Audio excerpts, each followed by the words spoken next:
Good morning. My name is Senator Hubert Lorenzo Frederick, and this is the Committee of Economic Development and Agriculture Committee, and we are about to get started. If you would, please turn on your cell phones.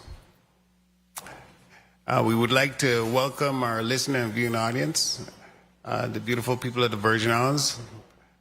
Thank you for joining us today. Today is going to be a very impactful day, a day that I think is going to give us a little bit more understanding of how government projects work and what we could expect from some of the hard work that you see our public officials do, and how we could somehow participate from those successes. You're going to hear a lot from the key agencies in our government that's on the forefront of bringing in businesses and opportunity to the territory, and we're going to start to look at ways that we could mine opportunities for our people personally and professionally. So stay awake, pay attention, and we look forward to any questions you might have. You could always text my office or call my office if you have any questions specifically, or any of the senators on the committee that we might be able to ask the testifiers. Again, good morning. My name is Hubert Frederick, and today's committee convenes on examining the most critical issues facing our territory, which is sustainable economic development in the Virgin Islands.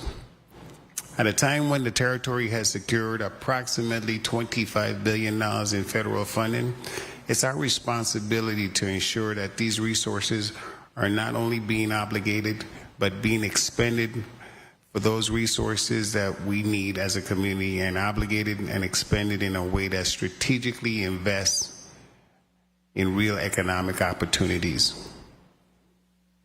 The economic activities that we will derive from this money should be sustainable long-term, provide economic growth, and overall help develop the territory and its people.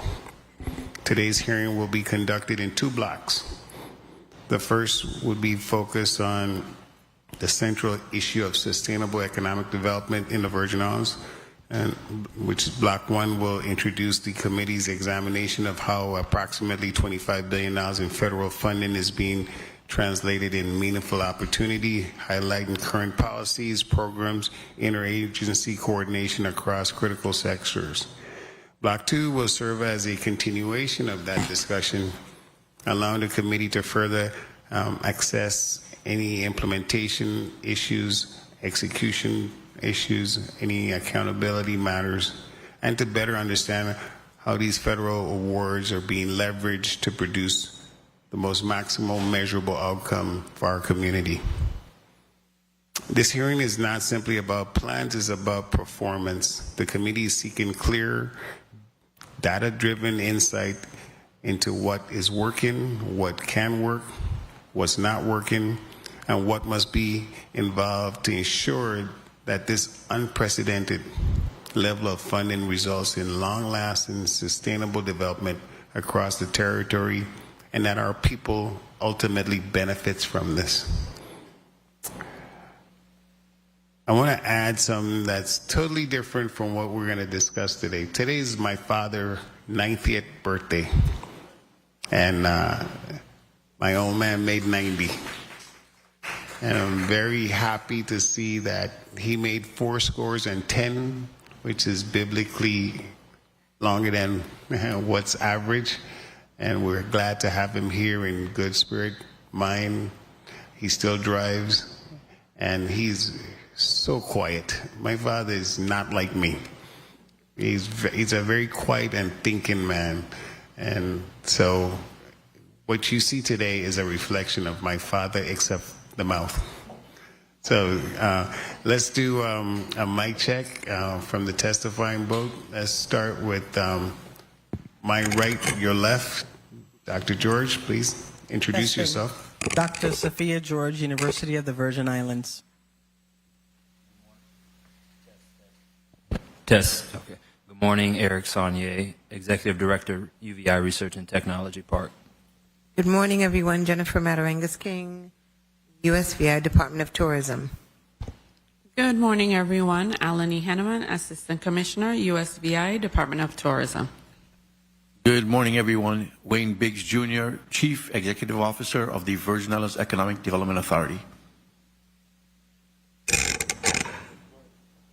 Good morning. Suzanne McGrath, Director, UVI Center for Excellence in Leadership and Learning, UVI CEL.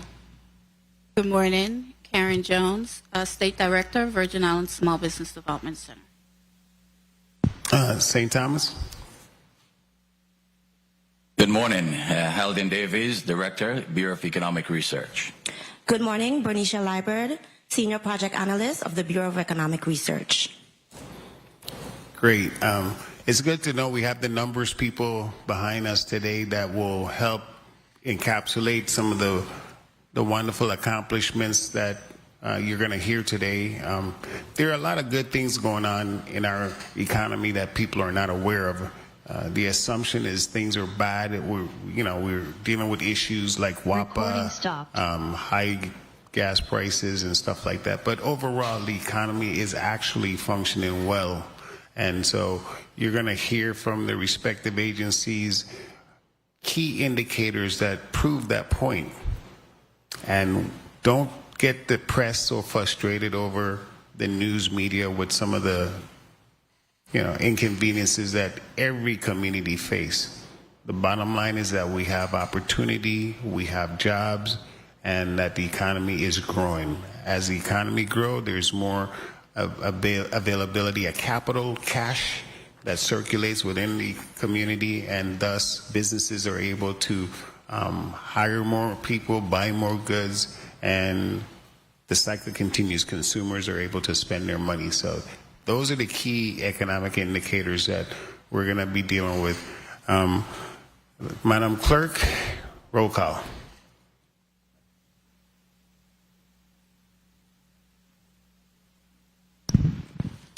Senator Marvin A. Blyden. Present. Senator Blyden present. Senator Angel L. Borges Jr. Present. Senator Borges present. Senator Alma Francis Heiliger. Senator Francis Heiliger absent. Senator Hubert L. Frederick. Present. Senator Frederick present. Senator Maurice C. James. Senator James absent. Senator Franklin D. Johnson. Senator Johnson present. Senator Clifford A. Joseph Sr. Senator Joseph Sr. absent. Mr. Chair, you have 4 present, 3 absent. Okay. I think we've got someone on Zoom. Let's see who's on Zoom with us.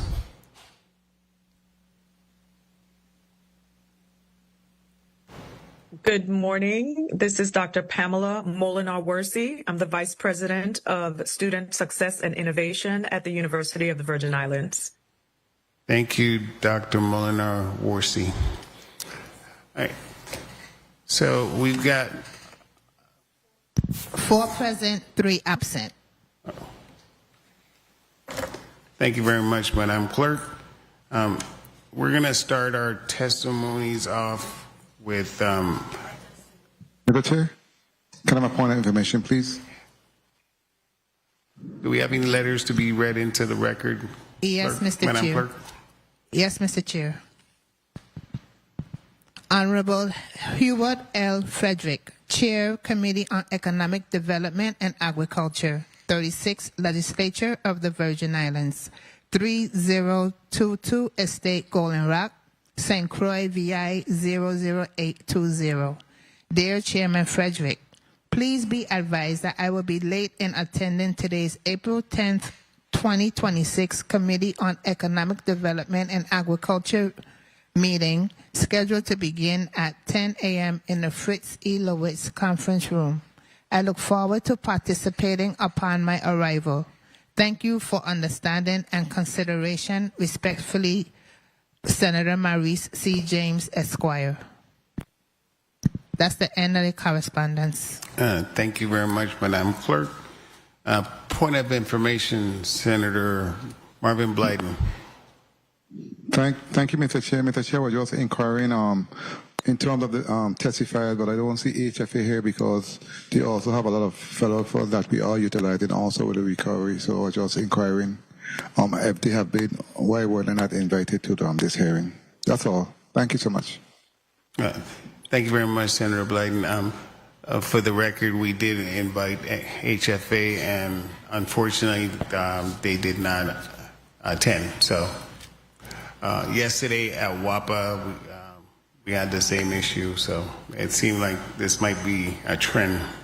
We have to look into that. Okay, let's start off our testimony. Let's see.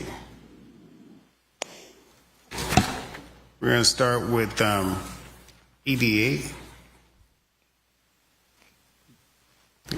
Actually, let's read the agenda first, and then we can start off with EDA. So, Mr. Big, get ready. We're going to start with you.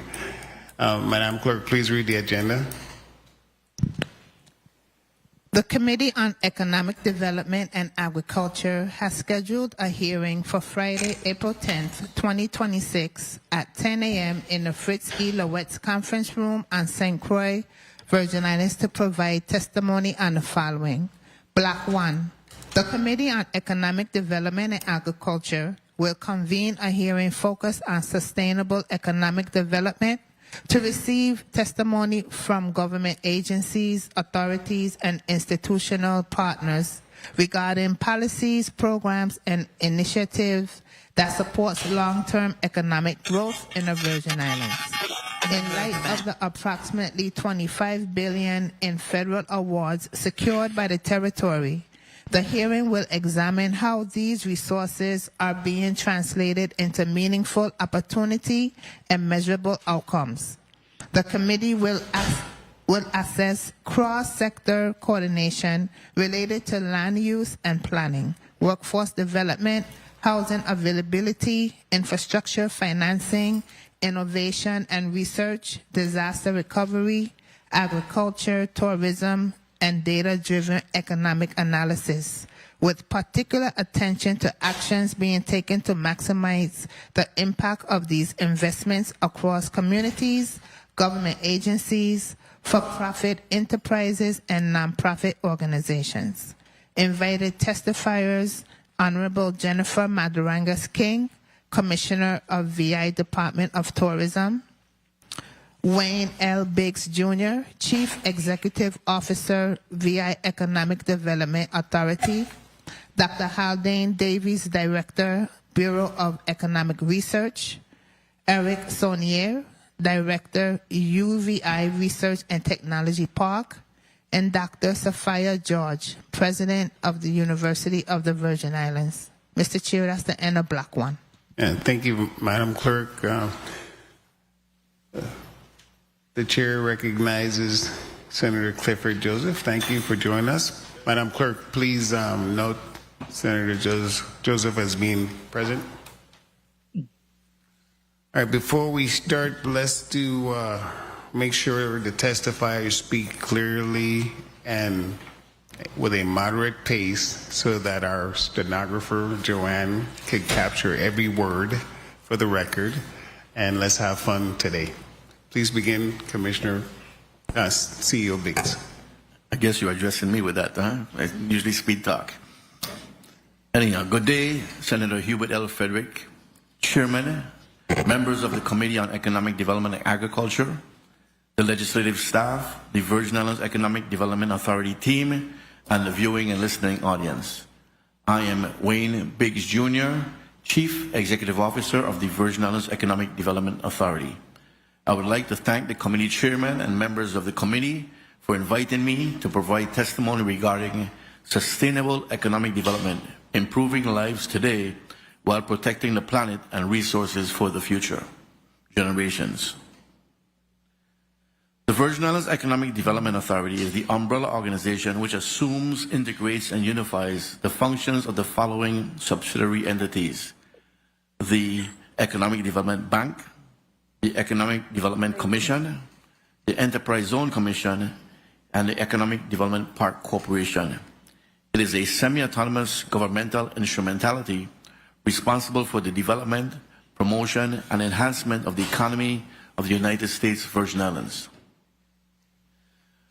The VIEDA operates under one 7-member governing board in order to achieve maximum efficiency of operation, to avoid duplication of services, positions, and responsibilities, to reduce expenses of personnel, physical plant, and operations, and to develop comprehensive programs for the economic development of the U.S. Virgin Islands. The basic objectives of the VIEDA are to promote the growth, development, and diversification of the economy of the United States Virgin Islands, to create opportunities for the gainful employment of residents, to promote access to capital, to contribute to the development of the educational system, and to preserve the environment, beauty, and natural resources of the territory. The mission of the VIEDA is to be a consumer service-based organization that creates positive public-private sector partnerships for enhancement of economic growth and development by meeting the challenges of the global economy and serving the needs of the business community while embracing our unique heritage and preserving our pristine natural environment. Through its 4 main pillars, the Economic Development Bank, the Economic Development Commission, the Enterprise Zone Commission, and the Economic Development Park Corporation, the VIEDA has assisted our entrepreneurs with business startups and expansions, facilitated investment opportunities throughout the territory, and supported the revitalization of neighborhoods, leading to economic growth, job creation and retention, and wealth generation. What is sustainable economic development? Sustainable economic development is a model of growth that balances financial progress with environmental protection and social equity, ensuring long-term prosperity without depleting natural resources. It focuses on decoupling economic growth from environmental degradation, promoting renewable resources, and enhancing quality of life for current and future generations. Key pillars of sustainable economic development. There are 3 key pillars for sustainable economic development. Environmental stability, integrating initiatives to reduce waste and mitigate climate change.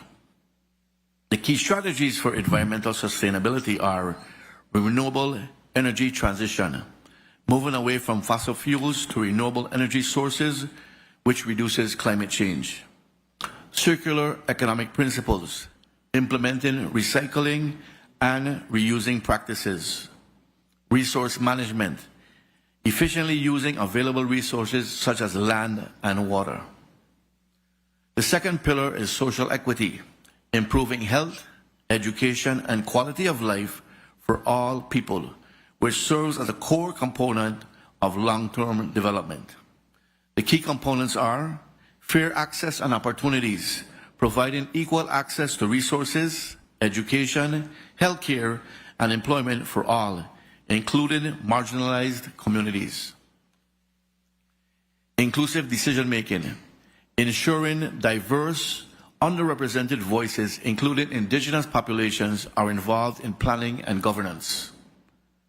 Just transition, ensuring that the shift to green energy and sustainable practices minimizes negative impacts on workers in traditional industries and maximizes positive opportunities. And reducing inequalities, addressing disparities in income, gender, and race to promote cohesive and stable societies.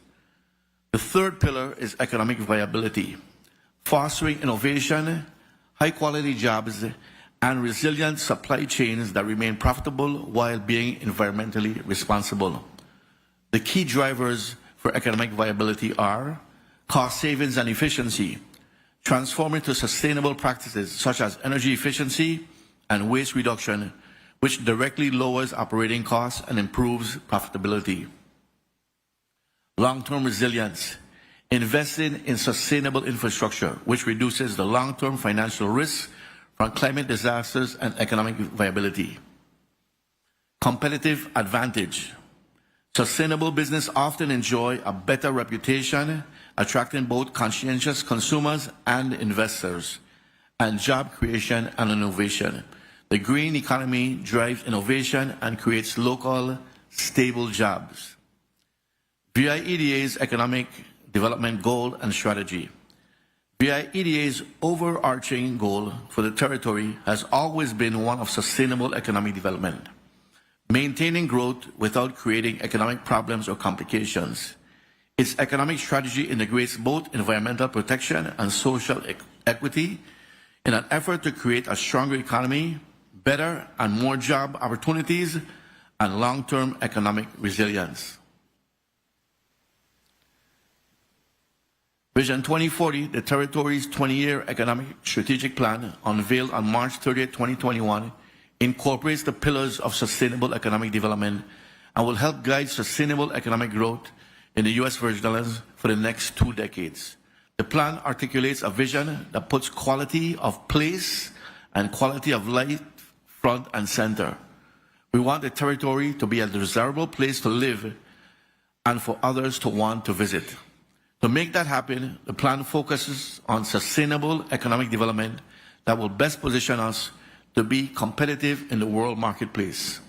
Vision 2040 is the current blueprint that VIEDA uses as the basis for its economic strategy for continued sustainable economic development throughout the territory. Before closing, I'd like to indicate that as a result of our sustainable economic development strategies, our EDC portfolio over the last 4 years have increased by about 47% from 75 beneficiaries to 105 beneficiaries now. On the capital side, our EDB has lent the equivalent of the first tranche of the SSBCI monies to small businesses, which is about 18.7 million, and we have received now the second tranche and is in the process of lending that second tranche. On the enterprise zone front, we are now reviewing the second application for a hotel in the South Shore Trade Zone.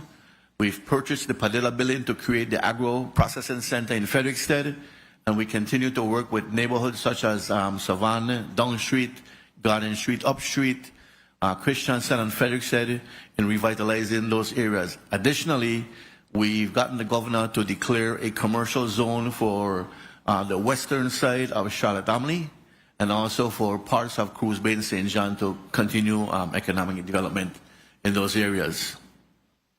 In closing, sustainable development is essential for economic growth because it balances long-term financial prosperity with environmental protection and social equity, ensuring the current needs are met without compromising the ability of future generations to thrive by using resources efficiently, protecting ecosystems that support industry, and reducing risks from environmental damage.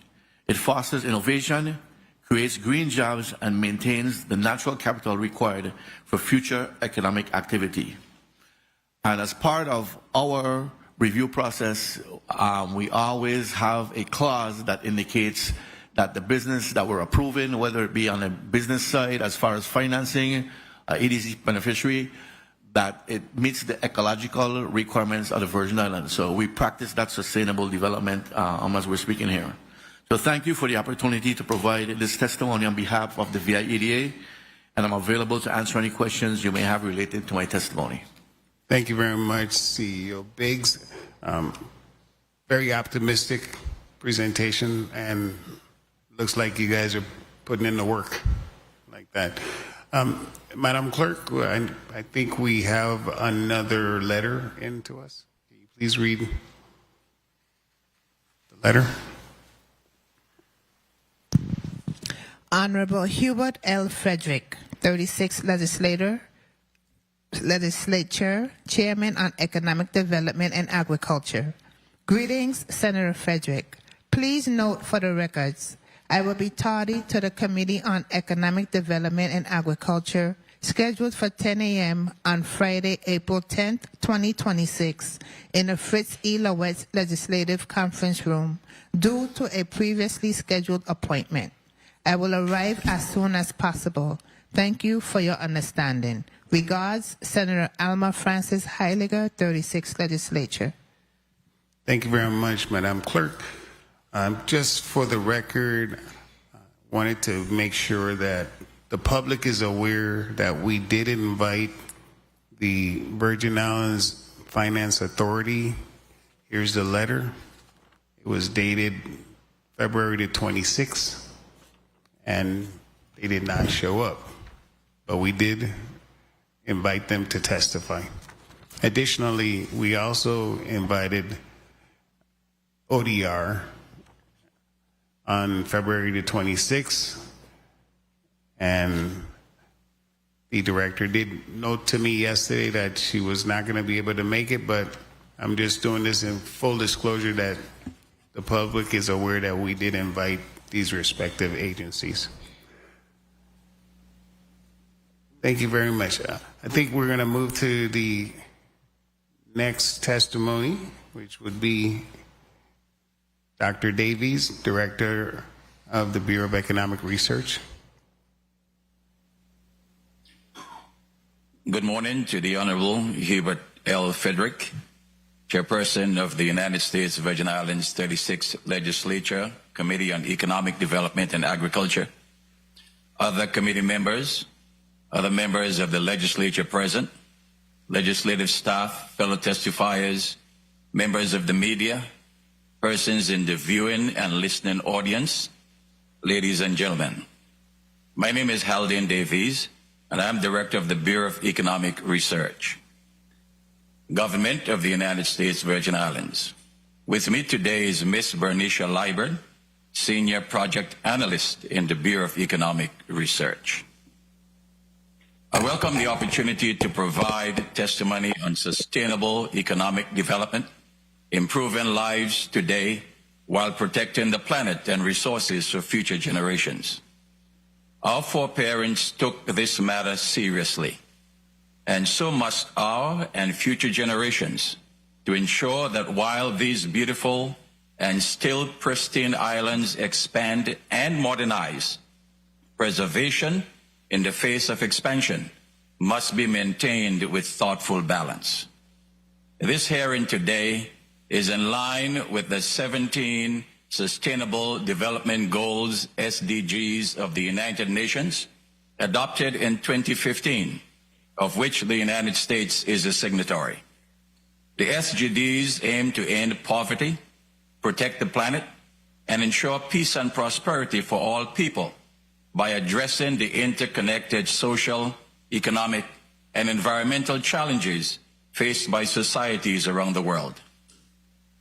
The economic strength of any country, nation, or territory is dependent on and determined by several interconnected, globally recognized factors: promotion of responsible consumption and production of goods and services, preservation of terrestrial and marine ecosystems, and establishment of strong institutions and governance systems are but some of the factors. They also include advocacy for peace and justice for all individuals, ensuring access to clean water and sanitation, advancement of clean and affordable energy solutions, support for good health and overall well-being, and facilitation of quality education for all. The Virgin Islands of the United States is no different in this regard.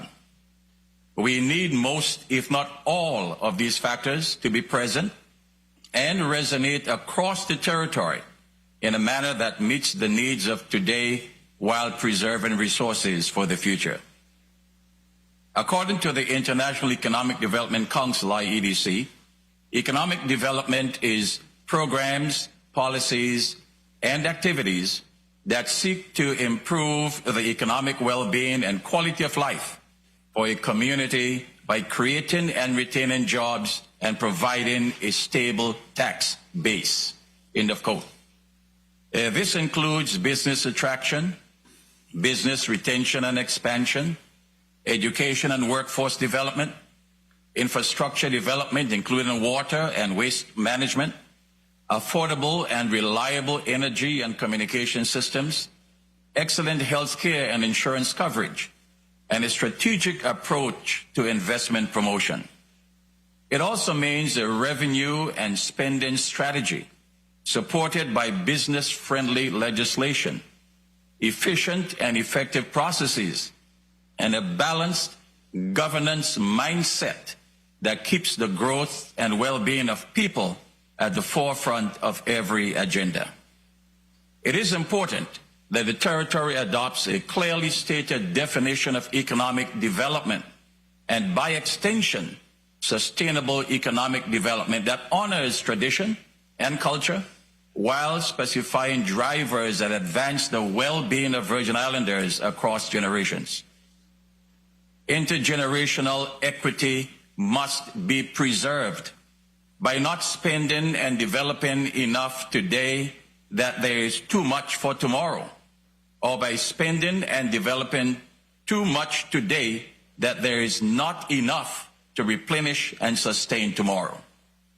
Natural, human, and economic capital must remain available for future generations.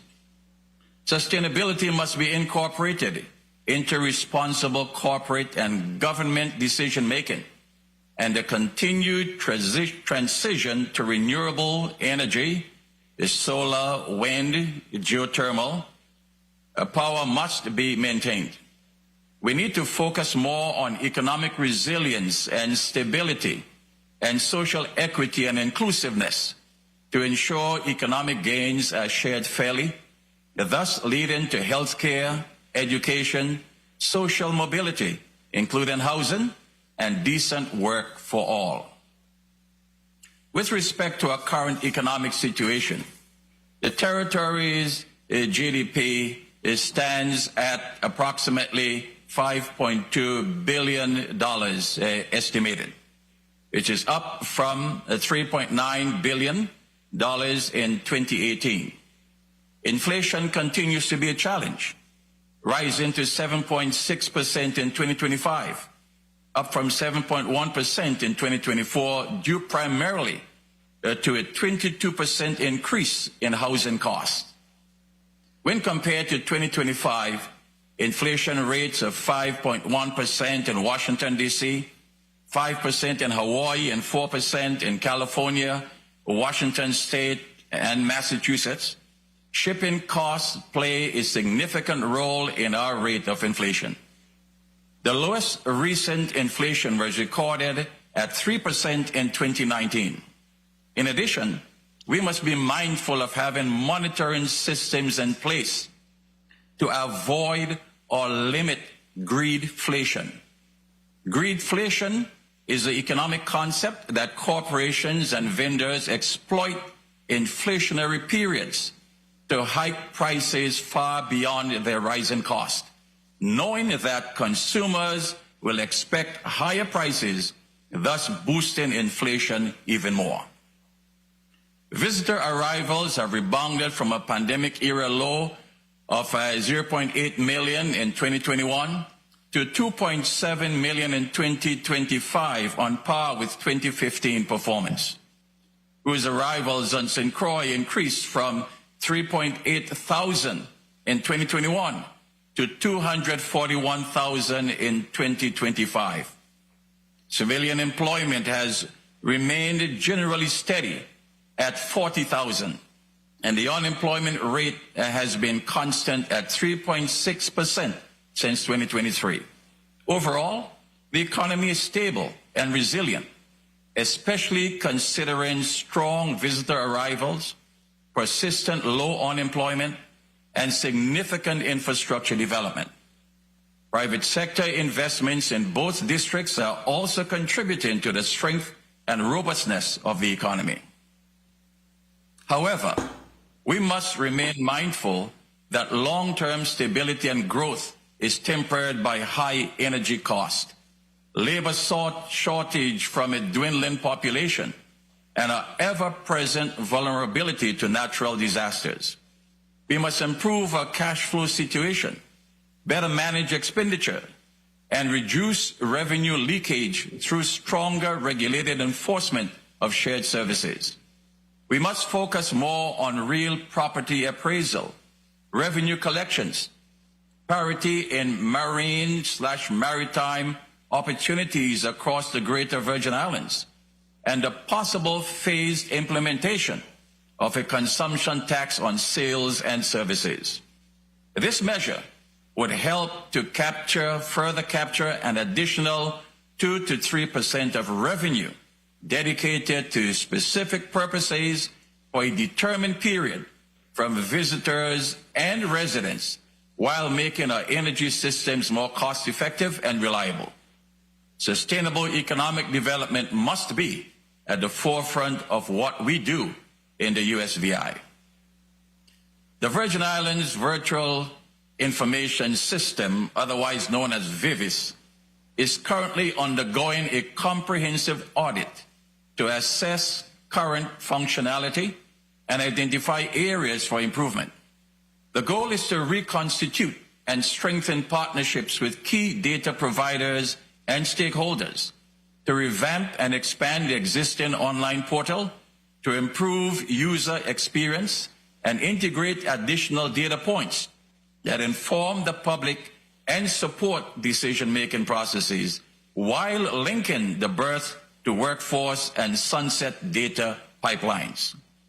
The anticipated expanded value of VIVIS would support the goal of BER, Bureau of Economic Research, to warehouse administrative data from across government departments and agencies, and vastly expand the availability and usage of data across the territory to guide future legislative actions and support grant writers in making the case for more resources to flow to the territory. Economic development and expansion, both nationally and globally, involves the enhancement of communities' economic performance through increased investments, spending, and exports.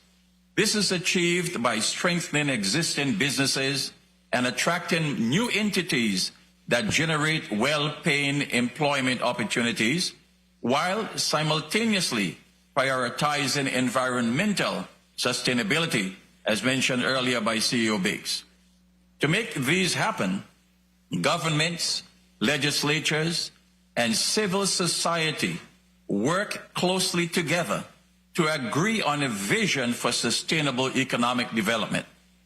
That vision includes the provision of incentives, amendment of laws and regulations and rules, thoughtful removal of barriers and obstacles, and the introduction of workable solutions to attract investors and encourage the flow of local, regional, national, and foreign direct investment to their region. In the USVI, we are blessed, albeit after unfortunate circumstances, to have approximately $25 billion in disaster recovery funds available to us as a territory.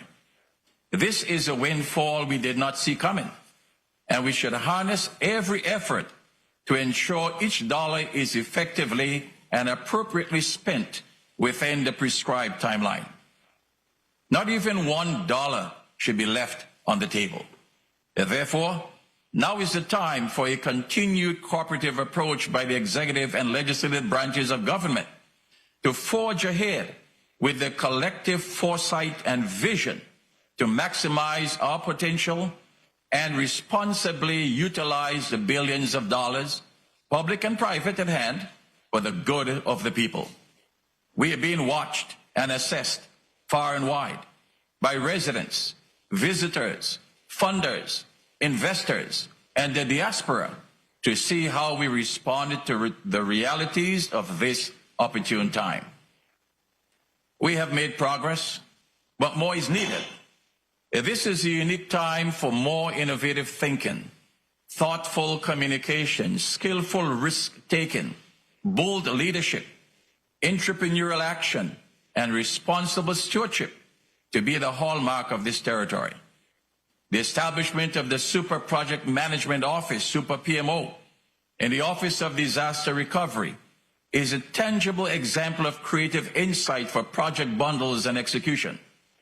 The implementation of a line of financial credit to facilitate the timely execution of projects and improve the timeliness of government financial operations, including payment to vendors, is a step jointly taken to accelerate the pace of efficiency across government.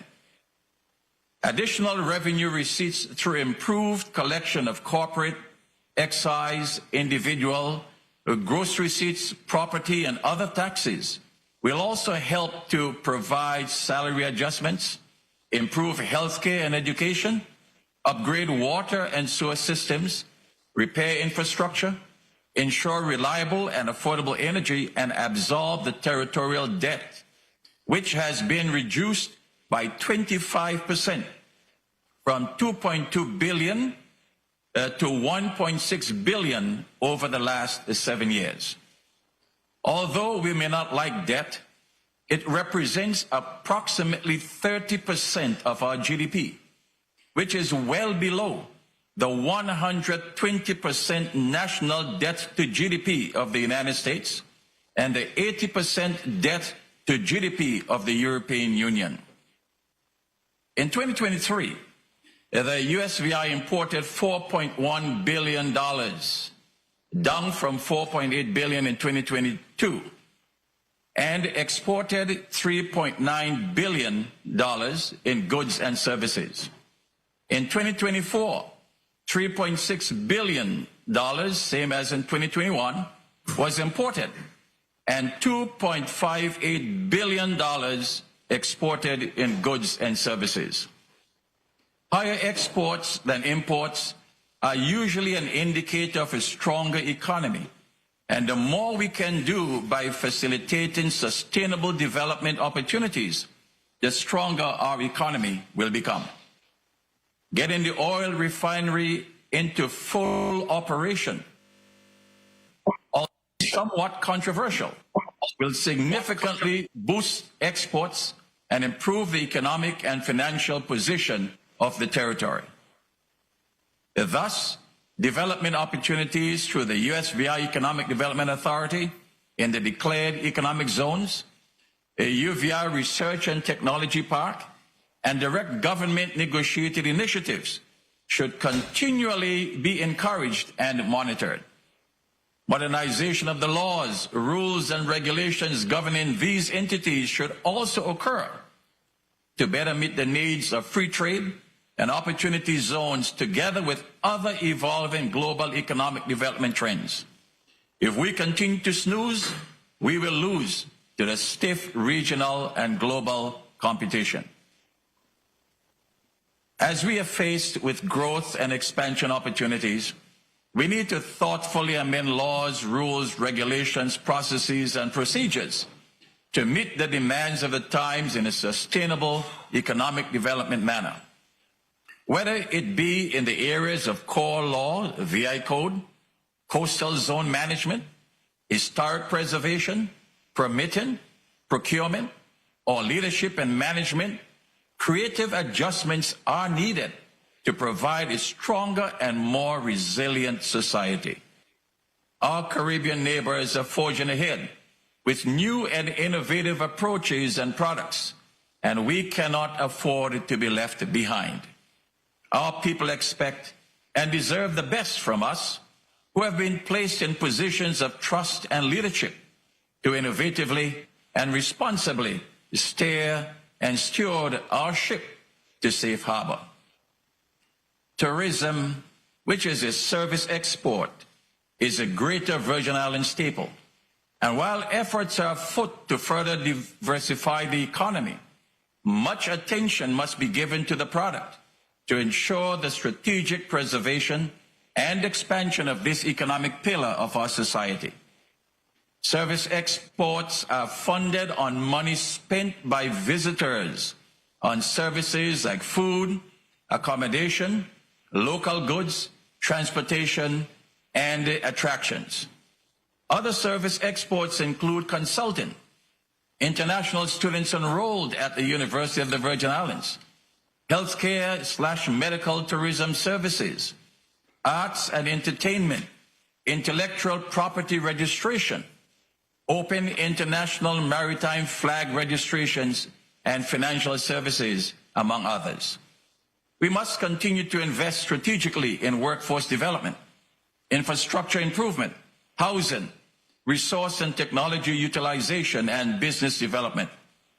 We must also expand our efforts to again bring the economic mecca of the region, to again being the economic mecca of the region as in the 1960s and 1970s, by attracting and growing businesses, fostering private sector investment, investing in natural resources, and implementing and amendment policies, rules, and regulations that lead to sustained growth and prosperity for the people of the USVI. In essence, sustainable economic development for us is the process of improving the territory's economic and social well-being by increasing wealth through the overall output of goods and services, creating jobs by helping existing businesses thrive and attracting new businesses, and improving the quality of life and living by way of education, healthcare, infrastructure, and public safety for residents. It also includes allocating land, labor, and capital to foster growth and attract private investment in our semi-autonomous agencies and other factors. It is moving the needle for holistic improvement. We must explore greater balance opportunities in our exclusive ocean economic zones, consisting of approximately 200 miles of ocean to our north and south, and see what blue economy ventures could be explored and harnessed. I'm mindful of the concerns of our fellow brothers and sisters who promote sustained efforts to preserve the environment. I concur that preservation is important, albeit within the bounds of responsible development.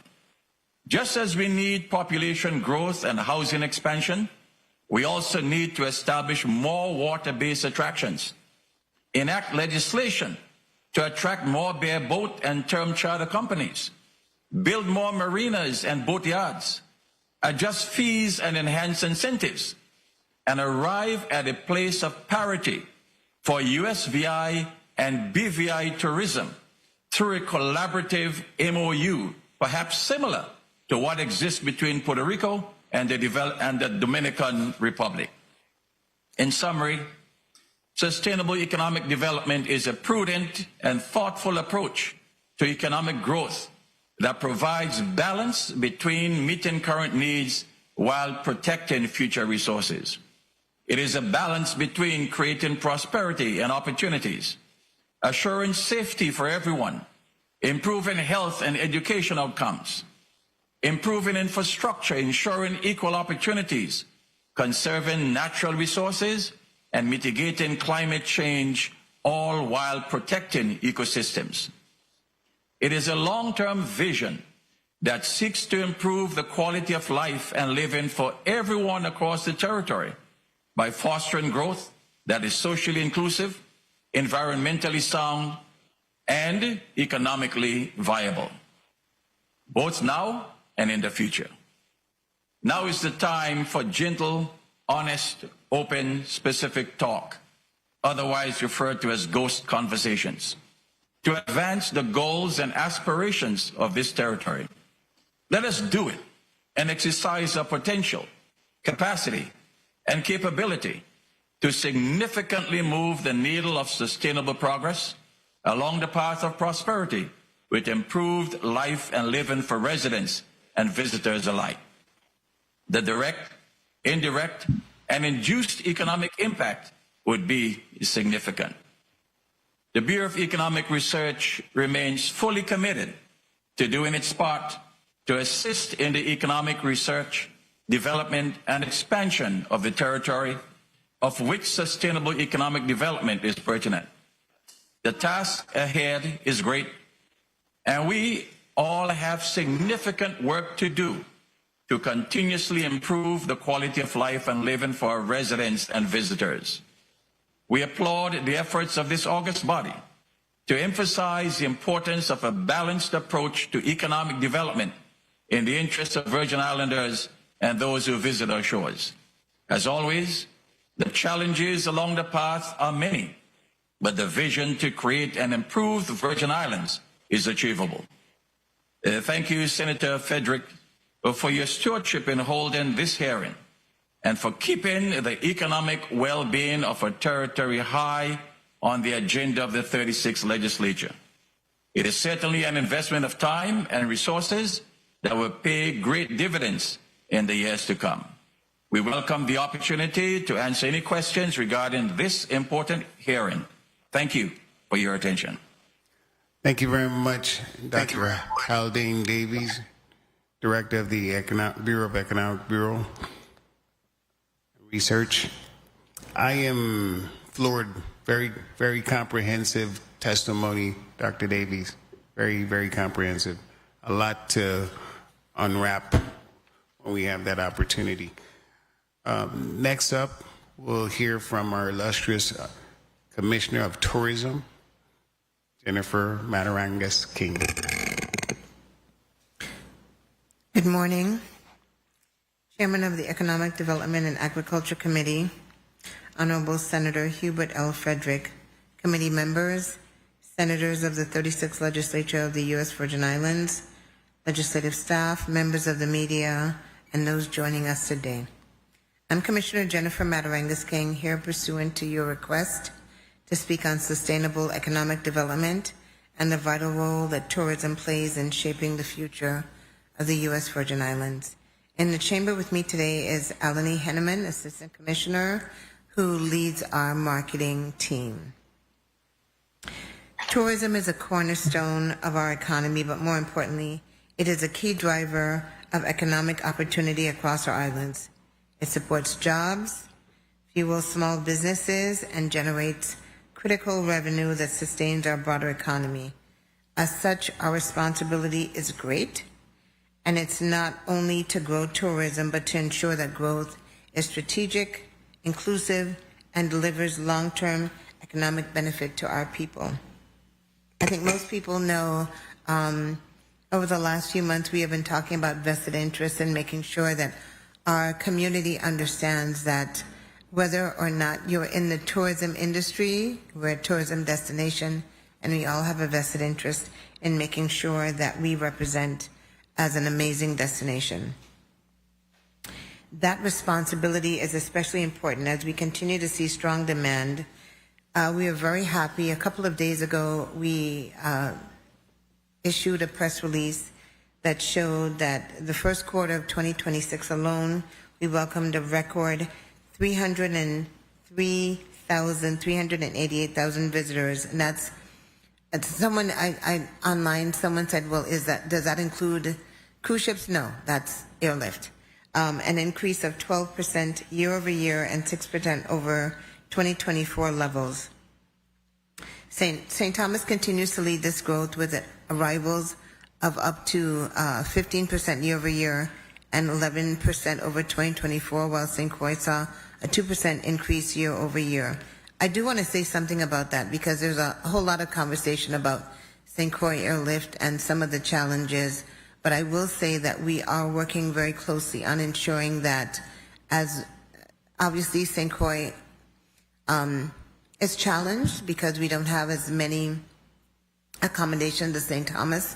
But as we grow St. Thomas, we are always having the conversation with carriers in terms of including St. Croix in the conversation. So I want to make that very clear. These numbers reinforce the strength of our tourism product and highlight the opportunity to drive more balanced economic growth across the territory. Our approach is very intentional.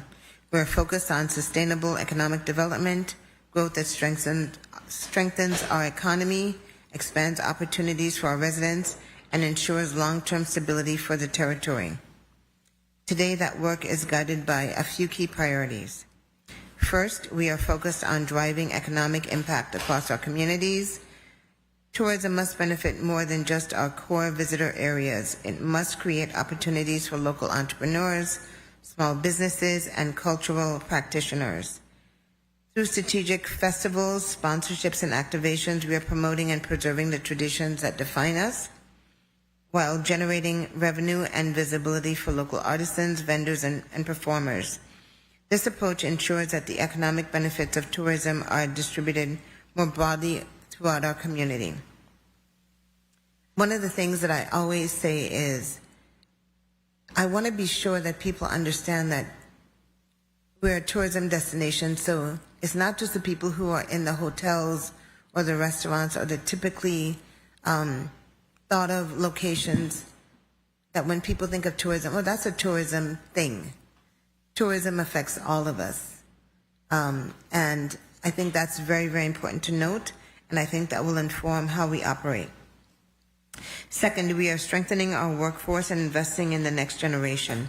Sustainable economic development begins with a vested community and requires a pipeline of talent prepared to lead this industry. Through our partnerships with the University of Virgin Islands, we are expanding hospitality, education, and workforce development opportunities.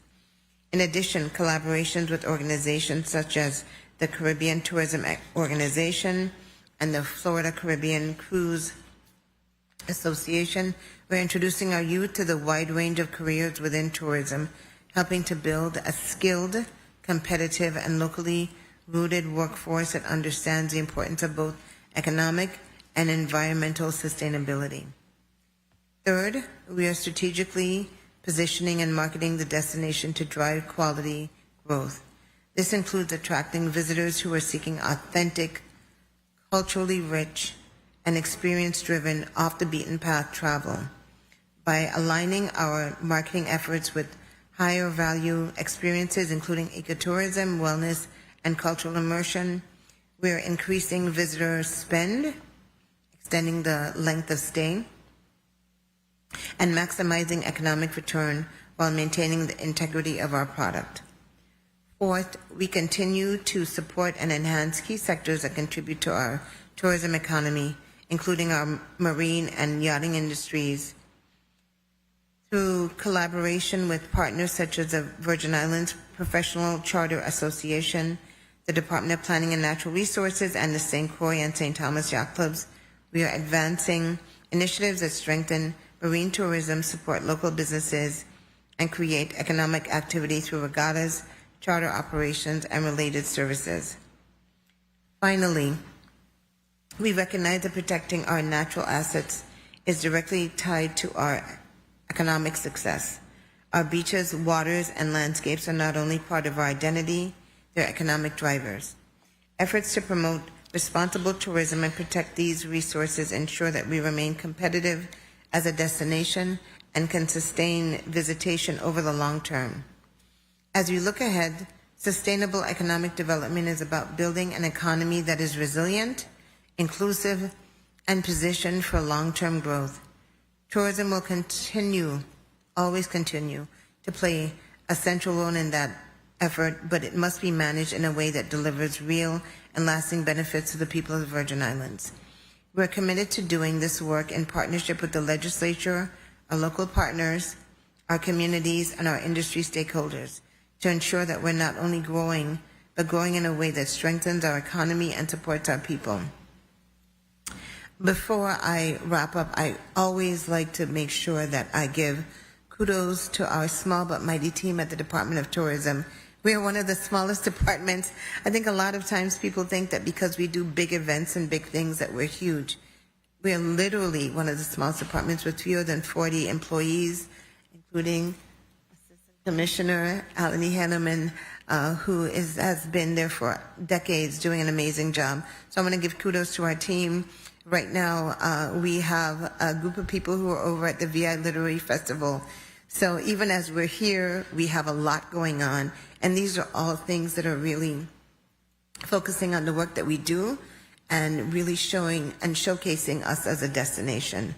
So I want to thank you again for the opportunity to be here today. I look forward to continuing this conversation and working together to advance sustainable economic development for the U.S. Virgin Islands. Thank you. Thank you very much. Commissioner Matt Radingus-King, you failed to mention anything about Carnival. You're about to have one of the largest promotional activity for the U.S. Virgin Islands. Please say a few words, if you can, so that the public will know that you guys are prepped, ready to go, so we could have fun and, of course, make some money. We had 2 hearings on Carnival, but that's okay. We'll talk about Carnival again. So Carnival starts in a couple of weeks, and actually some of the events will start next week. We are ready. We always talk about 3 ways to fet. A couple of things I will say. I'm very proud of our carnivals, festivals, celebrations. I think everyone knows we are booked and busy. And that's very important in terms of the economy. We have a lot going on, but I will also say a couple of things. One, while we have the 3 ways to fet, one of the things that I have really worked on is making sure that people understand that if you can't make those 3 events, we still have a lot going on. One of the things that we have focused on is ensuring that people understand that seasonality, maybe 10 years ago, we now are busy all year. And the fact that we have had an incredible March, March looks like December, looks like January. Those are huge wins for us. I think it's a combination of an amazing, I'm very fortunate I was able to come into a situation where we had an amazing foundation. But I'll be honest, we've also had a number of things happening in the last 6 or 7 months that we've capitalized on. Some of the geopolitical situations that are happening, I won't get into the details, but people want to be in the U.S. And so we have a unique opportunity. We're U.S., we're Caribbean, we're exotic, no passport.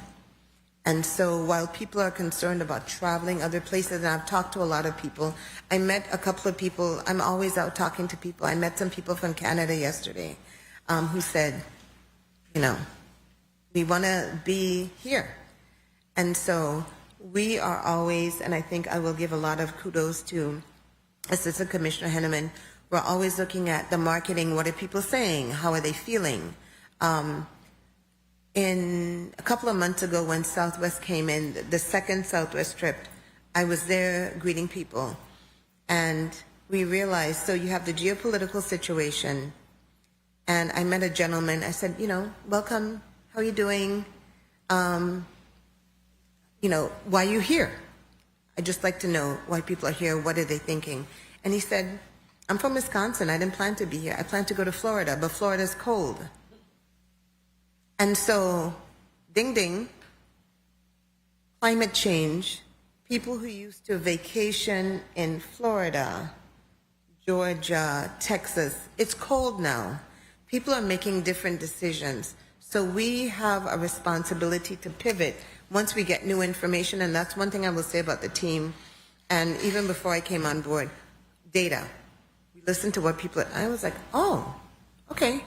So now we know we're marketing to places saying, come to the USVI. So there are all these things that I think we have going for us that we have to make sure that we capitalize on.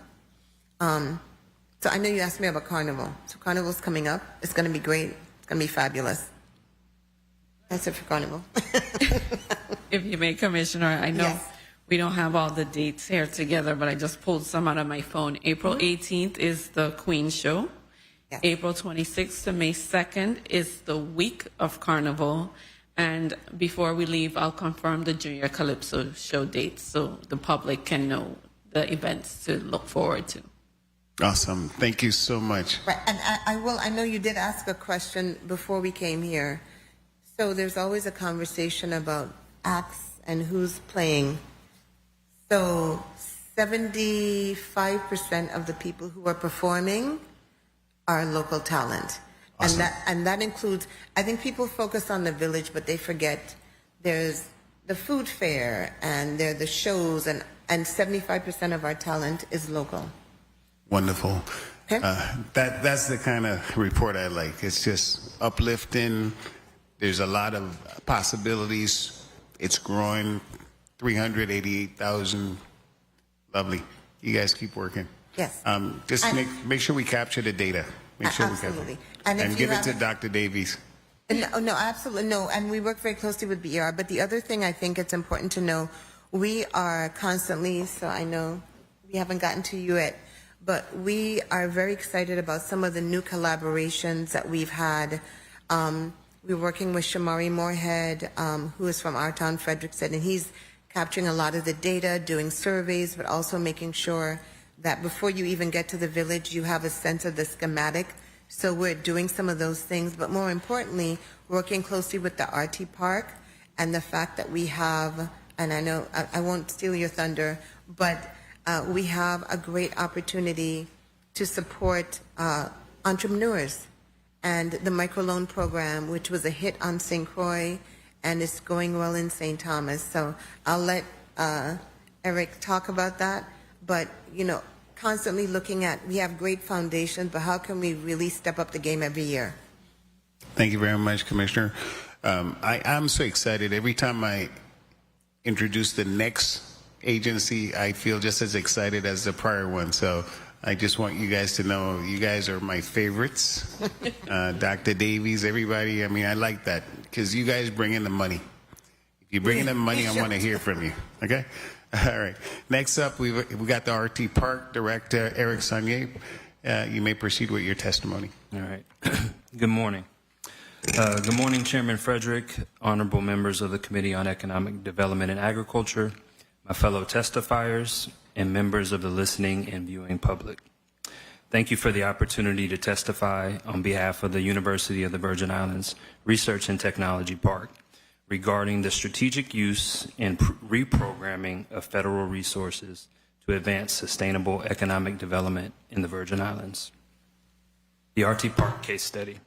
Of approximately $1.1 billion in CDBG funding allocated to the territory, the RT Park has not received any of that funding, despite many applications to the Virgin Islands Housing Finance Authority between 2020 and 2024. Of the approximately $22 billion in FEMA funding allocated to the territory, the RT Park received just $1.1 million as a FEMA 406 mitigation grant.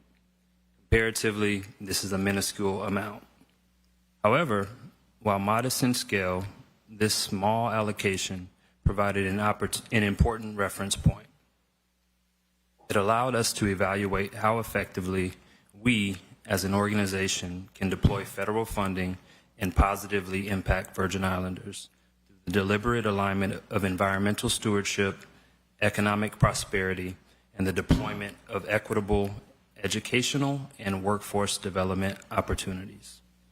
In our case, we believe the results demonstrate that targeted investments, when structured intentionally, can generate meaningful and measurable returns for our community.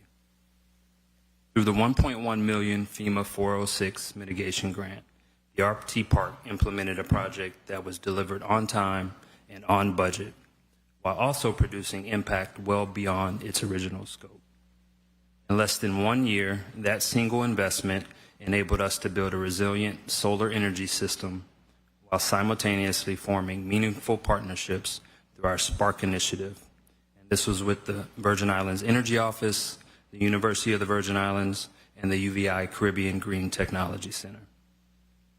Through those partnerships, the project contributed to the creation of UVI's associate's degree in renewable energy technology.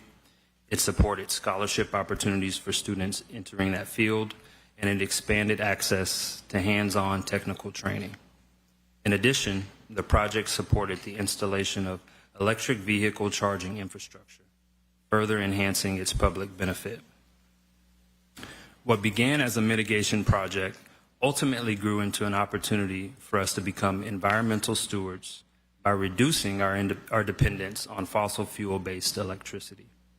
It generated operational savings for the RT Park and UVI through reduced electricity charges, and it ensured that the value of the project extended beyond infrastructure alone and became a platform for education, workforce development, and innovation. This reflects a core principle of how the RT Park approaches federal funding and sustainable economic development. Every dollar should be structured to serve multiple public purposes wherever possible. While the RT Park is well positioned to deploy eligible unspent federal funds, our ability to deliver this project on time and within budget is closely tied to our organizational structure. As a fully autonomous instrumentality of the Virgin Islands government and a self-sustaining public corporation, the RT Park has the capacity to advance eligible project costs up front and operate within reimbursement-based federal funding structures.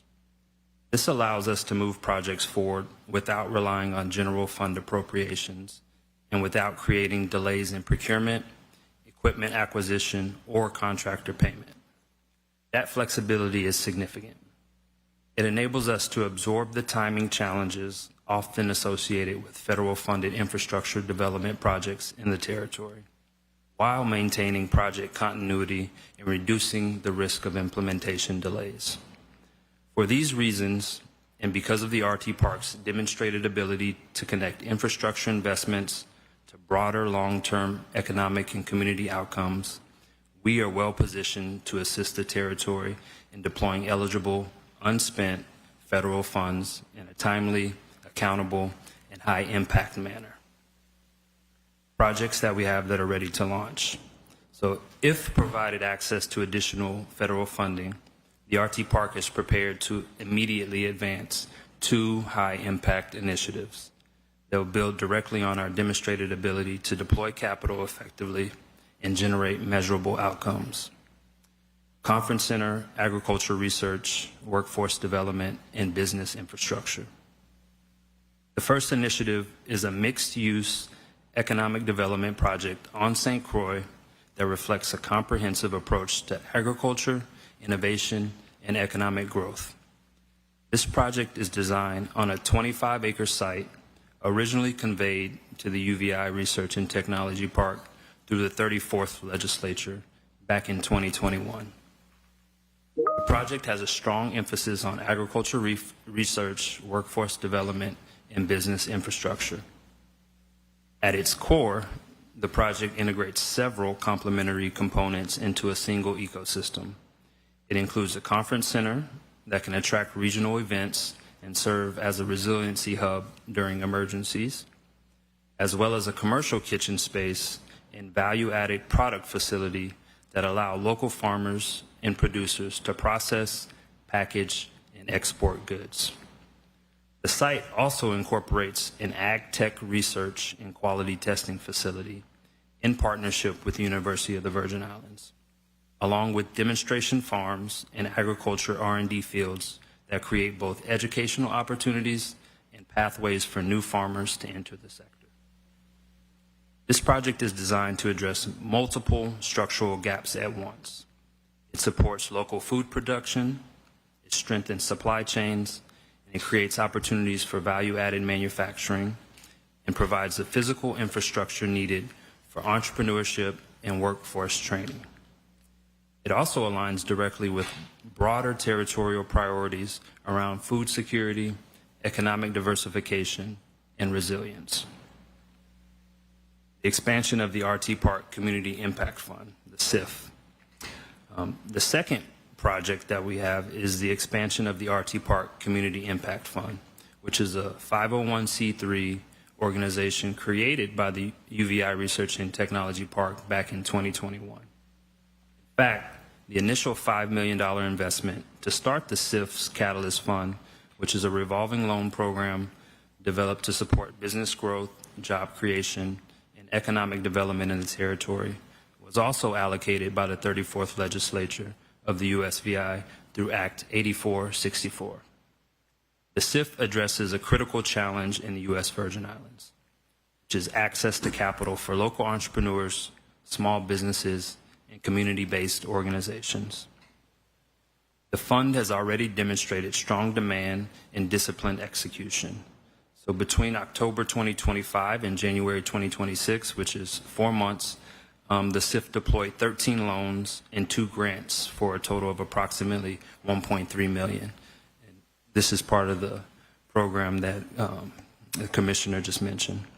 So through targeted programs such as the St. Croix Crucian Christmas Festival microloan program, we deployed over $125,000 in capital to small businesses that are deeply embedded in the local economy. So most of these were village vendors. So loans for vendors for St. Thomas Carnival are currently under review, and we also plan to offer the same for St. John this summer for the St. John celebration. We've also extended financing to local nonprofit organizations, including a rural health clinic so that they could expand access to care for residents, and the Children's Museum of St. Croix to help them purchase a permanent home and secure long-term operational stability. At the same time, applicants who are not yet ready for financing have been directed into a business development support services program. So we ensure that the fund is not only a source of capital, but also a mechanism for strengthening the broader small business ecosystem.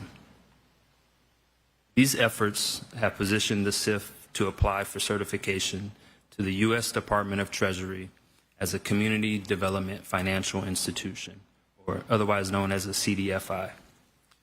Once approved, this would establish the first CDFI in the Virgin Islands, allowing the territory to tap into new markets tax credits and other federally recognized funding opportunities, including those within the U.S. Department of Treasury. With additional capitalization through unspent federal dollars, the Community Impact Fund can scale significantly, expanding access to financing for entrepreneurs, farmers, and small businesses across all 3 islands, while also anchoring a permanent financial infrastructure for inclusive economic development in the territory. So in closing, the RT Park possesses the administrative, financial, and strategic capacity to convert targeted federal investment into durable public benefits.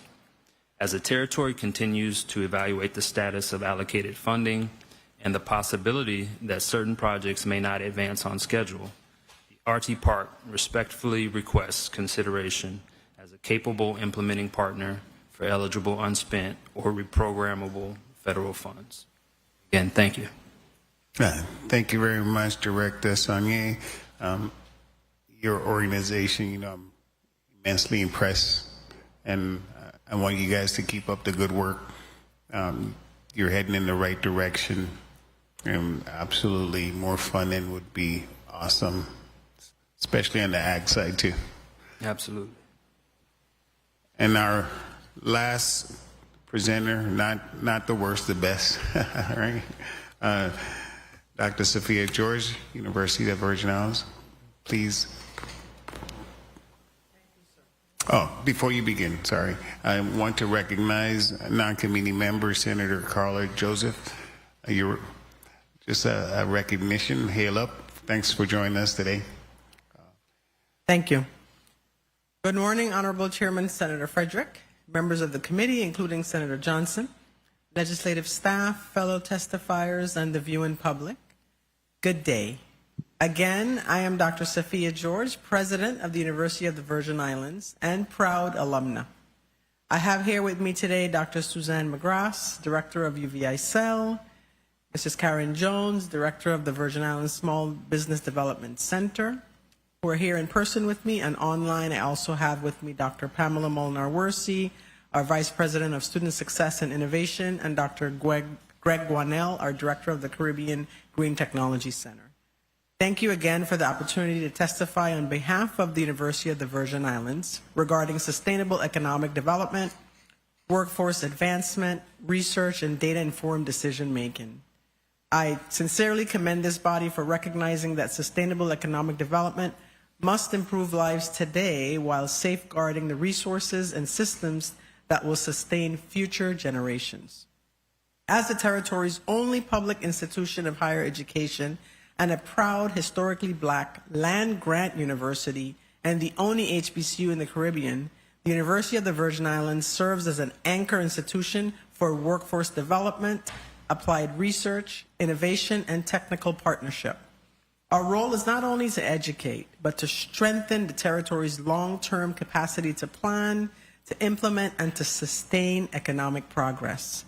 Today, the Virgin Islands stands at a pivotal moment. We've heard about that from our fellow testifiers. With approximately $25 billion in federal investments flowing into our territory, we have a generational opportunity. The critical question before us is how to ensure that these investments translate into durable economic strength, workforce opportunity, infrastructure resilience, and improved quality of life for Virgin Islanders. The University of the Virgin Islands stands ready to serve as a strategic partner to the legislature and to the government of our Virgin Islands to ensure that these investments deliver measurable and lasting results. So let me talk first about workforce development and how this helps to build the talent pipeline for economic resilience. Sustainable economic development begins with people. The Virgin Islands must continue to build a highly skilled local workforce capable of supporting emerging sectors such as renewable energy, digital technology, healthcare, marine science, agriculture, infrastructure, entrepreneurship, construction management, and tourism, which we heard about earlier. Through programs such as the Center for Marine and Environmental Studies, UVI has graduated 136 students with advanced degrees in marine and environmental sciences, with many now serving in key territorial and federal agencies such as the Virgin Islands Department of Planning and Natural Resources, NOAA, and the National Park Service. These graduates are directly strengthening the territory's technical capacity to manage its natural resources and support sustainable development. Similarly, the Virgin Islands experimental program to stimulate competitive research, known as VI EPSCoR, supported by both the legislature and the National Science Foundation, has invested more than $50 million in building the territory's STEM workforce pipeline, supporting research, teacher development, and youth programs that prepare Virgin Islanders for future careers in science, technology, and innovation. Overall, since our inception in 1962, UVI has prepared over 11,000 graduates with degrees representing over 4,000 business degrees, 2,000 degrees in education, 2,000 degrees in liberal arts, 1,700 degrees in math and science, and nearly 1,000 nursing degrees, and over a dozen degrees in agriculture, which represents our newest school. And with our upcoming commencement in May, those numbers will only increase. It's also important to note that 84%, nearly 10,000 of those degrees and those graduates represent Virgin Island residents. I'll now talk a little bit about UVI CEL's impact.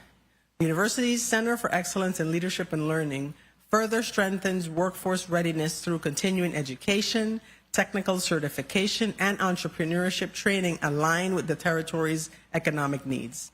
As an improved Workforce Innovation and Opportunity Act training provider, UVI CEL enables Virgin Islanders to access tuition-free workforce credential pathways, including renewable energy, culinary arts, aviation, maritime, construction, and healthcare training programs. These programs directly support the territory's infrastructure, tourism, healthcare, and the blue economy sectors while strengthening economic mobility and workforce resilience. Through entrepreneurship training, small business development initiatives, and workforce reintegration programs, UVI Cell has helped hundreds of Virgin Islanders build businesses, develop career pathways, and re-enter the workforce, strengthening local wealth creation and community stability. Initiatives such as the St. John Community Resource and Development Center expand equitable access to workforce and business development services across the territory. Beyond workforce preparation, UVI's Office of Research and Economic Development has strengthened strategic partnerships across the territory to align workforce training, research, and economic development priorities. UVI has collaborated closely with the Research and Technology Park to support innovation-driven enterprises, with the Virgin Islands Department of Agriculture to advance food security and agriculture sustainability, and with the Virgin Islands Department of Health to attract biomedical research, expand telehealth infrastructure, and improve healthcare access for residents, and those just are a few examples. Continued legislative support and federal support will allow UVI to expand workforce training, technical certification, internships, and embedded technical staff programs to ensure that Virgin Islanders are prepared to fill the jobs created by federal infrastructure and economic investments. In order to strengthen data infrastructure and planning capacity, UVI also plays a critical role. Economic sustainability depends on informed decision-making. Currently, data related to infrastructure performance, workforce trends, land use, and economic activity remain fragmented across agencies, limiting coordinated planning and efficient investment. UVI plays a critical role in addressing this challenge through initiatives such as the Virgin Islands Virtual Information System, or VIVIS, which provides comprehensive education and workforce outcome data that can guide policy decisions and workforce planning. Continued legislative support for integrated territorial data systems will strengthen economic planning, align education with workforce demand, and improve long-term outcomes. And of course, we continue to partner with the Bureau of Economic Research as well. UVI's Eastern Caribbean Center further strengthens the territory's data infrastructure by producing reliable demographic, economic, and behavioral data essential for policymaking, grant acquisition, and public planning. Initiatives such as the Street Addressing Initiative and territory-wide behavioral health assessment improve the territory's ability to deliver services efficiently, attract federal investment, and make informed policy decisions. Additionally, strengthening digital infrastructure, research computing capacity, and modern teaching technologies will ensure that our students are prepared for an economy increasingly shaped by automation, artificial intelligence, and data science. It's also important for us to continue monitoring and protecting the territory's natural and economic assets. The Virgin Islands' natural resources, including our coastlines, our water systems, and our ecosystems, are not only environmental assets, but core economic infrastructure supporting tourism, housing, and public safety. Currently, the territory lacks sufficient long-term monitoring systems to track land use change, infrastructure performance, and natural resource conditions. Without reliable data, infrastructure investments may be misaligned with future needs. So UVI is uniquely positioned to serve as the territory's technical backbone for coordinated monitoring systems, providing research expertise, workforce training, and analytic capacity to support informed infrastructure and economic planning. In terms of innovation, entrepreneurship, health, and technology-driven growth, UVI supports economic diversification through innovation, entrepreneurship, applied research, and technology development that directly benefit the territory. Major federal investments in autonomous ocean research, sustainability innovation, and biomedical research infrastructure are strengthening the territory's research ecosystem, attracting external funding and supporting economic growth. UVI's Caribbean Exploratory Research Center advances public health research and intervention programs, while new biomedical research and telehealth initiatives improve healthcare access and position the territory to attract health-related innovation enterprises. The Caribbean Green Technology Center supports innovation across energy, water, agriculture, and environmental systems, preparing the workforce needed for emerging green economy sectors. These efforts demonstrate that investment in UVI yields measurable returns in workforce development, economic growth, public health, and quality of life. Additionally, the Virgin Islands Small Business Development Center at UVI has a measurable impact on the local community by helping small businesses start, grow, and succeed. The VI SBDC is an accredited member of America's Small Business Development Centers. I think everyone knows that. And it's funded in part through a cooperative agreement with the U.S. Small Business Administration through the University of the Virgin Islands. Through one-on-one advising, training workshops, and assistance with accessing capital, the VI SBDC supports hundreds of entrepreneurs each year. These efforts contribute to job creation, increases business revenues, and overall economic activity across our territory. The VI SBDC also plays an important role in guiding new and existing business owners through challenges, helping to build a stronger and more resilient small business community through educational workshops, such as cybersecurity, leveraging artificial intelligence for business growth and longevity, government contracting, and access to capital, just to name a few. And just to give you a couple of numbers, SBDC has helped clients secure over $3 million in loans and grants. It's also counseled 479 entrepreneurs who launched successful businesses, and it supported the creation of retention of over 670 local jobs. And the list goes on and on. The small business community is the backbone of the U.S. Virgin Islands economy, driving job creation, preserving local culture, and fostering resilience across St. Thomas, St. Croix, and St. John. The Virgin Islands Small Business Development Center serves as the primary engine for their growth and success. So we have a number of strategic opportunities for legislative investment in partnership with the University of the Virgin Islands. This historic $25 billion in federal funding represents an unprecedented opportunity to build lasting institutional capacity that will sustain the Virgin Islands for generations. Strategic legislative investment in partnership with UVI will ensure that these funds produce measurable economic returns while strengthening local workforce capacity and reducing reliance on external expertise, because we have it right here at home. The legislature can maximize impact through targeted investments in the following areas. 1, Territorial Workforce Development Accelerator. In this effort, you can establish a UVI-led workforce accelerator aligned with federally funded infrastructure, energy, healthcare, and construction projects. This would provide accelerated training, certifications, apprenticeships, and technical workforce pipelines to ensure that Virgin Islanders fill the jobs created by federal investments. Secondly, Territorial Data and Decision Support Center creation. We could create a centralized territorial data and decision support center at UVI, integrating economic, workforce, infrastructure, and environmental data to guide government planning, improve investment efficiency, and strengthen grant competitiveness. Third, Infrastructure and Natural Systems Monitoring Network.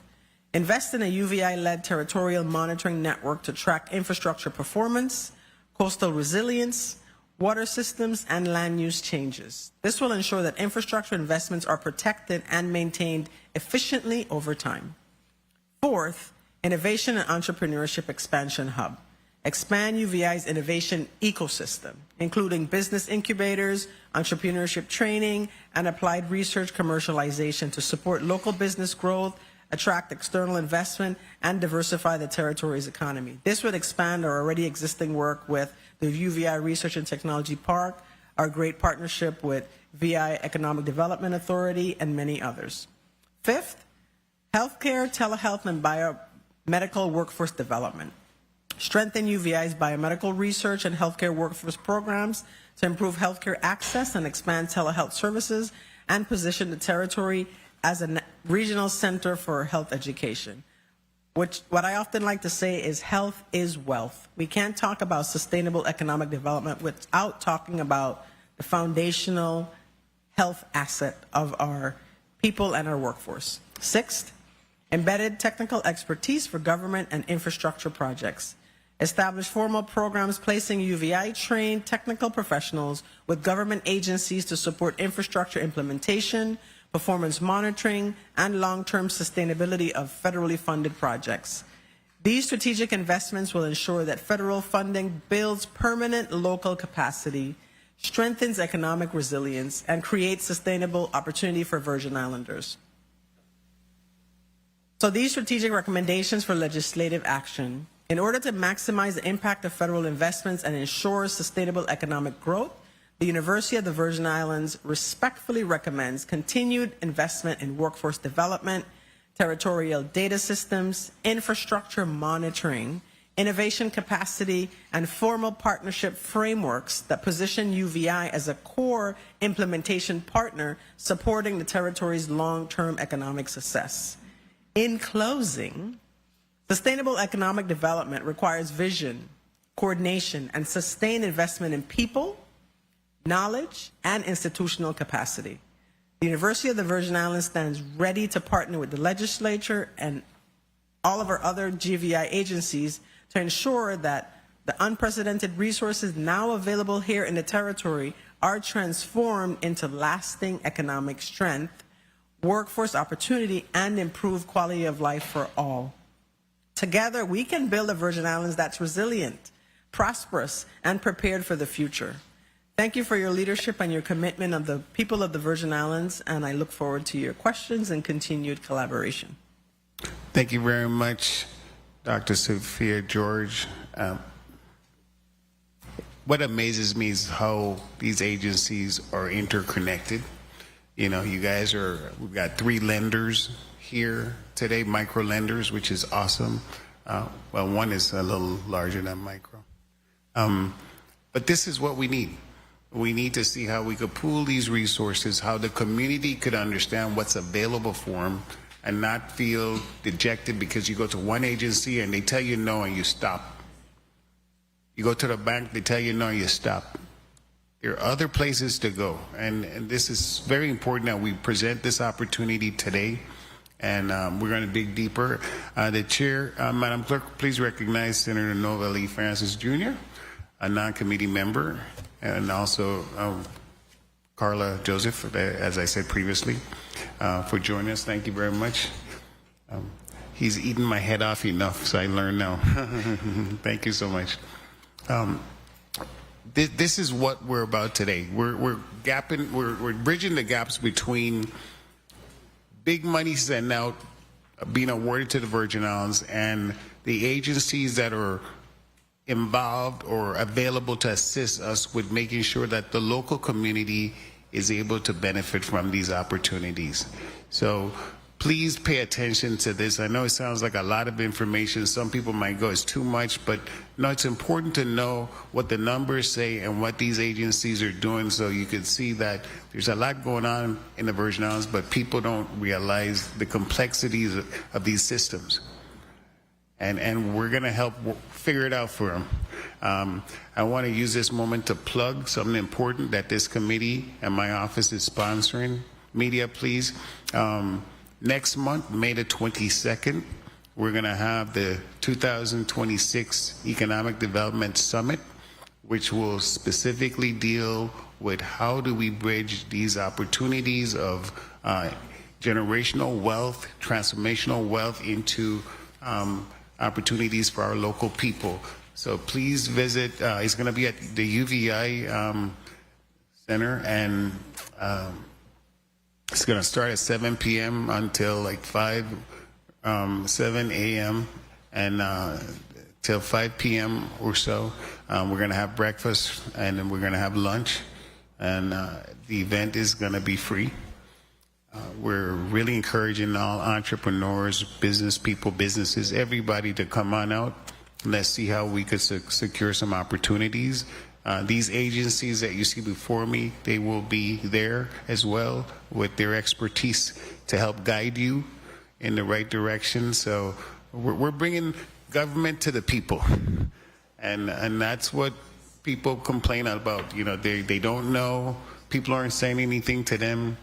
Well, here's the opportunity to get up close, meet people, shake hands. All the major contractors will be there as well, and other businesses that will be awardee of some of this $25 billion. and they're looking for employees. They're looking for contractors, for partners.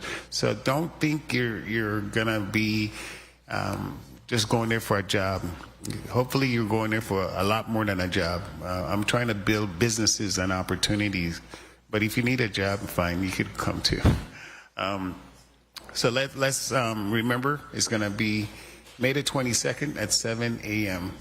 And be sure to register, because you have to register. Seats are limited. We don't have unlimited amount of funds, so the earlier the better. All right. Thank you very much. All right. So, colleagues, let's talk about the list in here of questions. We're going to start off with Senator Franklin Johnson, who would be the first. Senator Marvin Blyden, Senator Boquez, Senator Clifford Joseph will be fourth. Senator Carla Joseph, and then Senator Nobel Francis will be sixth. You're welcome to use 7 minutes so we could get a good relaxing moment. This is a complicated information, so I want to make sure that we don't rush it through. And I'm being generous today, right? 7 whole minutes to ask questions. And remember, take your time, answer as clearly as possible so that people listening could understand. Some people don't understand some of the technical stuff, so we speak. So try to meet us halfway. Thank you very much. Senator Franklin Johnson, you're recognized for your 7 minutes. Good morning. Thank you very much, Mr. Chair. Good morning to my colleagues. Good morning to the testifiers. We're trying to encourage my colleague here to make me a part of his family so I could understand this business a little more. So we were laughing and joking about this investment and stuff like that. But I'm very pleased to hear the testimony from all of you guys here today. There were a couple words that just keep sounding out here today. And the main one was opportunities. From each and every one of you guys that testify here. Opportunities, opportunities. And the next word was the maritime. And I'm trying to figure out how do we get our, Dr. Sophia, your testimony is 136, right? 136 degrees, right? And my question is, how do we hold them and keep them here? Because we are educating our young people, and all our folks are always telling the children, go and don't come back. But when we keep telling our children that, you look who coming in here, they're coming for a reason. You know, and sometimes our children are encouraged that, you know, if I go out, I'm going to make a lot more money faster. Everybody got their own pace. And your pace should be here in your homeland to develop it and make it work. And so my biggest question is, how do we try to retain all this knowledge that we have just bursting at the seams and leaving? A great question, Senator Johnson. Thank you for it. You're right. We do have a lot of talent right here that were produced right here in the Virgin Islands. I think one way to help retain them would be creation of jobs to be able to do that. At UVI, as you know, I mentioned that we have our Marine and Environmental Science program, which focuses primarily on research. However, there are huge opportunities for marine science research here within the territory, whether through Department of Planning and Natural Resources, of course, at the University of the Virgin Islands, and many other areas. But I think we also have a huge opportunity in the blue economy. And so Dr. Davies mentioned maritime. The maritime industry is where I think we have the biggest opportunity. And so I see that as a huge opportunity for us in the territory to foster that intersection between business and marine science. Of course, we do a great job in preparing entrepreneurs and business professionals at UVI, and then separately at preparing marine scientists. And I think, you know, having that intersection, so the conversations and meetings we've been having across the territory, not just at UVI, but in collaboration with the Bureau of Economic Research and others throughout GVI, we're moving in the right direction. I think we're currently working on deploying a territory-wide survey regarding the maritime industry and others so that we can move forward in developing additional programs in partnership, not just UVI being the sole provider, but in partnership across the territory so that we can fill that space so that our young people can have successful, thriving businesses to start here right in the territory, because it is one of our fastest growing industries. And I recently learned that the Virgin Islands is #1 in the world in terms of the chartered private yacht industry. And so there's a huge opportunity there. And I know in our meetings we talk about, marine mechanics and so on. So there are a whole number of careers that are honestly ripe for our young people to go into from an entrepreneurship perspective, even without getting a marine science degree. For those who are interested in research, that's more applicable. But there are huge opportunities in the blue economy market. And I appreciate you saying that. I just stumbled someday into the boatyard down here, and just stumbled because I went to look for someone there, and was amazed with the size of the catamaran that is being built right here on St. Croix. And when I asked him, well, who's buying these boats? He said people from all over the world, Europe. And a lot of people don't know of this, industry that existing and how it's striving. And we need to make sure our children understand and know more about it so that they too can be a part of it. And hopefully one day we have some young people building these ships by their own and having their own shops, Go ahead, please. Alan E. Henneman, Assistant Commissioner of Tourism. Senator, if I may just give you a snapshot for St. Croix. November, you're holding the Sunfish Regatta. You have 23 international countries participating. We are a sponsor. So we're seeing growth in the blue marine industry as well. And we are also speaking to the Clipper Race Association. That's the race that goes around the world.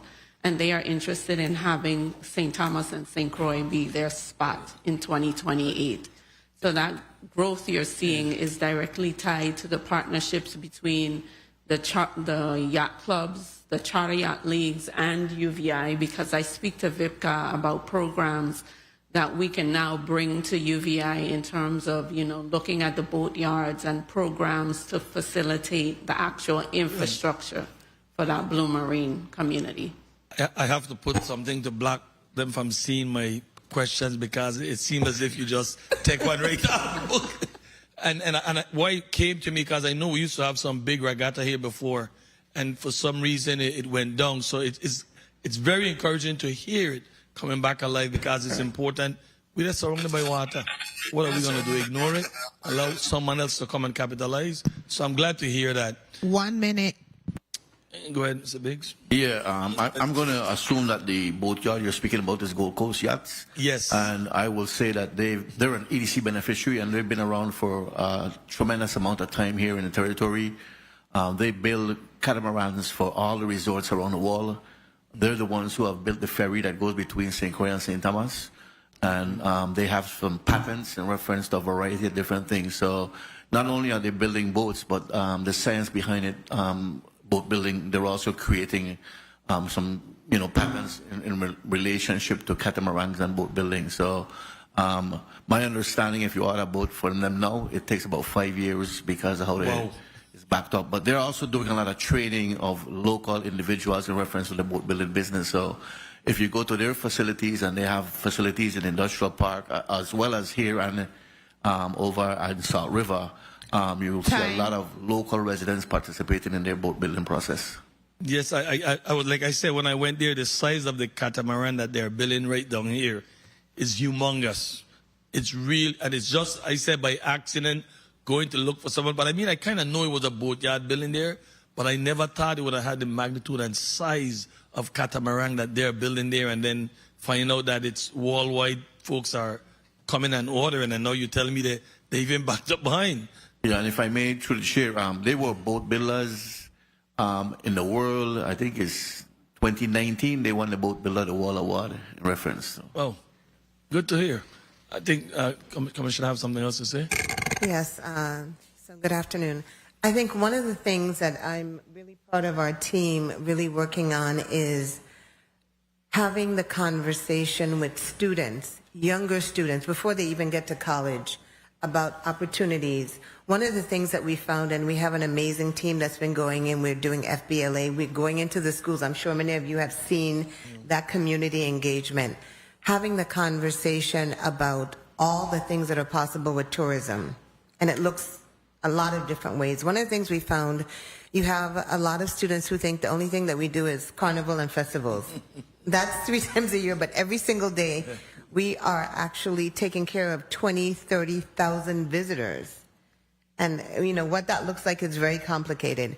And so having that conversation earlier, junior high school, and even before that, makes a big difference in terms of possibilities and understanding that there are hundreds of jobs in the tourism industry, and that's something that we're really, really working on. You know, whether it's CTEC, FBLA, of course, UVI. I think it's helping to change the game so people understand that. In many cases, conversations I've had with people, they kind of stumble into tourism. I started as a bartender or a waitress, and then they've moved up. But really getting people to understand that it's a career path, and you know, whether it's marketing, entertainment, but also building that next generation of people who are running the hotels, owning the hotels, all of that. And it includes the maritime industry. So I think that's something that we're working on, and we're very excited about working with our stakeholders on that. Thank you very much, Mr. Chair. No time is gone, but I wanted to ask Mr. Biggs, CEO, 1 or 2 more questions. May I proceed? Thank you very much.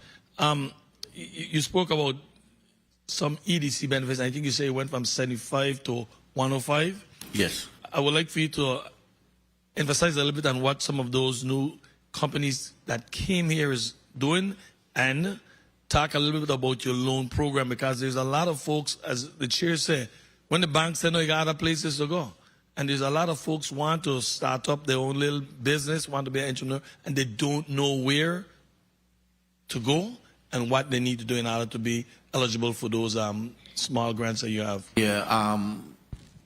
Yeah, so in reference to the EDC beneficiaries, what we're seeing now is the smaller companies, but a lot of financial companies is what we're seeing. We're moving. The manufacturing companies are a little harder to attract here for a variety of different reasons. One, the cost of doing business here, cost of electricity. If you're a power consuming entity, unless you're willing to build your own solar field, it's very expensive. So it's very difficult now to attract the larger manufacturing entities. But the smaller financial entities are very mobile because they're doing a lot of their work by computer, and they're able to do it well here because the reliability of the internet, the speed of the internet. So we're seeing a lot of those companies. So a bulk of our companies, I mean, we have the gamut, but the majority of them that we're attracting now are smaller financial companies, whether they're trading, they're doing financial consulting, they're doing some back office operations, but those are the type of entities we're seeing mostly now. So those also tend to be the higher paying jobs also, you know, in those areas. So, yeah, I mean, there's definitely discussions going on in reference to, you know, how do we continue to grow that workforce? I mean, I will have some discussions with UVI because they're looking for finance degrees and a variety of other degrees, you know. So definitely we'll have those conversations with UVI. On our lending program, we lend anywhere from $1,000 to $5 million. So we carry the whole gamut. And we lend from farmers and fishermen to hotels, you know. So there's a variety of different things. We have direct programs and we have guaranteed programs. We are a SBA preferred lender also. We've just given up, in all honesty, one of the SBA portfolios because we haven't been using that, because we've been using the SSBCI program. That's a program where Treasury gave or allotted the territory $57 million. In 3 tranches, you have to use 80% of the first tranche to go to the second. As I indicated, we've spent the first tranche. We're in the second tranche now. And I'd like to thank our partners, our lending partners, which are the commercial banks here in the territory. So what happened is they're the ones that give the loan, and then we guarantee it to induce them to take away some of the risk from those entities. We just came back. I came back last night, and we met with Treasury. I was up with meeting with Treasury and stuff, and they're very happy with the way that program is performing at this stage. They're giving us some insights in reference to some of the things we can do. The good thing about that program is after 10 years, whatever money you've been able to draw down stays in the territory, and you can relend that money over and over, and you can create your own lending program. So during the Obama-Biden administration, the first SSBCI program, we call it SSBCI 1.0, the territory was given $13.1 million, but because we allocated and ran that program so well. Again, it went up to $57.8 million that we have now. So there's a lot of money that we're trying to put on the street. And again, our lending partners here in the territory have been instrumental in helping us get to those communities. But we have monies available. Of course, we also have done VA Slice. The second $2 million that was given to us has been expended. So we are now, again, closing the portal for VA Slice. So that's been a very successful program on our lending side also in regard to that. I know there's some additional monies that the legislature recently appropriated to us. We haven't received those monies yet, but we'll reopen the portal once we receive that. But we've been very good in reference to our lending portfolios and getting monies on the street. And we are what we call a secondary lender. We're not a collateral lender, we're a cash flow lender. So we lend to anybody who has a good business plan, and we think that it makes sense. If you don't have the collateral, we'll take best available collateral. I mean, if you got real estate, we'll take real estate, but if you have business assets and it's a good plan, we'll take business assets. Thank you so much. I appreciate that. When you talk about collaboration, and I put on my time, Mr. Chair. Yeah,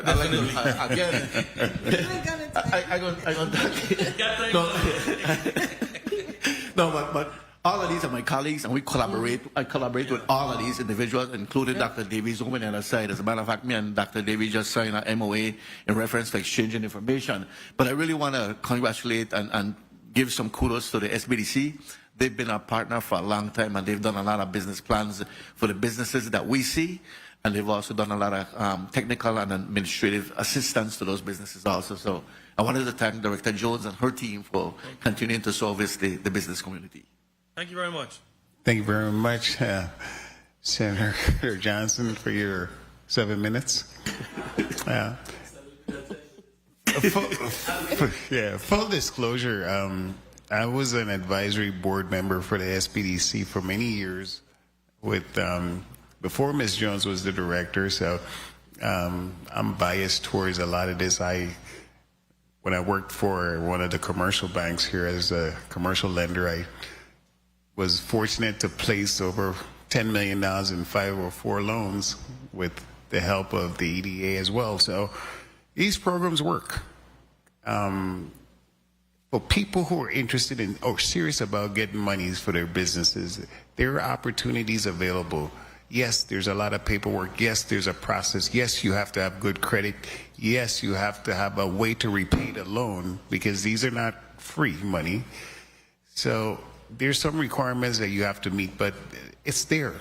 And our people need to be a little bit more aggressive towards obtaining these loans. We're doing good. We could do better.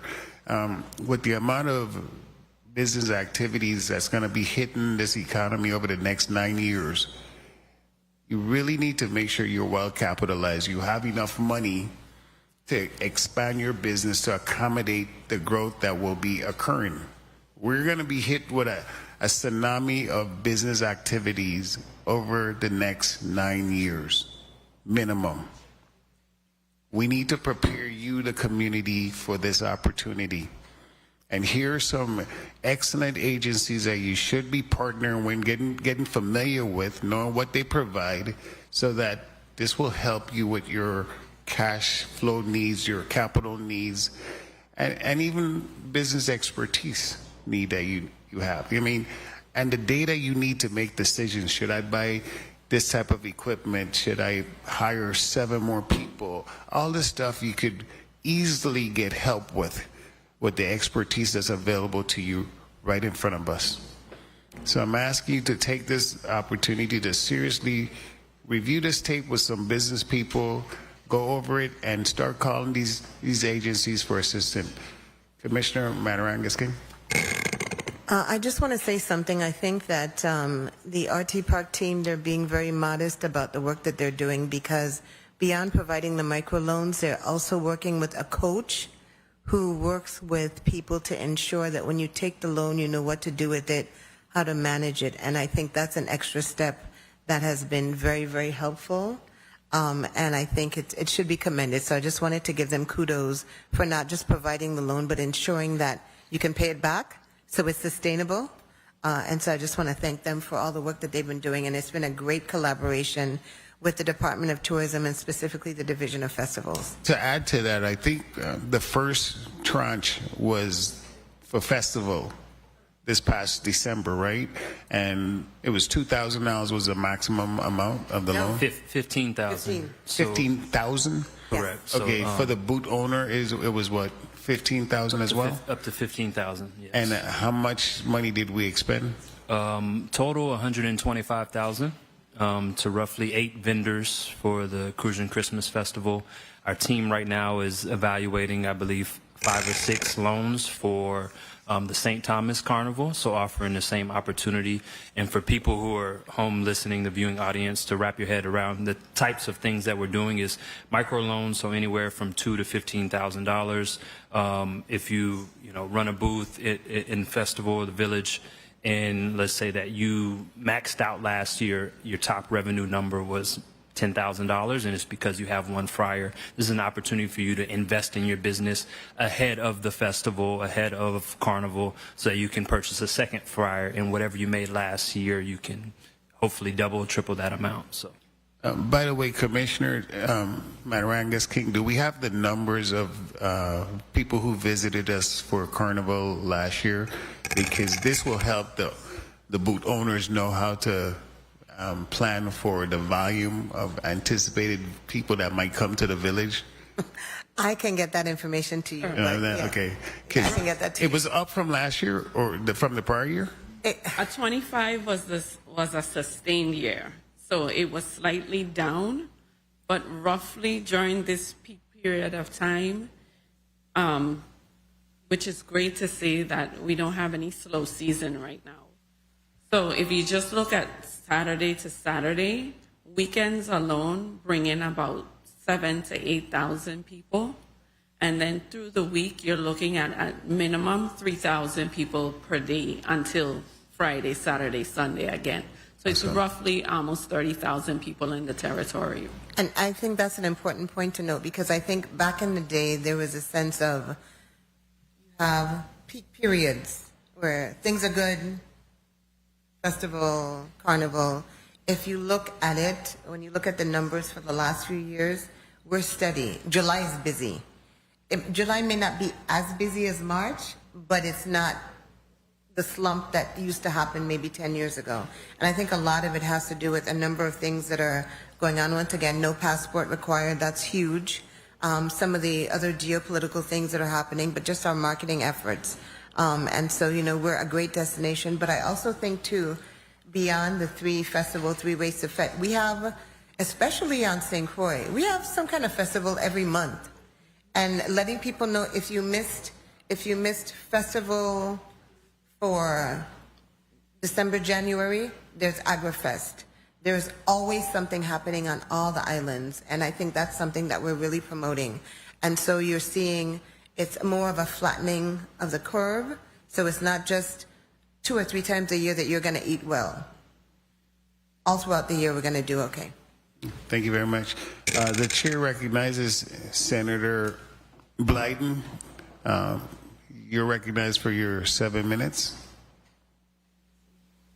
Thank you so much, Mr. Chair. Good afternoon to my colleagues, viewing, listening audiences, staff, Central staff. Good afternoon, testifiers, and thank you so much for your testimonies. I believe some of them are very comprehensive, and I appreciate that. I know, in respect to the dialogue so far, Dr. Davis and Dr. George, you both spoke to the blue economy and our maritime industry. And I hear what you're saying. I appreciate what you're saying. It needs to be said more, because that's a multi-billion-dollar industry, and we are not taking advantage, in my opinion, of it. The word is not getting out to our students. I'm trying to figure out how are we monitoring or tracking these industries that should be targeted, like you stated in your testimony, that high-paying industries, much job availability, and yet still much of our people are not participating.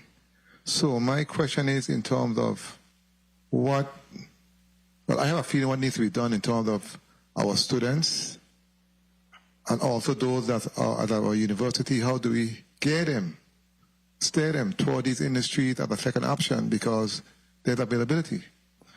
Succinctly, can you speak to that, Dr. Davies, and then I'll go to Dr. George succinctly.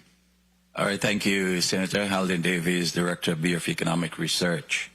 When we think in terms of preparing our people for the future, we must start from birth and continue. And that's why within the context of VIVIS, we want to be able to track that in a more sustained and organized manner. However, when we think in terms more of marine and maritime, the matter of bringing to the attention of our people the value that exists in the environment around us, our oceans, our economic zones, our mariners and our yacht industry, and to be able to demonstrate and to show the value that is there, then we'll be able to have more programs over the summer, throughout the year, to be able to help them advance in that area. Okay, thank you so much, Dr. George. Thank you for the question. So, everything that Dr. Haldane Davis said is on point. What I mentioned earlier in response to Senator Johnson's we are not question. hearing on this end. I'm sorry. Oh, they can't hear us. We are not hearing from the St. Croix end, media. Testing. Can you speak again, please? Can you hear now? No, we are not getting anything.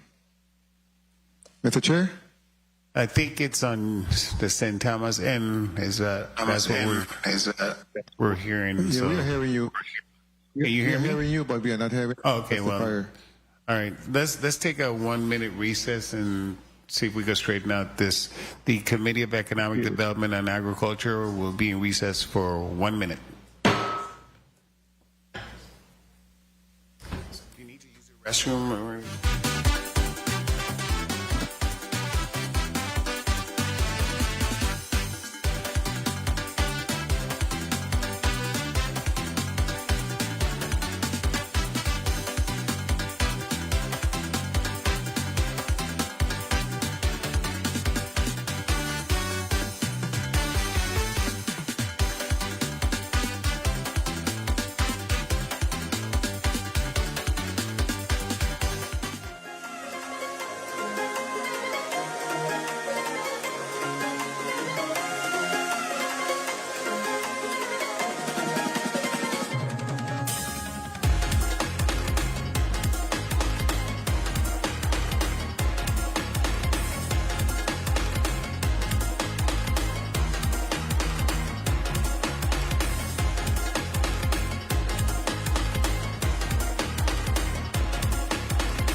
The Committee of Economic Development and Agriculture, we're back on the record.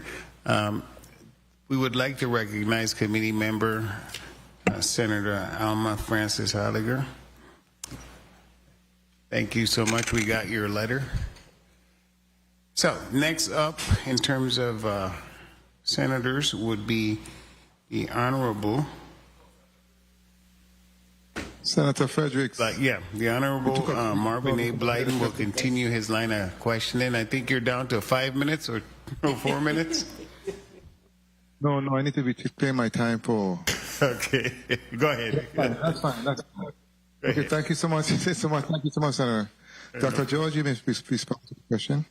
Thank you, Senator Blyden. I think you were asking about the maritime industry that both myself and Dr. Davies mentioned in our testimonies. And what I was trying to say earlier is that we have been meeting every 2 weeks across agencies, UVI, the Bureau of Economic Research, as well as the Department of Labor.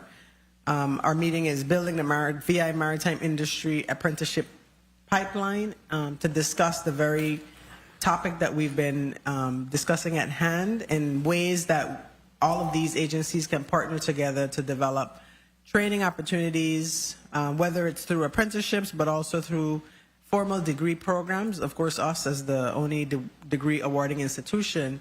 And we have been making progress. And so I think in the next few years, I think you'll see some progress. I'd also like to ask Dr. McGrath, who's here with me, who directs UVI Cell, who's also on that committee, to also share her insights in response to your question.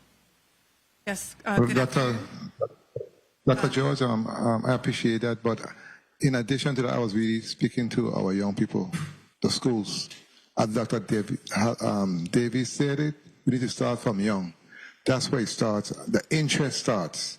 So I really wanted to see how we were getting the information to them, because to me, many of our young people do not know anything about the marine industry, and they're surrounded by it. And that's why I was trying to get at. But succinctly, Dr. McGrath can speak briefly, please, because I have many more questions for other individuals. Dr. McGrath? Yes, thank you. Good afternoon. I think there's just a tremendous opportunity within establishing public and private partnerships, and I think the workforce task force that was mentioned really is playing a critical role. So already we have a number of private companies that are in attendance on that call. We have industries representing the yacht industry, our ferry boat captains, shipping companies, marine sales and service companies. I want to definitely highlight the work that Ken & Jones is doing with the Virgin Islands Professional Charter Association. They've had the Marine Apprenticeship Program in place for a number of years, and UVI Cell, we've had the opportunity to partner with them for several years. We provide the Culinary and Customer Service on the Sea course every single year with VIPCA. We're also excited to look at expanding our marine tech programs. Excited to talk with tourism further on what is emerging on St. Thomas in particular. And then we have some new culinary maritime programs that are in development. And we're also launching a new rescue diving course in collaboration with the VIPD. And then I also wanted to share, this will be a press release coming out soon. UVI Cell and UVI, we are now approved testers for FAA testing. This is the first time the territory has testing available for FAA. So on both St. Thomas and St. Croix UVI campuses. And our very first customers who requested testing was the cruise ship Star of the Seas. So they have staff coming in port in a couple of weeks, and they need to get their drone licenses. So they're going to be operating their unmanned aircrafts. And so we've always just begin to tap into what's possible in the maritime industry. Thank you. Thank you so much, Dr. McGrath. Okay, let's go back to BR. In respect to your testimony, you spoke to the GTP and GDP, which stands approximately at $5.2 billion, up from $3.9 billion in 2018. And inflation continues to be a challenge, rising to 7.6% in 2025, up from 7.1% in 24, due primarily to a 22 increase in housing costs. Can you clarify to me in terms of the housing costs? You're talking about building and or rentals? Renting units. That's within the context of rentals, but I'll let Ms. Liebert speak to that specifically. That is correct. It is in context of rent. That's the inflation housing costs, and additionally, utilities such as energy. So you say rent, not, And energy. not the cost to build, because I believe it's both. How the inflation is calculated, we do building materials, not the cost to build a whole structure. Correct. Yes. But yes, rent and also building materials along with energy affects the inflation heavily in the territory. So basically, our inflation is way more than Hawaii, California, Washington, and all the other places, correct? Based That off what is you're correct. saying. And a big part of it is imports. Shipping costs. Yes. Okay, very well. Let me go to tourism right quick, because I know. Good afternoon, Commissioner. How are you doing today? I'm doing well. How are you? I can't complain. Okay, in your testimony, you spoke to partnerships with the University of the Virgin Islands and hospitality, education, etc., workforce development. Can you be specific in terms of how are you doing that and what are the outcomes? Okay, so a couple of things, and Dr. George and I had a meeting a few weeks ago, and we have to follow up. So there's more to be done, but we started off with the student affairs team. We've done Wow Wednesdays, and for us, we thought it was important to have engagement with not just the university, but also with CTEC, FBLA. One of the things that we found was that, as I mentioned before, a lot of students had their own perception about what tourism did. And it was usually around a fete. It was usually around a festival. And we wanted them to know, first of all, there's so many careers that are involved in tourism. And I think having them engage with, and I always use him as an example, Shamari Haynes, who started off as a greeter, who is now our deputy commissioner, seeing that you can start off at a very young age, whether it's marketing, sales, we have so many different careers, so having that type of engagement is important. But more importantly, we also have a relationship with UVI Cell in terms of the taxi cabs and the work that we're doing there. So I think it's a lot of it is just exposure, so everyone understands that tourism is not just 2 or 3 times a year. One of the things that I always say, and it goes back to our mantra about vested interest and the fact that we're a tourism destination, it's easy to forget that on any given day, when you see 5 cruise ships in St. Thomas, that's 30,000 people that we're responsible for. On any given day, a lot of things happen. Stranded passengers, all sorts of things, some good, some not so good.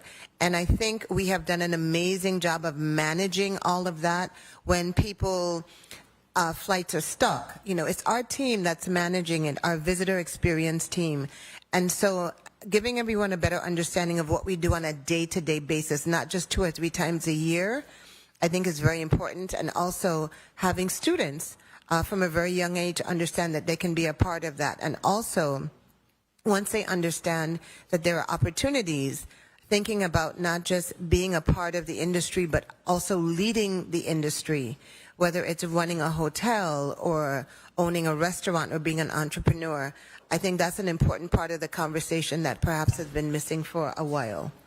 So, I do agree. And in closing, Mr. Chair, if I may, when it comes to RT Park and EDA, can you explain to us in terms of all of the great programs they have and opportunities? How are they? What's their marketing strategy? How are they getting that information to the local individuals and others in order for them to take advantage of these great opportunities? Because as far as I'm concerned, there should be no money left. Those money should be used up because people are looking for opportunities, trying to get those opportunities, but many do not know or for some reason are not hearing about it. So I would like to know what their strategy, how they're going about marketing their program, because they have great programs. And thank you so much, Mr. Chair, for the time. If they can be part of your time, I appreciate it. okay, sure. So I'll start with RT Park, and then I'll let Executive Director Biggs talk about more with EDA. But I will use, I think, one of the things I'm super proud of on our team is our relationship with the RT Park. And I think the microloan program it started off with St. Croix Cajun Christmas Festival. That was the first one. It was a great opportunity for collaboration, and it was organic. Literally, Eric called me. He said, we're working on something. Within a couple of days, we had a meeting, and they had a program. They had the money. We had a platform to help get the word out. And it's one of those things that I took credit for. I'm like, maybe it's my money, maybe it's not. But you know, the amazing thing was it was an opportunity for us to collaborate with another a semi-autonomous agency to ensure that people knew that if they needed help and support for a festival, that there was a mechanism getting the word out, bringing in some other collaborators to make sure that it wasn't just about the money going out, but making sure that it's sustainable and they knew how to manage it. And I think that's a perfect example of collaboration. St. Croix, we started it on St. Croix. We're now doing it in St. Thomas. And our team has been engaged and involved, and we're going to be doing it in St. John. And I think it's going to help with RT Park expanding their footprint throughout the territory. So I think that's just one example of some of the things that we do, and collaboration is very, very important. And I think it was mentioned before, we're very proud of our collaborations with everyone that's here. We partner on different engagements. And so we have a collaborative front when we go to the community. And obviously we do quite a bit also with EDA. And I'll let Executive Director Biggs more on that. I mean, we try to get the word out in many different ways. I mean, we use print media, we use the radio. We find radio to be a very, very functional way to get the word out in regards to our programs. We're running just ads regularly now on the radio in reference to EDA and what EDA does, so people have that understanding, because people knew EDC, they didn't necessarily know EDA. And so we're trying to change that paradigm somewhat. But we collaborate with, like I said, everybody here. If Executive Director Jones is having a workshop and she wants us to come and talk, we're happy to come and talk. We have what we call sort of a lenders roundtable, where we meet with SBDC, we meet with SBA ourselves. We're going to have to bring RT Parks as they're doing some more lending in reference to that also.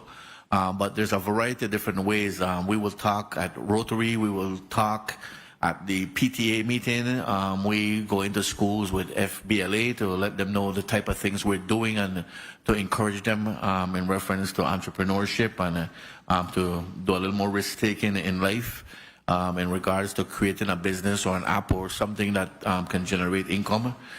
So there's a variety of different ways. And we use a lot of social media now also. I don't know how I left out social media, but that's one of the primary ways that we get to people now with social media. We have our own constant contact, so we put out email blast directly. We also collaborate with the Department of Licensing and Consumer Affairs when we're doing something to send a blast to all of their licensees in regard to whatever program that we're having, and they're always willing to assist us and provide a blast to their database. So a variety of different ways we try to get the information out, and we're seeing people take advantage of the programs, but we're hoping that more people take advantage of more of the programs that we use. If I can respond as well, Eric Saunier, Executive Director for the RT Park. We have a great marketing team led by Sydney Paul, who's our marketing director, Ashel Grant, Brandy Brooks. We use all the different mediums, social media. We even use YouTube. We're on radio. We're print. We do in-person meetings because we know you need to meet the people where they are, and we do that in partnership with everybody that you see here.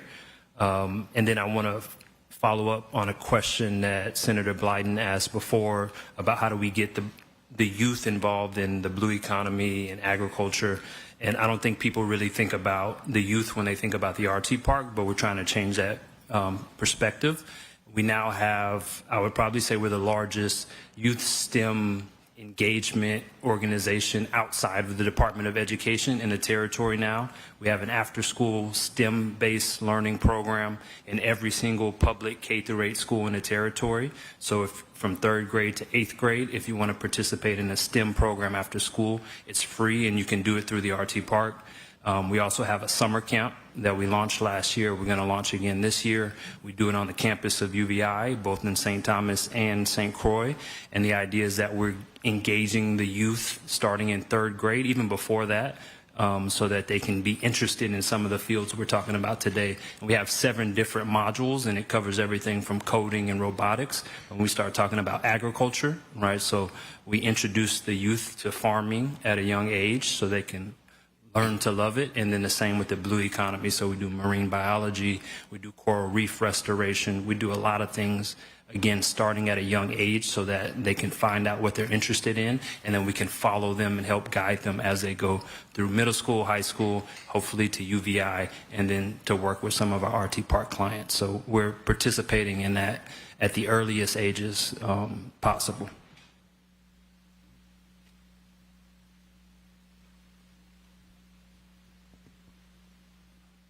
Senator, was that your last question? Yes, thank you so much, and that's really great. I'm happy to hear the responses, and thank you so much for your leniency. Thank you. Thank you very much, Senator Marvin A. Blyden. Next up is Senator Francis, Norvell E. Francis Jr., for your 7 minutes. Thank you very much, Mr. Chair. Good morning to you, my colleagues. Good morning to the testifiers, and good afternoon, actually, to the people of the Virgin Islands. Mr. Chair, first of all, I want to thank you for this conglomerate of an economic engine, I will call it, in respect to the powerhouses that you have brought before us today. And, you know, one thing that's clear, or should have been clear to us, is that when we had the closure of Hovensa, followed by the pandemic, that we can continue to put all our eggs in one basket. The diversification of the economy is critical, and I think from what we're hearing here is that we have a number of offerings, albeit sometimes we think it's a secret, and we need to use every opportunity to continue to sell the offerings that is provided here as a government. So initially, my first question was going to be in terms of what is the synergy across the board between all of these agencies, but from what I've heard, there is a level of synergy that's occurring, and they're having that conversation.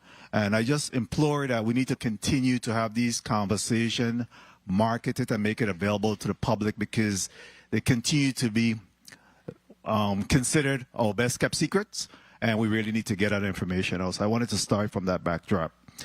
So, you know, as we talk about diversification of the economy, I certainly took stock of that, and it wasn't lost on me when I came into the Senate.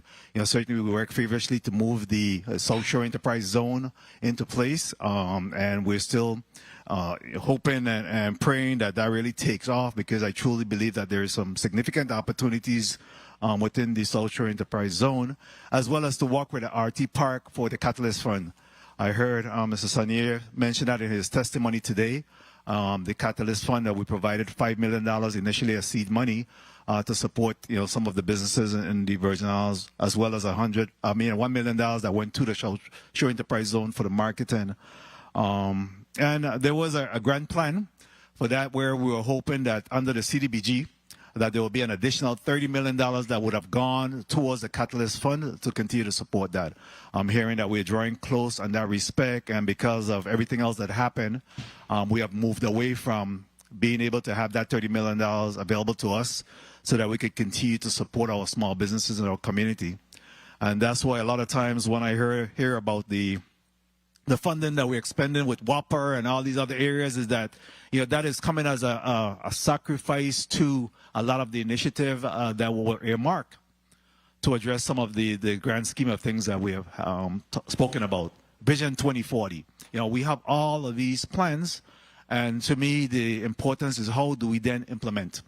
How do we execute on these plans so that we can make it available to the people of the Virgin Islands and those that's coming to our shore? And of course, we can't have this conversation without talking about the quality of life issues. Individuals are not going to relocate here if they don't have the quality of life, or I heard Executive Director Biggs talk about place of life, and I wanted quality of place. So I wanted him to expand a little bit in terms of the quality of space. But when I think about the quality of life, we want to make sure that we have proper health care in place. We want to make sure public safety, infrastructure, education levels are in place so that individuals really want to either come back home. We could be able to attract individuals to come back home, or actually relocate here to be able to do business. So can you talk about quality of place a little bit? Yeah, I mean, I think you've kind of described what I call quality of place as an economic developer. People talk about quality of life, and in my view, people have different qualities of life. Yours might be sitting on a beach reading a book and having a drink and just be able to relax. Somebody else may be travel. Somebody else may be family life. But quality of place relates to what you're talking about, making sure we have correct health care. We have educational system, we have the infrastructure, so our sewage running, our water is okay, we got stable and reliable power, we have good internet. So those things are quality of place, and to me, quality of place will derive or assist in creating a quality of life that everybody's looking for. So I usually talk in reference to quality of place instead of quality of life, because like I said, quality of life could be a little more personal, but quality of place, I think, is something that we all want when we talk about where we want to live. You know, the type of environment we want to live in. Okay. So, President George, thank you for that. President George, in respect to, how do we really transition from the planning stage to the implementation and execution stage? I mean, we have free tuition. We have the programs available through the University of the Virgin Islands. The RT Park is doing a lot of the innovation and creativity with our young individuals. Tourism is doing their part in terms of attracting the companies and to come into the Virgin Islands. What is it that we're missing? What is not happening that we're able to see the level of traction that we should be seeing with all of these dominoes in line? Thank you for that question, Senator Francis. I think we have great beginning levels of synergy. I myself significantly enjoy the collaborations that I've personally experienced in leading UVI in partnership with UVI Research and Technology Park, for example. You would think that we were always working very, very closely together, but we are working even more closely now in terms of building workforce, intentionally preparing students for internships so that they're very well prepared when they do get opportunities to work with, whether it's RT Park companies, EDC companies, within GVI and beyond. The collaboration helps with that.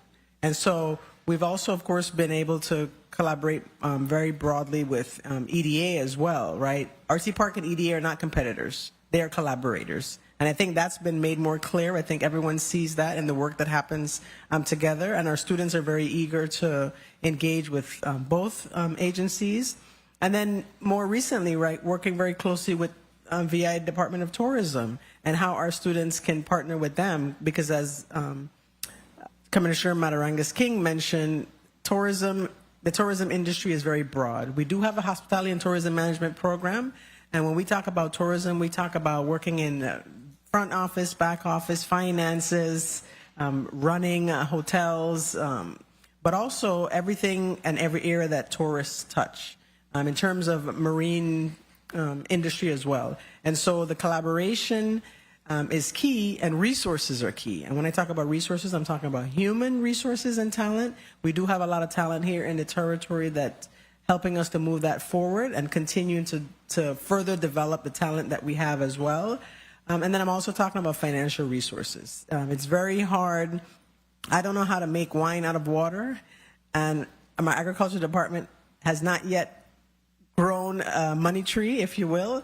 And so honestly, being able to innovate, being able to do more requires consistent resources. That's all I'll say. I won't go into more detail.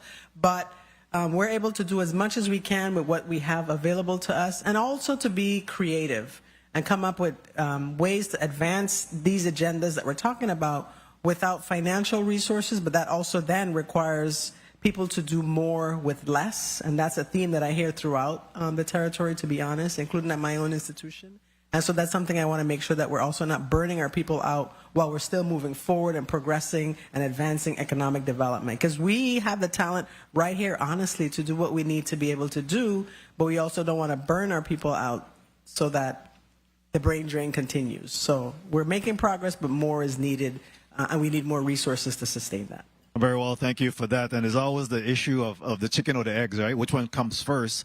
And as the chair of the Budget Appropriations and Finance, I always have to find the money to be able to help that financial resource work. But which one comes first? Do we do the innovation and creation and get these things implemented so that we can be able to gain the money? So I wanted to go to the tourism department, as well as the Bureau of Economic Research. I'll go to Bureau of Economic Research first and then ask tourism to really just close off in terms of, what is the message? What are you getting? What is the research that's being done? What are you hearing from those individuals as you go out into the wider diaspora to really determine what is the next actionable item that need to happen so that we could be able to deliver?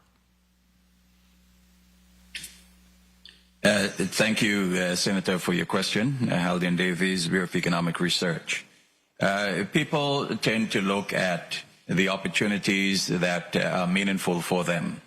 In terms of members of the diaspora, and I've encountered several persons who are interested in returning home, but it goes back to the quality of place, quality of life.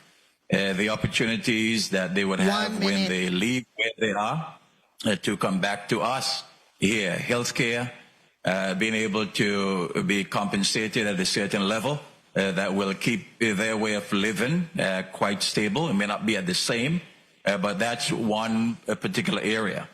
I think another area, and we referred to it earlier, is in the blue economy. There are lots of opportunities, and we need to establish a plan, a strategy for our blue economy. I noted that the BVI have established a plan and strategy for their blue economy and their exclusive economic zone, extending out to 200 miles of ocean.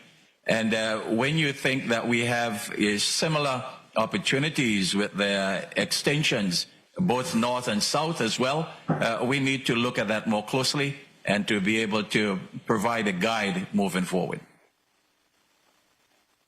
And Ms. Liebert, any thoughts? Ms. Liebert, Bureau of Economic Research. I do think that sustainable housing is extremely important to retain skilled workers in our community, especially younger skilled workers. And additionally, I do believe diversification of our economy is extremely important, but we do need a population in order to diversify. So we should start with retaining, upskilling locally, and making sure that we take care of our people at home first before we start going abroad trying to bring in new talent and new skill sets. Excellent point, Commissioner. So I think that the ER team, they have identified a number of key groups. I think there's another group that we see an influx of since COVID, which is remote workers, and that includes the diaspora. One of the things that I find interesting, and I've always been engaged and involved in the community, is I don't think people realize how many people are coming in. Whether it's people returning home, many people are returning home to take care of family members. There are a lot of people coming back. And then you also have new people who are like, well, I can work anywhere in the world. Why not the USVI? And so I think those are some of the groups that we need to take a look at in terms of who's here, what they're doing, and the level of engagement with the community. So I agree with BER, but like I said, I think the remote workers, because I've run into so many people who are coming back for so many different reasons, the diaspora, but also new people coming in, that we need to take a look at. Thank you very much. And my time has been called, but I want to say that we need to continue to have this discussion, but more so that we need to ensure that there is a plan of action that we can all follow through. I think that we don't lack a plan. It just seems like it's always difficult for us to be able to implement and execute. And part of that plan has to be succession planning as well. How do we start to set our young people to be able to assume and take over this place? I think we have a responsibility of doing that moving forward. Thank you very much, Mr. Chair, for the time and opportunity. Thank you very much, Senator Francis. We appreciate you your questions. Next up is Senator Angel Bolquez. Vice Chair, you're recognized. Thank you, Mr. Chair. I thought I was supposed to be after Senator Blyden before the non-committee member ended up that is correct. Going before. Nevertheless, thank you, Mr. Chair. Good morning, Mr. Chair. Good morning, colleagues. Good morning, Central staff. Good morning to the people of the Virgin Islands and the testifying panel here before us in this block, which I believe represent the leadership who is responsible for shaping our economic future.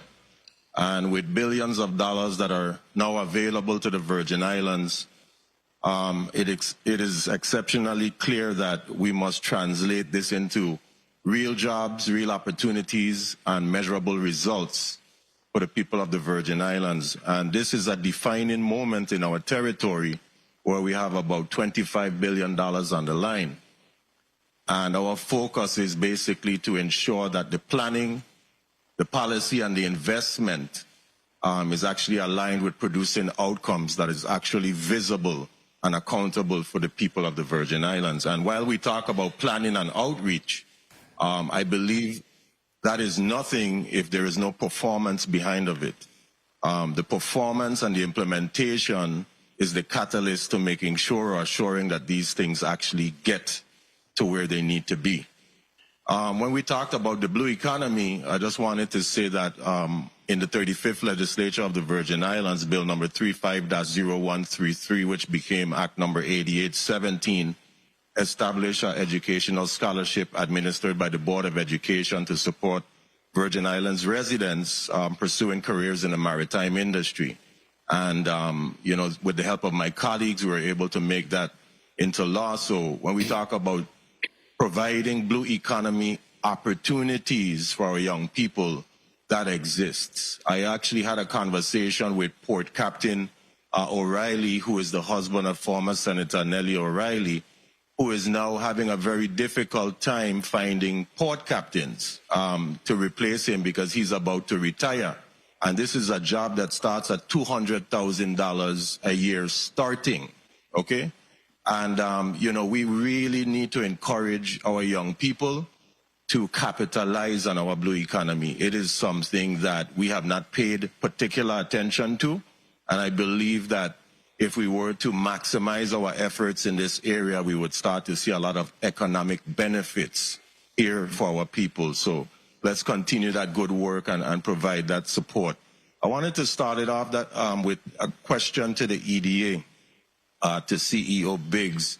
How much of the federal funding that you've received at the EDA that you have managed to date, how much of the funds have you actually seen any particular economic changes that would benefit the Virgin Islands? What is the dollar amount of the funds that you've received in the past few years?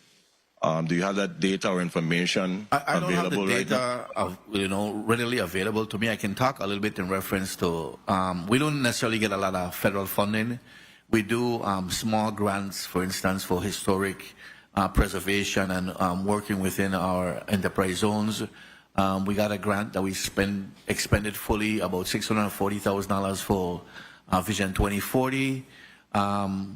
FEMA projects from Hurricane Irma and Maria, we're still working on that. We had about $8,000 for St. Thomas damage and about $20 million for St. Croix, which we're still negotiating on the St. Croix amount, so that hasn't been made available to us. We've expended about $4 million out of the 8 on St. Thomas and fixed three bays in the park. I apologize, Mr. Biggs. Let me just ask to the chair if you could provide that information. That way we can receive it, but I would prefer to move on if that's okay with you. Yeah, no problem. The only other funding that we really receive is SSBCI, which I spoke about. We're in the second tranche now, so we've loaned upwards of 80% of the first $18.7 million, and we just got another $18.7 million to lend to small businesses. Thank you. Thank you so much. Dr. Haldane Davies, good morning. You referenced $25 billion as a windfall in your testimony. How much of the funding is currently at risk, in your opinion, of not being spent within the required timelines? That's a very good question, and I think our colleagues at ODR will be better positioned to really state that as they manage that. However, I think holistically, the goal is to ensure that all of it is utilized and plans are in place to ensure that that happens. Just a few weeks ago, we had the opportunity of making a joint presentation at the International Economic Development Council. We had Mr. Biggs there, Mr. Simmons, ODR, RT Park, and BR. And we've been asked by the governor to make that presentation available to the entire territory as well sometime soon, and we will certainly do that. Okay, what about revenue leakage? You also mentioned that in your testimony. All right. Do you have any particular ranges or I would not state a particular range right now. One of the things that we look at, Senator, is we have started a process of collecting administrative data from across departments and agencies. Director Biggs, CEO Biggs referenced that.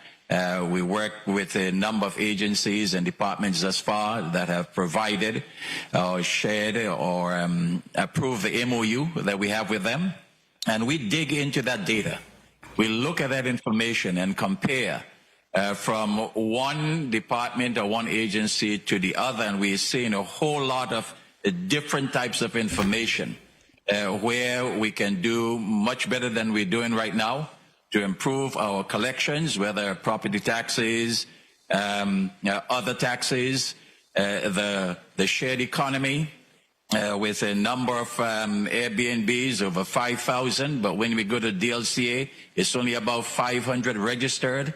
That's real leakage. And for us to be able to capitalize on the information that we're pulling together to ensure that we are able to then bring forward information that will be meaningful for the executive branch and the legislative branch to work on, that will allow us to keep more of this money into the territory. Very well. And lastly, because I think I heard my time, in your opinion, what economic indicators should the legislature be reviewing, whether it's quarterly or every year, in order to measure whether it's progress or even the leakage that you speak of? What are those indicators, in your opinion, that we should be looking at? All right, thank you. I'll start, and then Ms. Liebert will follow. I think looking at the whole matter of the consumer price index, where we are with respect to inflation. And I use a term in my presentation, inflation, greedflation, which may lead to griefflation, where people become so upset with what's happening that we no longer are focused on the things that we need to focus on. So inflation is one particular area.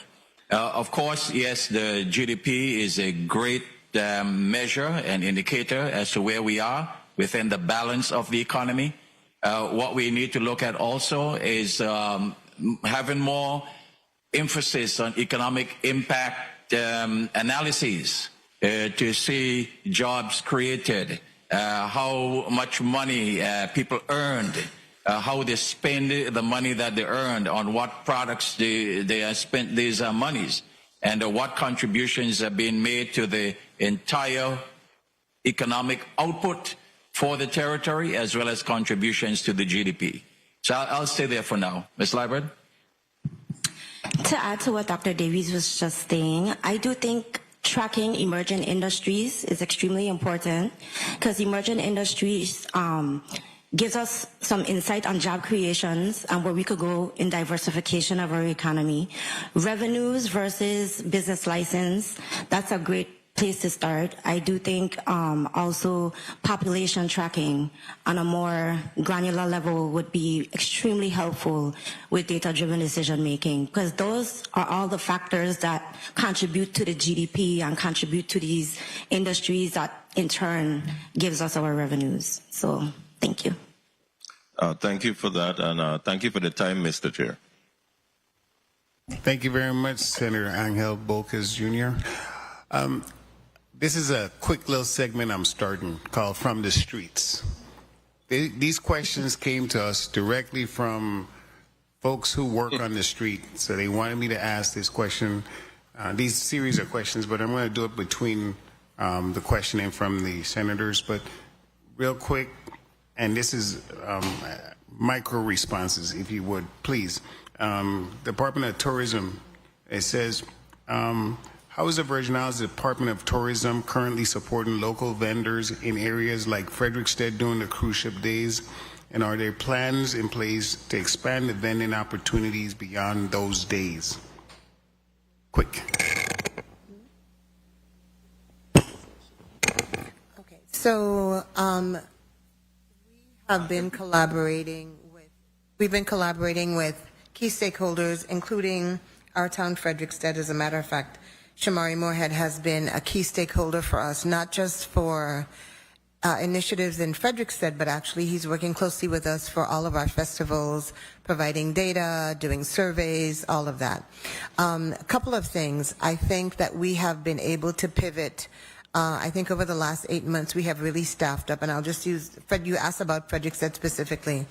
It's hiring greeters, having a director of visitor experience to ensure that we support not just the cruise ships, but even the military ships, and that has really been a boon for our economy. Okay.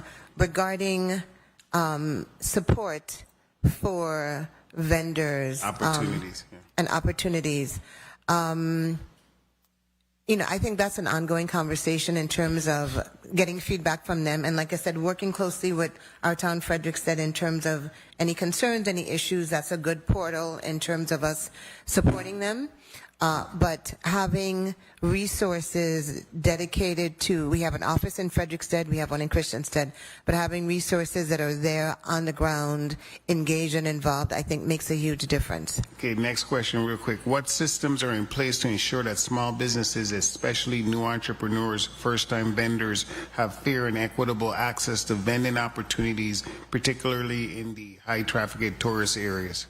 So, first of all, there are a couple of things. I think people think that tourism runs a whole situation. We don't. As a matter of fact, the vendors are actually through sports parks and recreation. So I just want to be clear on that.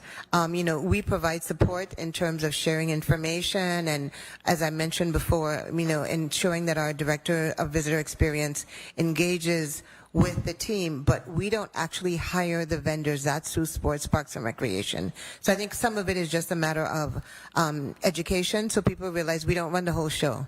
We're there to support, but we don't hire the vendors. Okay, thank you very much for that quick response. All right, next up is Senator Clifford Joseph Sr.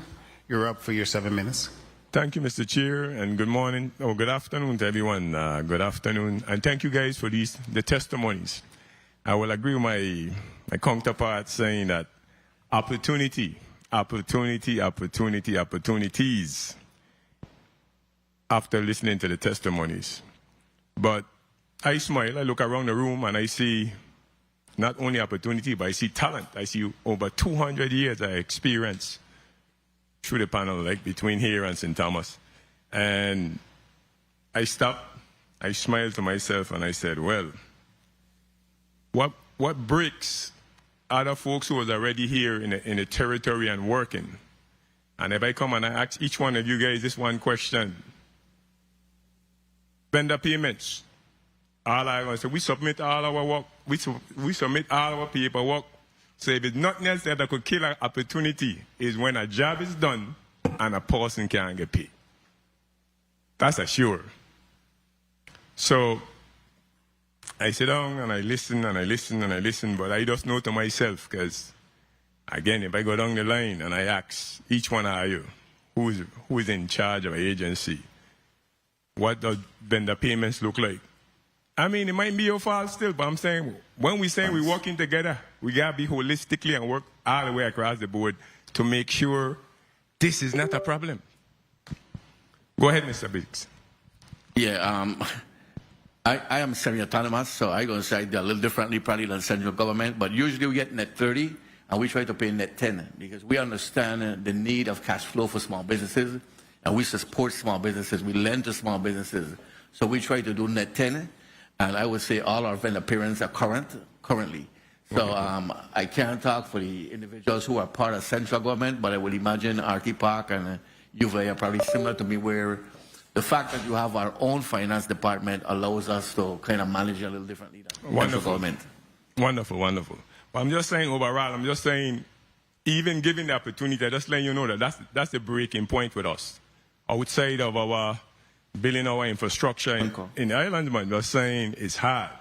Because when you meet a contractor and when you listen to the numbers, like I owe $200,000, I owe $300,000, I owe $2 million, that ain't a good feeling, because trust me, and I listened to it, education was in front of us the other day, and I see the same thing where they end up sending back money, because it'll get a point where the actual worker can't trust anymore, because they're already out to their max. With employees, they're hanging on. So I just wanted to make sure that whoever else listening in finance, try and start pay these people. First question, I'll go to UVA, so I'll go there. What's the percentage rate on our graduates staying in the territory? That's a great question. Honestly, a lot of our local graduates stay in the territory. If you heard me earlier, I talked about of the 11,000 degrees that we've awarded since 1962. I know that's a long time span. 84% of them are from the territory, and most of them do stay. Our international students, of course, usually return, because that's how the visa is set up for them to return, unless they extend for continued education or employment. But majority of our local graduates do stay. Those who are from outside the territory, from the mainland U.S., many of those do return to the mainland, and some do end up staying. But so you guys help them with job placement through the partnership with DOL or EDA? Yes, we do. One of the things that I've also seen that there is opportunity to improve that. We do have a career services office on each campus. So we have Anaya Lord on St. Croix, and then we have Miss Mary Myers on St. Thomas. So those offices do work closely with students about their next steps after graduation, as well as employment while they're studying at UVI. So whether they're working on campus or internships in other places, we do collaborate with the Virgin Island Department of Labor and Commissioner Gary Malloy and his team, for example. But one thing that we did find was there needs to be more infrastructure, to be honest, to support students as they decide about graduate school, for example. Yes, we want them to stay at UVI, but when there are programs that we don't offer, of course, helping them navigate that. We do have some established 3+2 programs or 2+2 programs in engineering, for example, with the University of South Florida and others, and of course other programs across the mainland. So we make sure that students are aware of those that are available. But if we don't offer a degree, then helping them figure out where they can go. But we're trying to improve that infrastructure by creating a student workforce development initiative at UVI, and eventually an office to be able to provide students with that workforce development training, as well as that career development trajectory, mentoring, coaching, etc. Thank you for your response. Back to EDA, one question. What's the status on the hotel? Which hotel? The one right off the airport. That hotel is still being developed. We will probably hear the application for the South Shore Trade Zone. They've submitted an application in reference to South Shore Trade Zone. We anticipate that we'll also get the HDA, which is the Hotel Development Act application in reference to that shortly also. But we're still in communication with them, and our board meeting is on next Thursday, whatever next Thursday. I think that's the 16th. And that application should be in front of our board in reference to South Shore Trade Zone benefits. Thank you. This one is for tourism. What is the status of the VI Music Festival? Last time you guys were here, you told me you had a study going on. What's the update? Alani Henneman, Assistant Commissioner. Since we met last, the RFP has been built. We're actually finalizing it.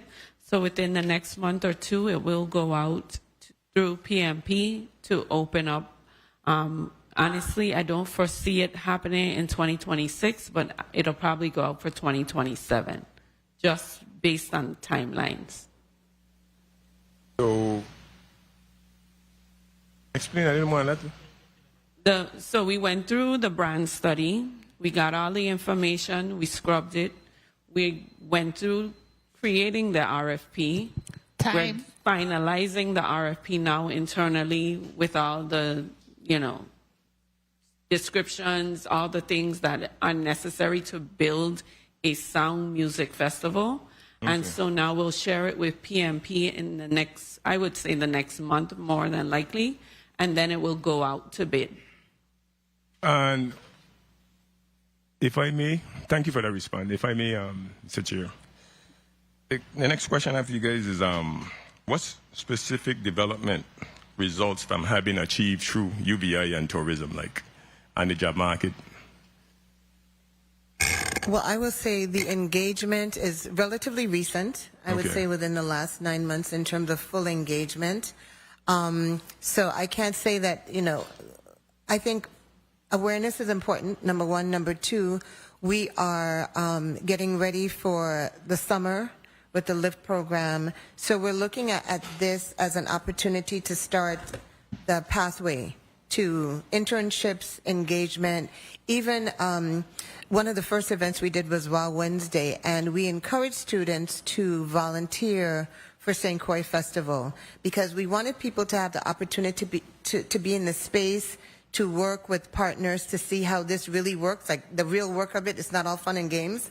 Okay. And so, I can't say that we have 20, 30 students who have already been placed, but it's the beginning of the process. And as I mentioned, it's not just UVI, but FBLA, CTEC, just being in all of those spaces and having those conversations where students now understand, oh, okay, this is a real career. And it's not just being front of house. It's not just, working in tourism is multifaceted.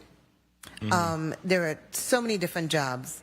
And so I think this is the beginning of it. So we're covering a lot of the hospitality, speaking, looking at individual eye contacts. All of the above. Mm-hmm. Okay, good. Senator, if I may, Alan Ehan, I'm an assistant commissioner. We are, through UVI still, of course, we partner with the training program for our taxis. But outside of that, we also do events on the road where we have taken chefs that work through UVI to key events like the food and wine event and showcase UVI and the whole program and the offerings across the platforms and the editorial people, to the editorial people that are there too, that give UVI the highlight. So it's not just the students, but it's also the branding and the whole hotel tourism program at UVI as well. Well, thank you guys for the response. Thank you, Mr. Chair, for the time. Thank you very much, Senator Clifford Joseph Sr. Great questions. From the streets, that's my new tag now, it looks like, right? Okay, this question says, what are other requested excursion opportunities not being met? Specifically, what do you mean in terms of excursion? That's a very broad... I guess, typically it seems like it's a cruise ship question. So someone is wondering what else is available that the cruise passengers might be requesting that we're not providing in the territory, that we could provide them some information so they may be interested in opening a business to deal with that. Right. So I think that we have, really when you come to the USVI, you have so many options. I will say I'll do a plug for Sea Traders next week, so we'll be able to hear from the cruise ships directly. A couple of things, cruise ships and airlines. I want everyone to know that we are in constant conversation. This is not like once a year, we are constantly talking to them about what they need, what their concerns are. We had a meeting the other day with Silver Seas, and they were talking about St. John. So I want everyone to know that as we're looking at our destination, we are always looking at what we're doing well, what we can improve, and constantly getting feedback. But next week, I think many of us will be at Sea Trade, so any new information we have about additional excursions. But we are very, very responsive, and especially having our directors of visitors experience, that's their main job, to engage with the ports and the cruise ships to find out what are some of the things that they're looking for, and then we adapt. Okay, just to add context, if you would please consider posting it on the website so that entrepreneurs may know that that's an opportunity. Is there anything in there, like if you're not providing something, let's say tours for the rainforest or whatever, I don't know, that's something that you might want to just put that it's an available opportunity for someone, a business to participate in. That's, I think, what they're trying to get at. Okay, so a couple of things, and I think it's an underutilized portal that we have in terms of our website. So we have newsletters, we have a lot of information that's going out. And one of the things, if you've been looking at our social media, we work really closely with businesses to feature them. You know, so it's not just the usual tourism experiences, but we've been doing a lot with small businesses. We've been doing the optimization program where a lot of small businesses, they don't have a huge marketing team, they don't have a lot of dollars. We will go for free. We will take your pictures. We will do all of these things to really feature you. So I think people need to take a look at the Department of Tourism. We have our websites, we have social media, and there's a lot that we're actually doing to support small businesses. And in many cases, the options are free. Thank you very much, Commissioner. Senator Carla A. Joseph, you're recognized for your 7 minutes. Thank you so much, Mr. Chairman. A pleasant good day to everyone. I really want to commend you, Mr. Chairman, for your timely hearing on this matter, because everyone knows that one of the lifeblood of our economy and of any community is money. Money helps solve problems. And we have a lot of challenges and issues here in the Virgin Islands, so this is a very salient conversation for us to have today relative to how our economy is looking. I want to ask and follow up quickly on a question that you posed to the Commissioner of Tourism. Commissioner, do you offer any opportunities for sponsorship on your website for commercial businesses? So we offer sponsorships. One of the things that I think it's important to note, we support businesses and engagements, but I think over the years, the perception has been that the government is supposed to support every single entity, every single event, I'll just be honest, we can't afford to do that. You know. But that is not my question. Okay. I'm asking about your website. If it's for Carnival, do you have persons who can come to you and advertise their business on your website? Oh, absolutely. So, and as I mentioned before, How do you do that? I'm sorry? How can they do that?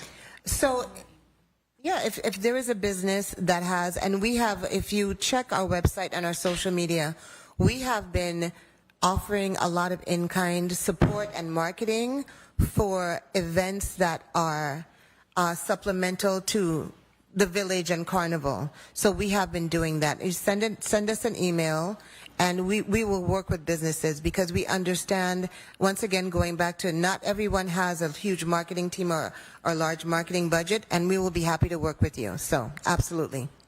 Okay, thank you. And what is your email Sure. address, and who should they send it to? Just to follow up and be clear.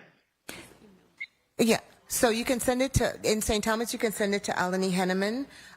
One of the things we want to be clear about. One moment for me, Commissioner. And what is her email address? That's a public email address. Can you kindly share it? Alani Henneman, Senator, my email is A Henneman. That's HENNE, M as in man, AN, at USVI tourism.vi. And anybody that would like to be on the Visit USVI webpage just needs to have a valid business license, and then we feature them for free. And all they have to do is upload a photo to us. Yeah, I have an issue with the free part. I think, that's good advertisement, and that's good way for us to generate some money. You may just offer them a nominal fee for doing that because you touch the world, and that would help promote their business. So that's something for you to consider, not for, when you are ready to implement, how you choose to implement. I wanted to now thank you, and so I thank you both for providing that information. Dr. Davies, how are you doing today? I'm doing well, Senator. Very good. You helped train me, so I appreciate you very deeply. And I see your hair supporting Ms. Liebert as well and training her. I see succession planning live today. Excellent. Now, I wanted to ask you some questions regarding what you mentioned on page 4 of your testimony when you said the overall economy is stable and resilient, especially considering strong visitor arrivals, persistent low unemployment, which you quoted is at 3.6% since 2023, and significant infrastructure development. However, you said and this is critical, this is very critical in your next paragraph, you said, however, we must remain mindful that long-term stability and growth is tempered by high energy costs. Yesterday we had WAPA before us, and I was very concerned because the executive director mentioned that we were looking at bringing in some additional generation power to support our brothers and sisters in St. John who had suffered for days without electricity, and that the primary source of the energy or fuel source would be more so diesel compared to LPG. I have my issues with that because I do know this community invested highly in LPG, liquid propane gas. We have that whole facility down in Crum Bay, the Randolph Harley, that is LPG. And he mentioned on the record, because I recall this vividly because I asked him, he said it would be a 30%, 25 to 30% increase for the diesel, which we're running now with the 1 minute.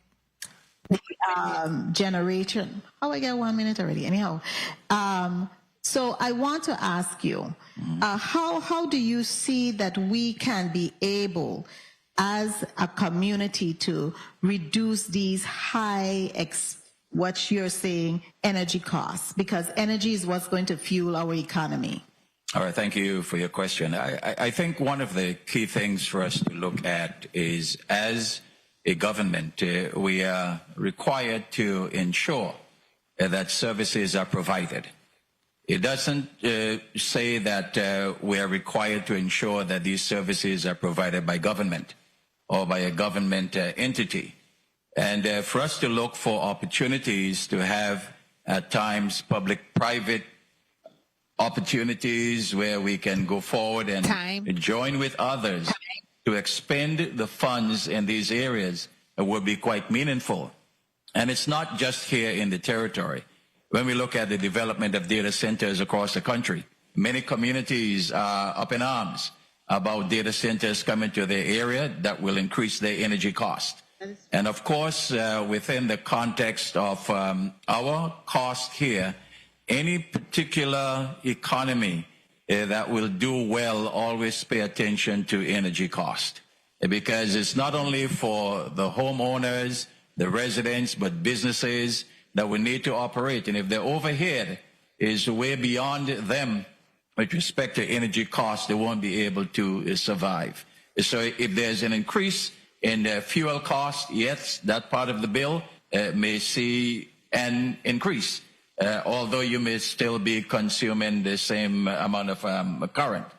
So let's see what opportunities exist to ensure, in addition, yes, we have the wind and other form of alternative energies that could be brought into being, but let's see more strategically for the future of energy in the territory where we continue to head and to make those strategic decisions.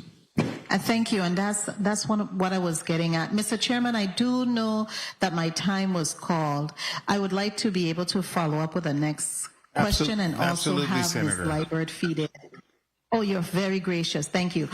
Feed in on this question, because the energy cost has to be reliable and affordable. And we have expended already there a whole bunch of propane tanks down in WAPA for the LPG. This body and the federal government spend hardworking taxpayers' money for that.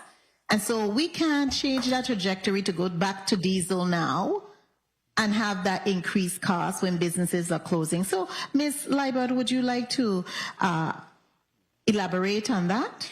Yes, Senator, I appreciate the time.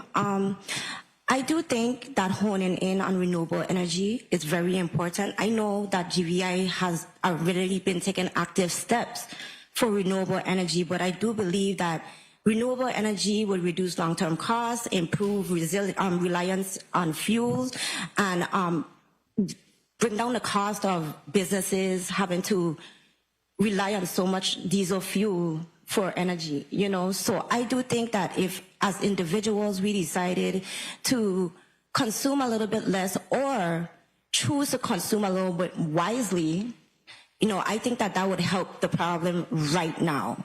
But future planning definitely needs to be in place. A lot more discussions definitely needs to be had, but I feel like the solution right now is renewable energy. And thank you so much. And Mr. Chairman, thank you, because that's very critical. We really have delayed implementation here in the Virgin Islands. We'd like to scrap plans. We have to continue to make the plan and update it and not go backward. Forward and upward. That's a theme from one of my colleagues. Thank you so much, Mr. Chairman. Thank you very much, Senator Carla Joseph. The chair recognizes Senator Alma Francis Heiliger for her 7 minutes.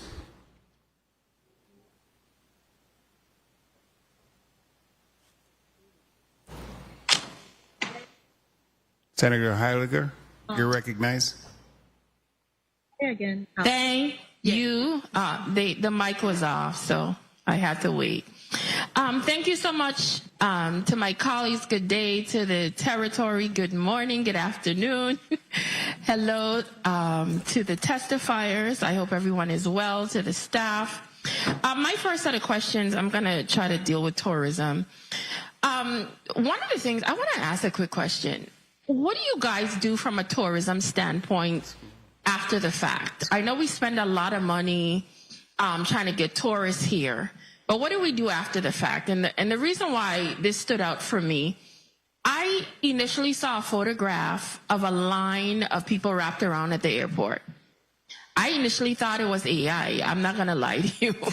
I really thought it was AI. I said, somebody asked me about it. I said, but that's a fake picture. There's no way this was happening.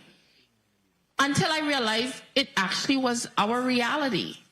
And I thought to myself, my God, is this the last memory these people are going to have of us? Oh my gosh. Being here in this territory. And I thought, I wonder what the tourism department is doing. Are they going out there giving out water? These people were in the sun for hours, some of them.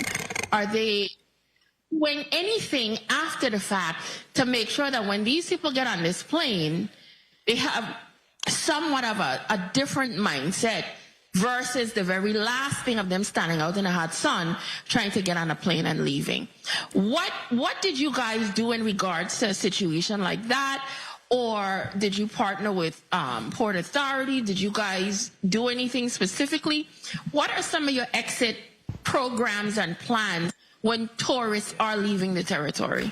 Okay, good afternoon, Jennifer Matarangas King. I'll start, and I will also turn it over to Assistant Commissioner Alani Henneman, because I think you're talking about St. Thomas specifically, which is an airport that was really prepared for 300,000 people, and now we have about 900,000 people that are moving through. Couple of things. One, I think what you're referring to was a situation regarding TSA that was not a USVI issue specifically. We know the situation with the government shutdown and the lines that you saw. Could we just say something? Sure. We don't need a dialogue whose fault it was. The fact of the matter, it did happen. I am aware it was a TSA situation, but at the end of the day, those were tourists, and that is the last memory they're going to have of the Virgin Islands. Okay. So I understand the TSA thing. So I'm saying, what do we do from a hospitality standpoint? Did we try to go above and beyond? Yes, That's what I'm trying to find out. I was giving context because we were one of the only places that actually we have directors of visitors experience. We have ambassadors who were giving out water, talking to, and it wasn't just our ambassadors, our greeters. It was all hands on deck. So everyone from Assistant Commissioner Alani Henneman, everybody, festival, everybody was there, myself included. So we knew that this was an unfortunate situation, but we did our best to ensure that people were comfortable, whether it's water, snacks, all of that. We coordinated with the Hotel and Tourism Association, Port Authority, hotels. There was a whole group effort to manage the situation. And so that's what we did, St. Croix and St. Thomas, and I'll turn it over to Assistant Commissioner Alani Henneman, who is on the ground all day, every day, managing the situation. Good afternoon, Senator. I want to state on the record that the TSA situation did heighten this situation, but this is a situation that we've been facing in St. Thomas that we've been monitoring for a while because we do have increased airlift period. Yes, we will have lines. However, it's how long you stand in a line and how fast the line processes that makes the difference. So there were some key things that we did during the heightened period that has for more or less relieved the lines through the partners. So the actual counters, the different airlines have now opened at 8. CBP and TSA are there from 7 o'clock. So they are now funneling people earlier. So the lines are moving quicker. On Saturday, where we have 4,300 people, or 39 to 4,300 people leaving, they are processing 2,000 people within an hour and a half now. It makes a great difference. But it is a partnership, and I want to shout out to the territory. This is the only airport that you go to that has a stranded passenger program, that has greeters on the ground, that gave out water, that gave out snacks. And the commissioner said it best, it's all hands on deck.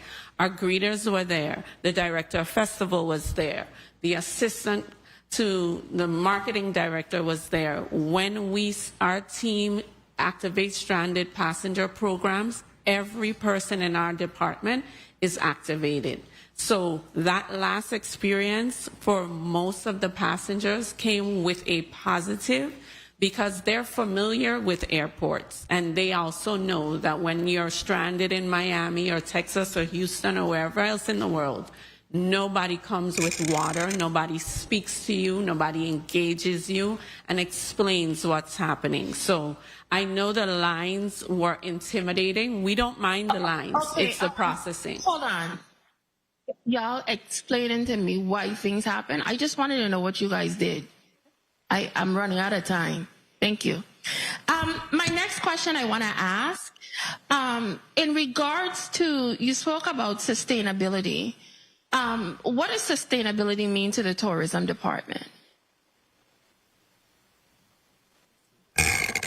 So that's a multi-layered conversation. I think sustainability for us, we are looking at making sure, going back to your conversation earlier about the last thing that people remember, sustainability is making sure that you come not just once, but on a regular basis. And it's making sure that you have a positive visitor experience. That's one of the things that we're focusing on. And the last example that we talked about means that, yes, while it was not an optimal situation for you leaving, what you remember is that we took good care of you the best that we could on your exit. And so sustainability is not just about you coming once and having a great time, but making sure that you make the destination a regular part of your experience. If you only have $10 to go someplace, you're going to make sure that the USVI is a part of that. Thank you so much for sharing that. I want to go over a little bit to economic development and Bureau of Economic Research, and also speak about something similar, the sustainability aspect of it. How do we really tap into that and make sure, because they're speaking about having a good memory so that people would want to come back. What does that deal with dealing with businesses? What does it deal with the economic field? And how do we keep or get that sustainability? All right, thank you very much, Senator Haldane Davies. When we think in terms of sustainability at BER, it is ensuring that our economy continues to thrive. That, as I said in my testimony, we are not investing and spending too much today that we don't have enough for tomorrow, and we are not, or we are doing too much today that we have too much for tomorrow, okay, or not enough today that we have too much for tomorrow. So business retention, business expansion, business attraction, being able to bring new investments into the territory, foreign direct investments, reshoring, that's all a part of it. And to ensure that our people grow in progress or in step with every decision that is made.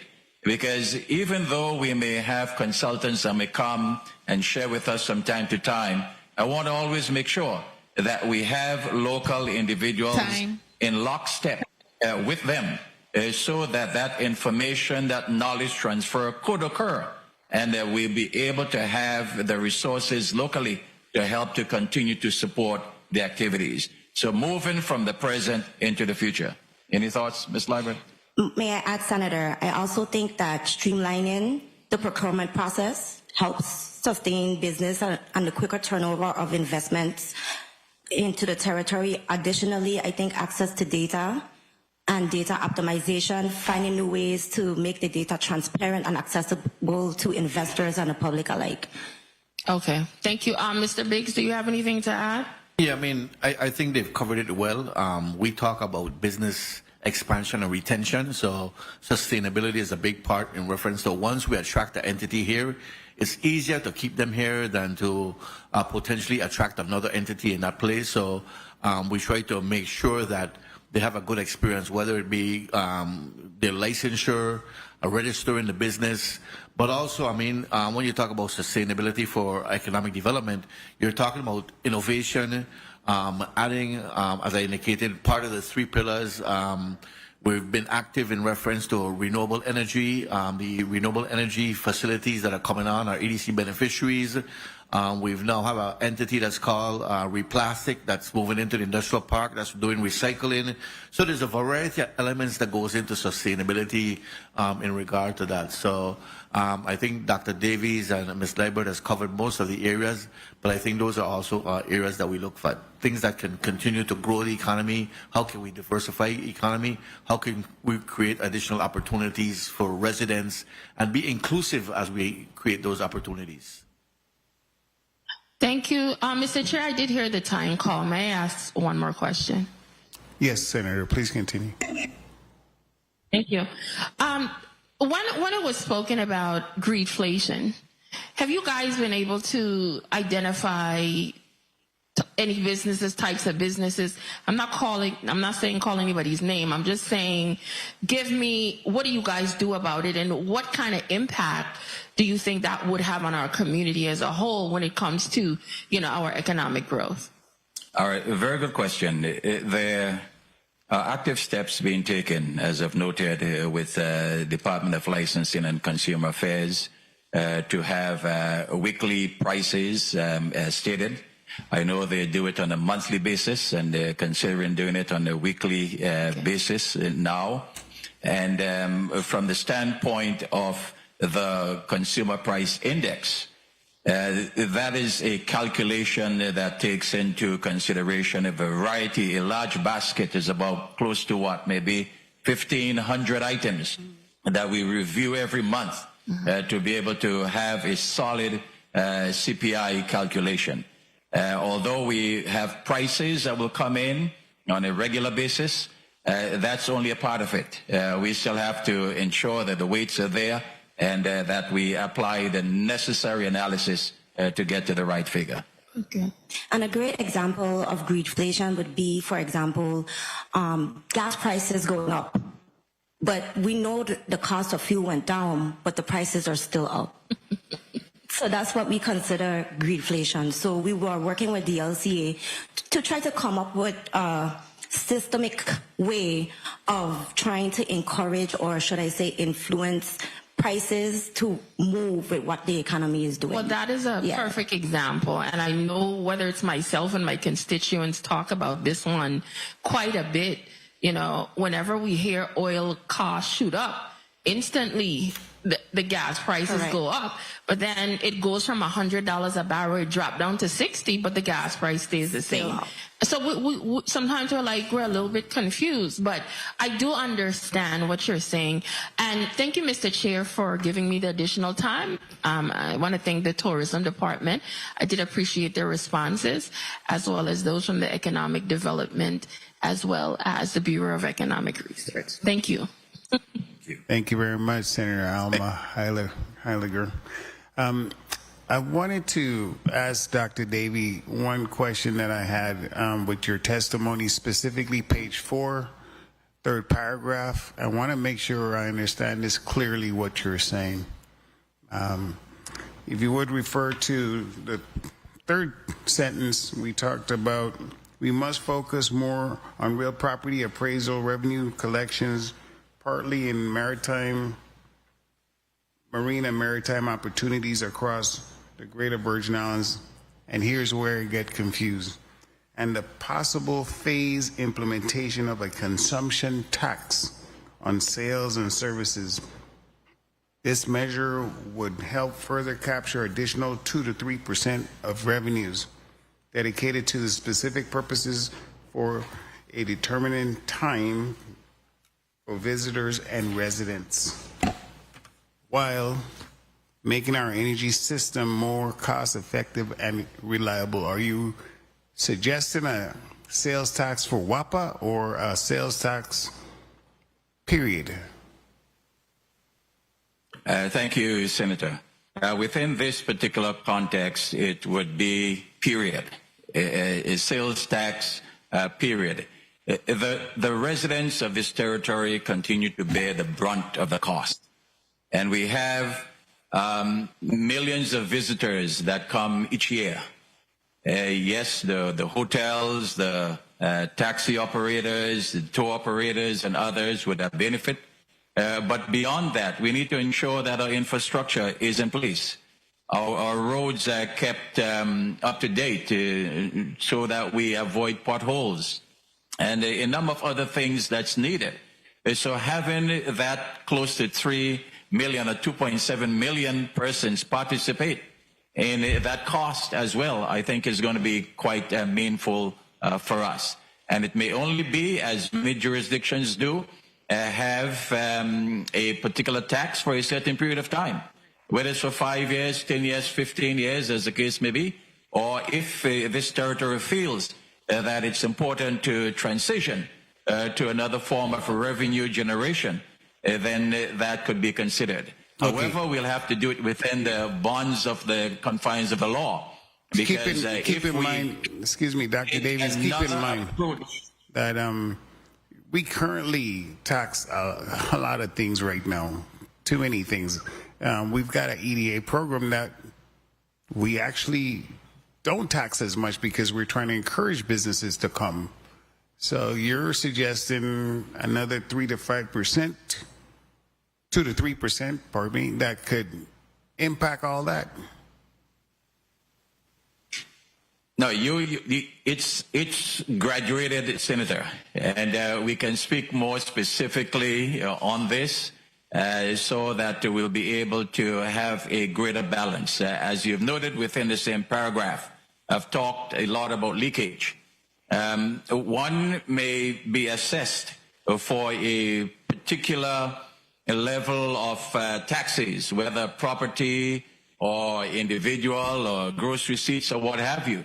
But there's a difference between what's assessed and what is received.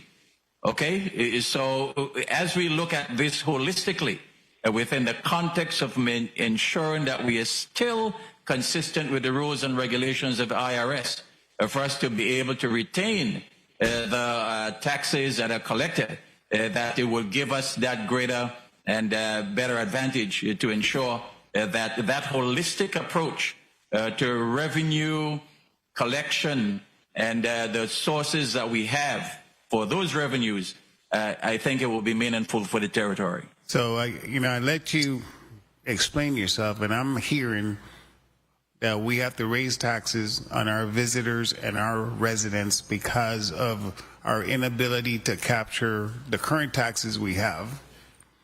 That seems unreasonable to me. I don't have a problem. And I certainly I thought it was WAPA you were alluding to, which is, based on the recent outages, that could be some kind of argument for that. But what you're saying now, it doesn't seem like that's what we're talking about. Let me CEO Biggs.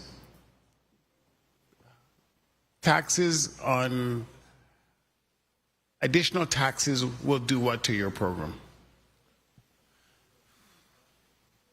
I think additional taxes in some areas will make the program more difficult to sell. Okay. I'll tell you why. Is in many instances, for instance, we charge a gross receipt tax, and we waive that gross receipt tax for entities that do services, for instance. And in most states, those services wouldn't have a tax on it, so there wouldn't be a sales tax if somebody did consulting, for instance. Whereas here we charge that gross receipt tax, which we end up waiving. So a lot of times when we remove the gross receipt tax, it's pretty much just evening the playing field with somebody else.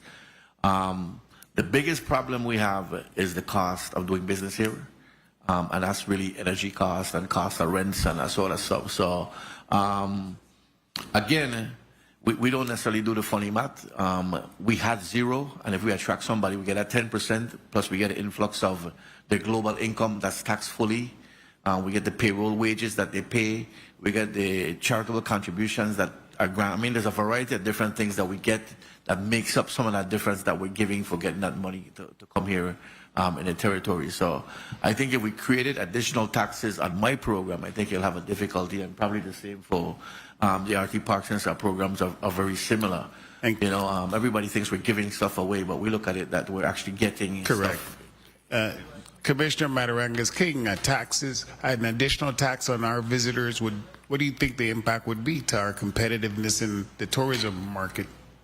2 to 3%. Obviously, I think there would be an effect. What I've found is comparing to other locations, if you're going to do a tax, you can't just drop it in one place. You almost have to spread it out where you'll still get the 2-3%, but it can't be on one thing where it's obvious. And that's a discussion about other things, but it would have an effect, obviously. We're in a very, very competitive environment. I think we need to realize we're not just competing with the Caribbean, we're competing with the world. Yes.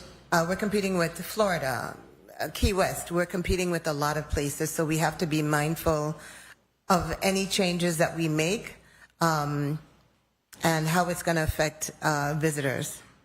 But Director Sanye, what impact would that have on your RT program? I would say CEO Biggs basically explained it. I don't have much else to add, but with energy prices, healthcare, cost of food, all of that is a tax to someone who is moving here who's not paying that somewhere else. So. Okay. So I just hope please. Yeah, I would support a study where we look at sales tax and a consumption tax versus gross receipt tax, though. I would support that and see where the potential gain may be in reference to going to a sale tax model and not a gross receipt tax model, because I think a gross receipt tax gets passed on from one level to the next, to the next, to the next, and that's really what pushes cost significantly higher here in the territory. I don't know how it would affect the Treasury, but I would support somebody doing a study in regard to that. We would need to have probably the PFA here to see how that would impact our bond. So I don't know. That's another discussion. But when we're talking about opportunities and competitiveness and sustainability, and Dr. Davies, with all due respect, your testimony was great. I just personally have another perspective when it comes to that part of your testimony. I don't know if it would actually add value to what we're trying to do, but we could all have professional differences. Sure, certainly, and I certainly understand where you're coming from. I'm not looking at it from a holistic standpoint, as you went around and asked other colleagues, but it's more from a specific area where we're able to zero in for a short period of time on certain things for the territory to increase and to improve our quality of place, okay? That will make it better, because people move around. Tourists pay sales taxes in a number of places, okay? So it is not a situation where they will see it maybe burdensome. I certainly agree that all of this should be done within the context of a study, and we want to make sure that, yes, we may not want to proceed out of any measure of caution, but at the same time, we want to be sure what we're doing in any decision that we make, whether it's at the legislature or from an executive level standpoint, to ensure that the interest of the people of this territory is still at the forefront of everything. But once we continue the conversation, because once people continue to talk, any issue could be resolved. And we are open and ready and willing to continue the conversation, and together we can do great things for this territory. Thank you. Thank you very much, Dr. Davies. The chair recognizes Senator Maurice James for your 7 minutes. Sorry about the wait. Thank you. Good afternoon. Good afternoon. Thank you, Mr. Chair. Apparently this color didn't help. You know what I'm saying? By the way, I love her colors today. I just got acknowledged. Okay. Actually, though, I am coming hard today. And I'm coming hard because I believe we need an investigation. And I think everybody in this room knows the type of investigation I think that we need. So I'm going to start by saying, as someone who has had the privilege of serving in the military, I was trained early on that no mission, whether successful or flawed, is ever complete without a lesson learned process and an after action report. In the military, we do not wait for perfection before we reflect. We do not ignore uncomfortable facts. And we do not protect systems at the expense of truth.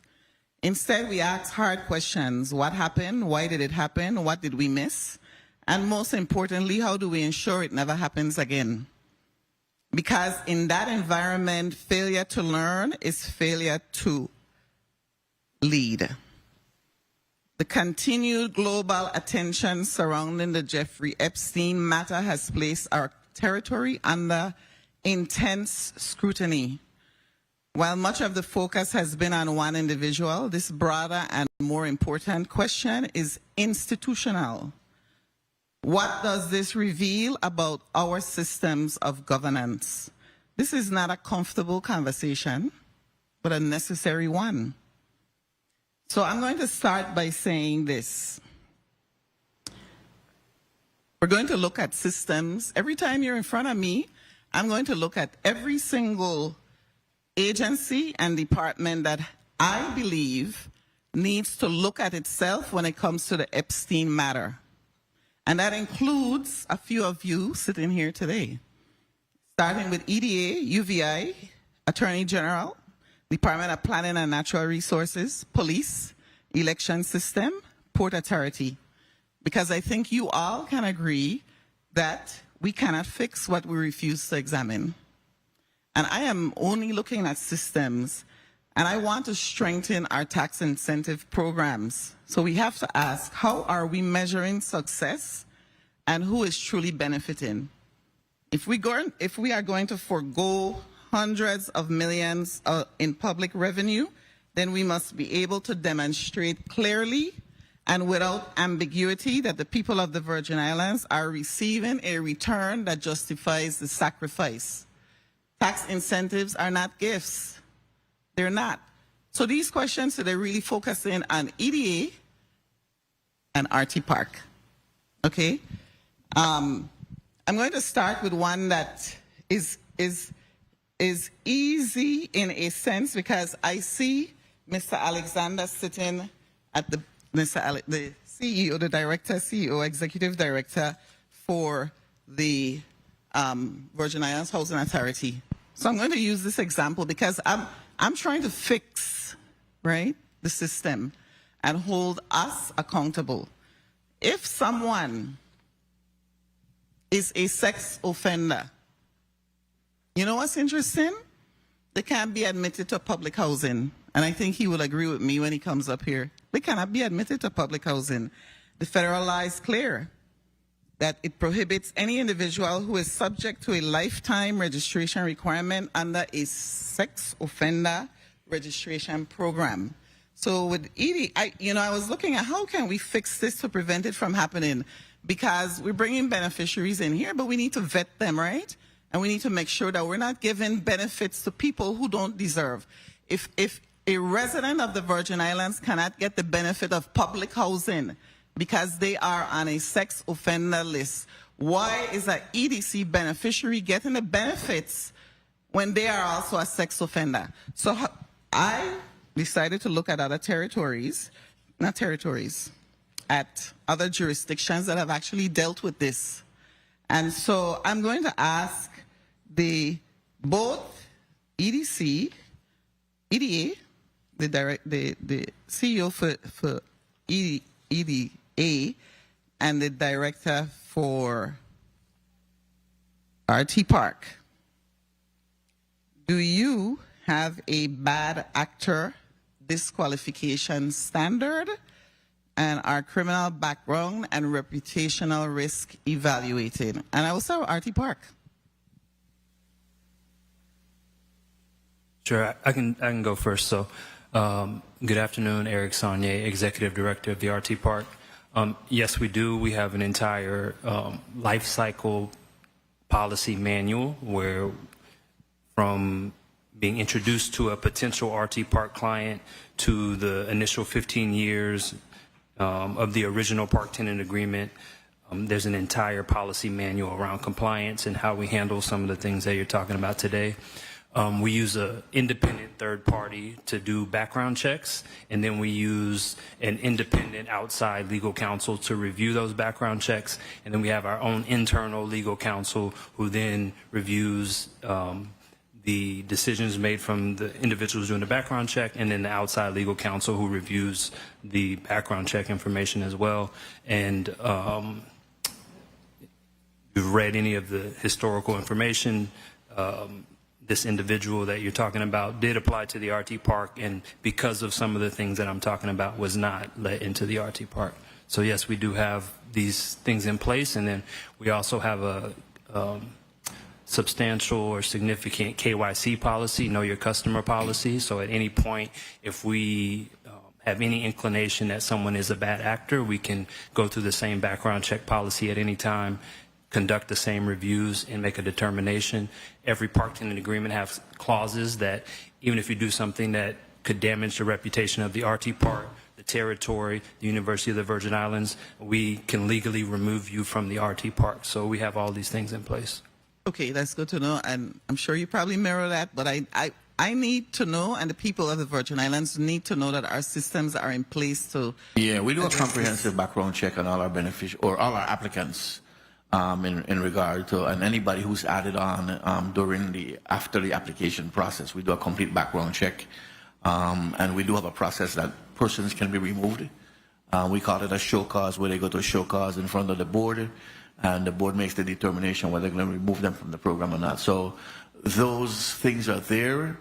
I wasn't there when no excuse, the Jeffrey Epstein application went through, so I can't really speak to that particular application. But yes, there are processes in place in regard to that. I think one of the things that we've tried to strengthen is the EDC law talked to like activities within the business, and we've now kind of moved it over to your personal characteristics also. So I think there was a question in the law in reference to whether you can use that based on the law was specifying business type activities. Yeah, I know that you were not there, and so that's what my concern is moving forward, right? That we reform, and that if we immediately know that someone is a sex offender and is registered nationally, federally, they should not continue to receive the benefits of this territory. And I think we all would agree with that, right? And so I want to ask this too. Well, first of all, I also want to highlight the RT Park and UVI, because I don't want to forget this and my time be called. I attended, and this is a good example of the good things that both of you do, and replastic that you said is occupied. I met them at this startup battle that I'm going to talk about. So I like that too, to see what's going on. I attended the USVI Startup Battle 2026 that was hosted by UVI and the Research and Technology Park in partnership with. May I, Mr. Yes, please continue. You see, the thing about why I don't like being in the legislature, an attorney can just have two questions. But okay, I will quickly go to this to highlight the. I want to talk about direct community investment, which I think this is right, and I want you to talk about it because Southern Equity was providing the funds, but you can explain it better than I am. But I think this is an example of attracting high-value clients to the territory who, like Southern Equity, who then actively reinvest their expertise and capital back. And I know Senator Blyden was there also, but can you go ahead and explain to the community, because next time we want even more people. Right? Yeah, so the senator is talking about it. 2 weeks ago now we had our startup battle, which the total investment is $100,000. There's two different tracks for Virgin Islands entrepreneurs. One is for anyone in the community who has a business in the Virgin Islands to win $80,000. And then the second track is for a UVI student who is entrepreneurial and starting a business. That prize is $20,000. So total is $100,000. I think this gets to your initial point when you came on the mic, which was what are we doing to ensure if we are providing tax incentives that we as the territory are receiving something in exchange. And the company you mentioned is named Southern Equity. The owner of that company is a man named Alan Nance. Alan Nance invests in early stage technology companies, and part of what he's done this in Atlanta for over a decade. And part of the things that we negotiated in his park tenant agreement when he came to the RT Park was that we wanted him to provide this opportunity for Virgin Islanders who are starting businesses to receive investment and participate in this competition. So that is a direct investment as a result of him participating in our tax incentive program. Yeah, I just want to point out that the president of the university changed something this year, because it was 100,000 going to one startup. And I want to commend you. I don't know if the rest of the Senate know, people in the Virgin Islands know, but the President of the United States insisted, no, you're not that. The President of the University of the Virgin Islands actually said that a student, right, UVI students, would participate now and get $20,000 to help that business. And the winner, I don't remember, was Miss Nelson. Can you speak a little bit about? Yes, sure. Thank you for the question, Senator James. So just to give a little bit of background and context, so when this RT Park company owner had conversations with myself as president of UVI and the members of the RT Park team about their tenant agreement, I was asked if we would consider, in lieu of us receiving the $100,000, if we would consider allowing the startup battle to count towards that. So this was also UVI making a concerted effort to instead invest that $100,000 that would have come to us into the community because of our commitment to the community. And so my only request was that they also consider creating a separate track for students so that students can also participate within their own track and compete against their own selves for a much smaller amount, whereas the community participant and winner would get $80,000.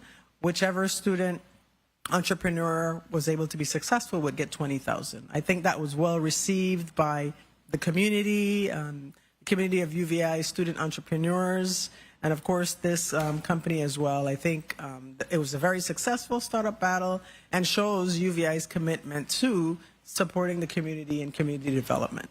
Yeah, I just want to say kudos. Mr. Chair, I have some true to cheer from the streets. From the streets, go ahead. Quickly, this is for both of the EDA and RT Park. Can you give us?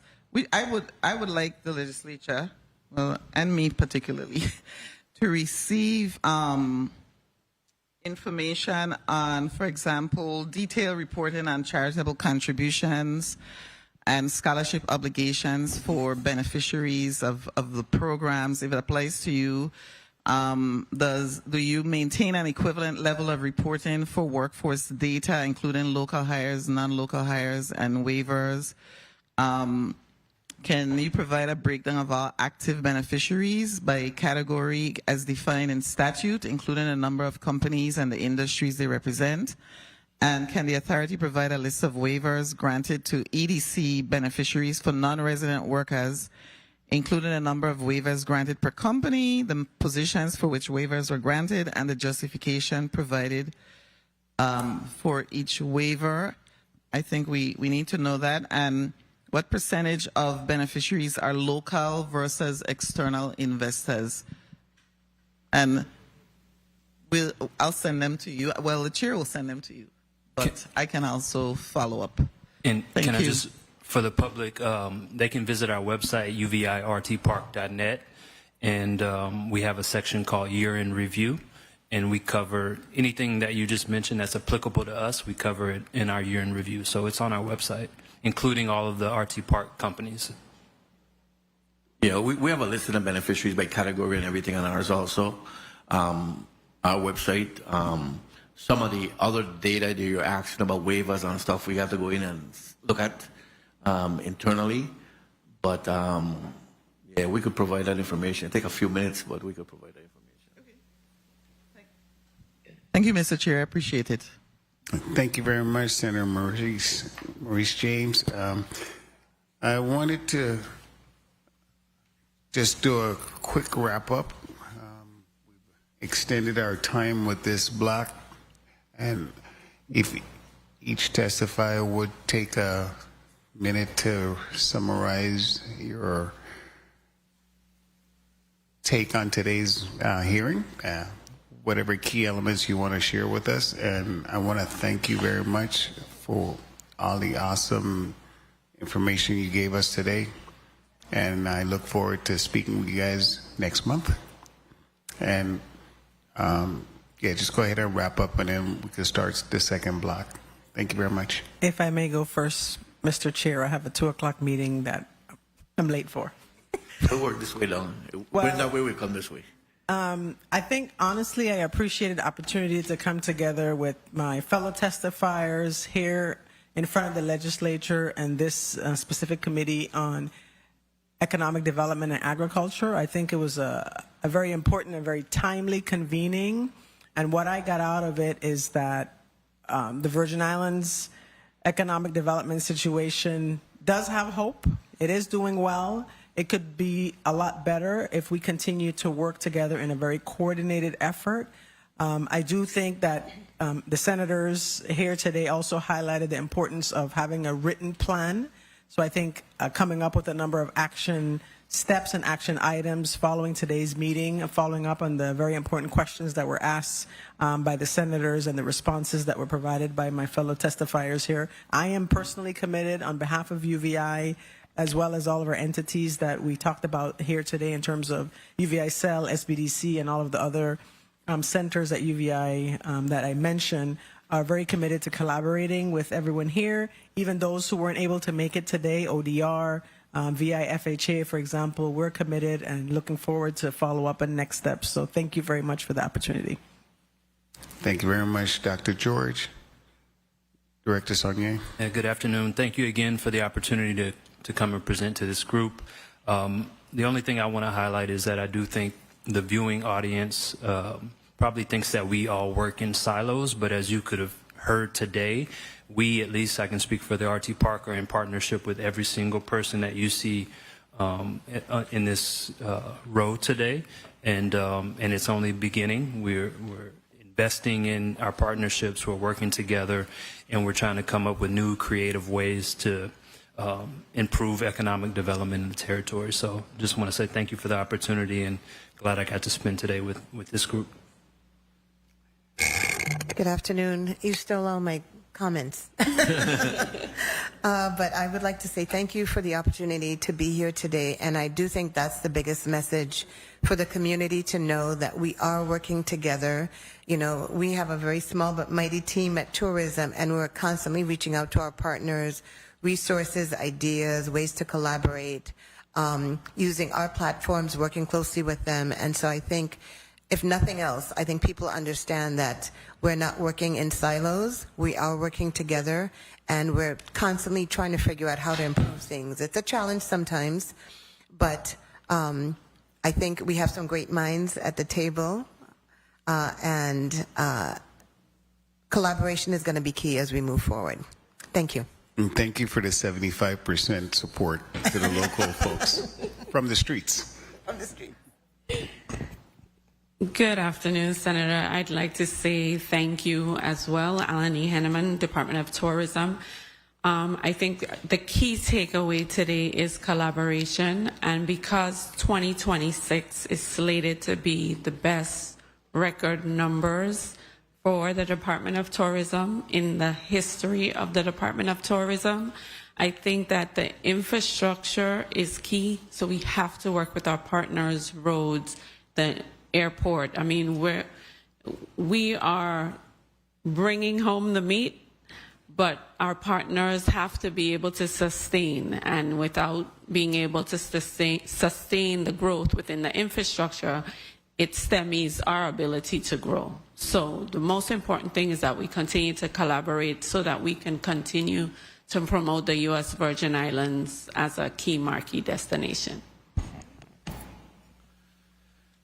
Yeah, I'll echo Eric a little bit in reference to collaboration. I mean, when I look around the room here, it is, including the legislature, I mean, we tend to collaborate with everybody here on a regular basis. On a side note, me and Alani were talking about what they call now Alice Cala.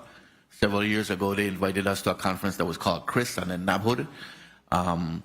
We've now become a direct partner with them in reference to what has now been rebranded as Alice Cala. That used to be Chris and then a Nabhood, and that's the premier hotel investment conference. So we'll be going to that on April 28th to April 30th. It kind of conflicts with Carnival, so we'll carry the weight, but we're still collaborating in regard to that. And then a couple of years ago, we invited Eric and his team to Select USA, and we're going to collaborate on that. And that's May 3rd to May 6th. So there's always collaboration between the entities.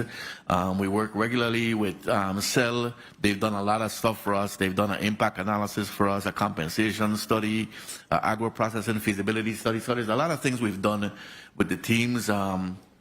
And I could go down. I talked about the MOU that we signed with Dr. Davies, and I want to congratulate Dr. Davies publicly, who's been reappointed to the EDA board. So we'll see a lot more of Dr. Davies, and we'll keep that partnership going. The one thing I would like to say, since it's the opportunity for me to beg, I mean, it seems like the legislature, and we fully understand, is always funding the squeaky wheel. You know what I mean? But you have entities that drive revenues to the territory, and these budgets have been stagnant for many years. You know, at some point, if you want us to continue to function at a certain level, you're going to have to fund us at a certain level. So when I used to work for the federal government, we used to say, you know, they expect you to do more with less until you could do everything with nothing.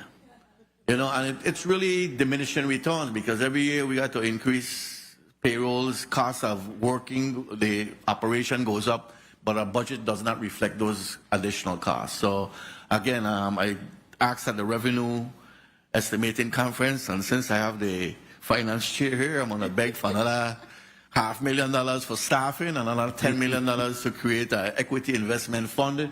I think both Eric and myself are doing things on the debt side.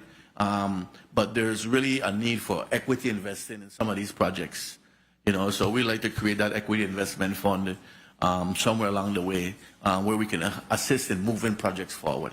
So again, thank you for having us here, for giving us the opportunity to say what we do and how we impact the community and the territory.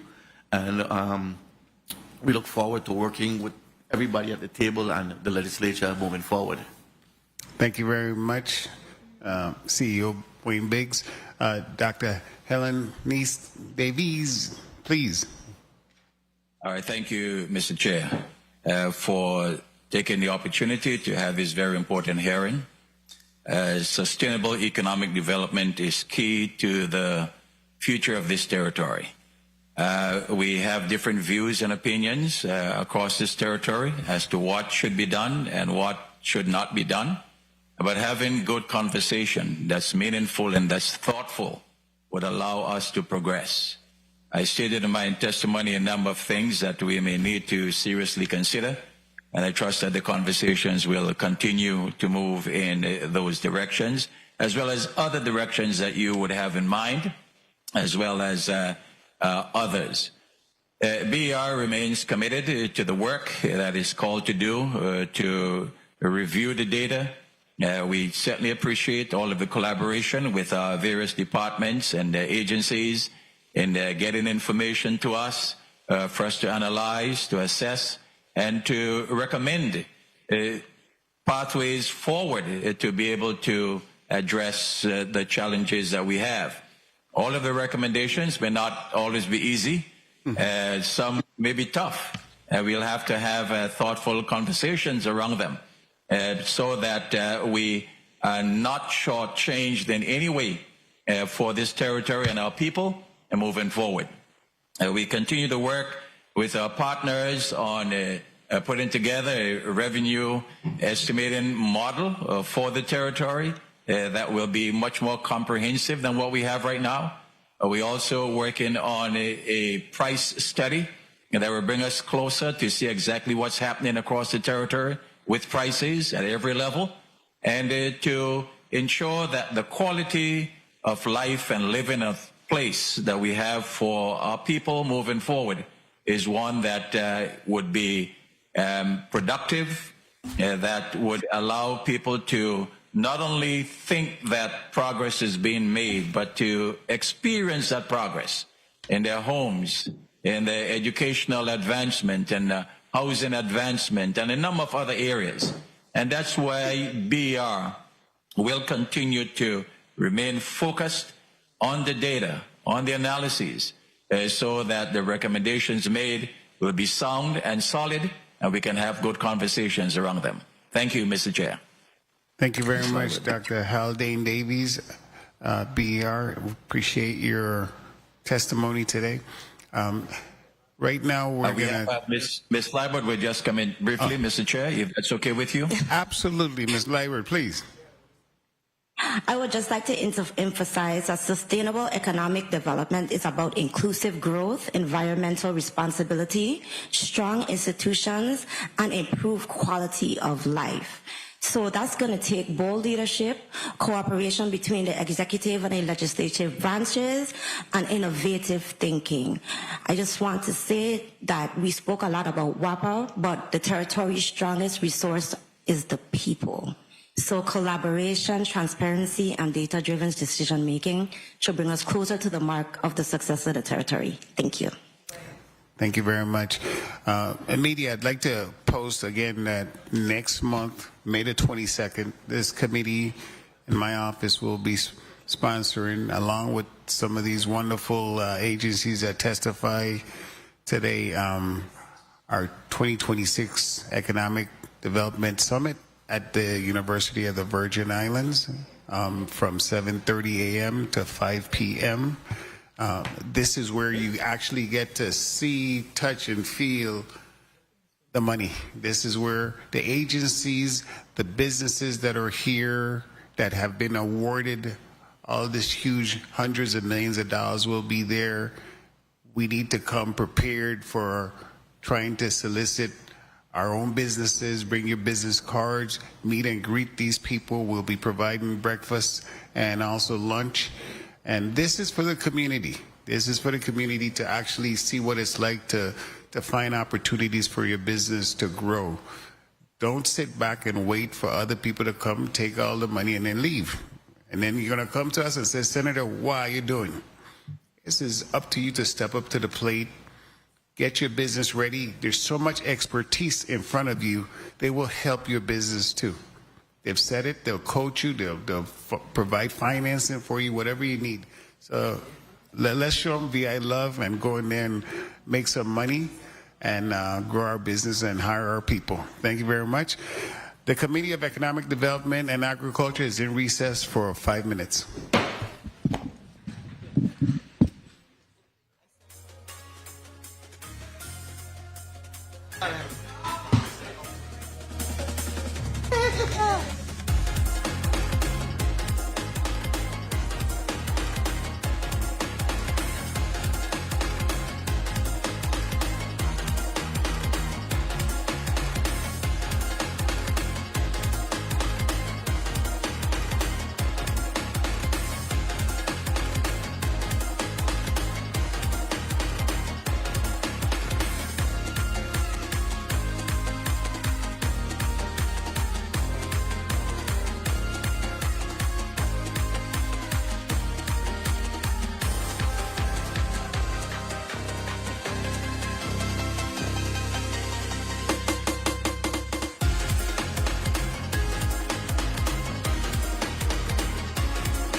The Committee of Economic Development and Agriculture is back on the record.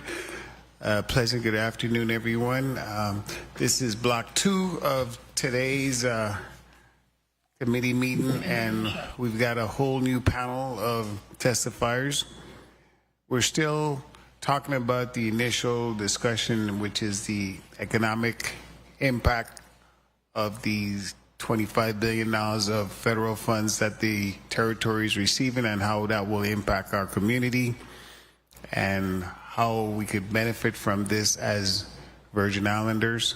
And so we'll get the perspective from the various agencies as to opportunities for us as a community to benefit from it and ways that they could provide information to us about what's the best way of growing our economy, not just for outside companies, but for also small businesses and local families.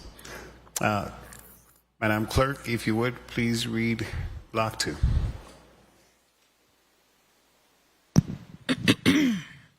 Block 2, continuation of testimony from government agencies, authorities, and institutional partners regarding substantial economic development initiatives in the Virgin Islands. Testimony will further examine implementation and execution of programs supported by federal funding, including how approximately $25 billion in federal awards are being coordinated, deployed, and leveraged to maximize impact across communities, government agencies, for-profit enterprises, and non-for-profit organizations. Discussion will also address cross-sector collaboration related to land use and planning, workforce development, housing availability, infrastructure financing, innovation and research, disaster recovery, agriculture, tourism, and data-driven economic analysis. Invited testifiers: Honorable Jean-Pierre L. Oriol, Commissioner of the Department of Planning and Natural Resources; Honorable Dr. Louis E. Peterson, Jr., Commissioner of VI Department of Agriculture; Honorable Gary A. Malloy, Commissioner, VI Department of Labor; Nathan Simmons, Director, Virgin Islands Public Finance Authority; and Mr. Dwayne Alexander, Executive Director, VI Housing Authority. That's the end of Block 2, Mr. Chair. Thank you very much, Madam Clerk. I think we'll start with the testifiers to do a mic check. We'll start on St. Croix and then we'll go to St. Thomas. Let's start from my right, which is your left, Ms. Pell, and work our way down. Please identify your position and your name. Lydia Pell, Chief Operating Officer of the Virgin Islands Housing Authority. Dwayne Alexander, Executive Director, Virgin Island Housing Authority. Louis E. Peterson, Jr., Commissioner of the VA Department of Agriculture. Good afternoon, Senator. Jean-Pierre Oriol, Commissioner, Department of Planning and Natural Resources. Good afternoon, Senator. Dr. Gary Malloy, Commissioner, Virgin Islands Department of Labor. Good afternoon, everyone. Nisha Christian Hendrickson, Assistant Commissioner, Legal Counsel, Virgin Islands Department of Labor.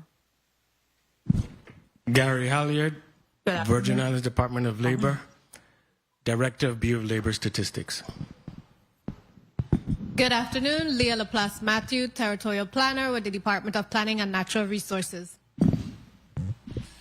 Billy Abraham, Assistant Commissioner, Department of Agriculture.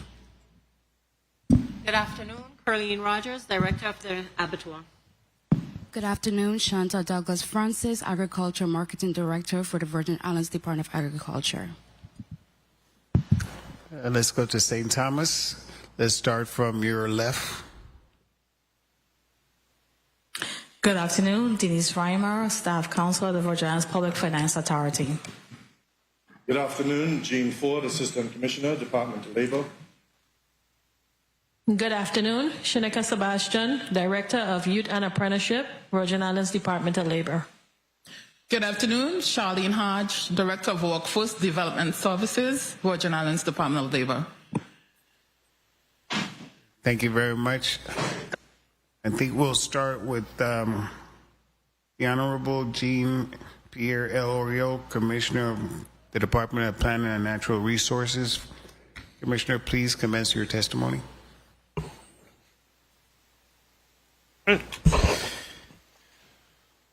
Good day, Honorable Hubert L. Frederick, members of the Committee on Economic Development and Agriculture, non-committee members, legislative staff present, and members of the public both viewing and listening.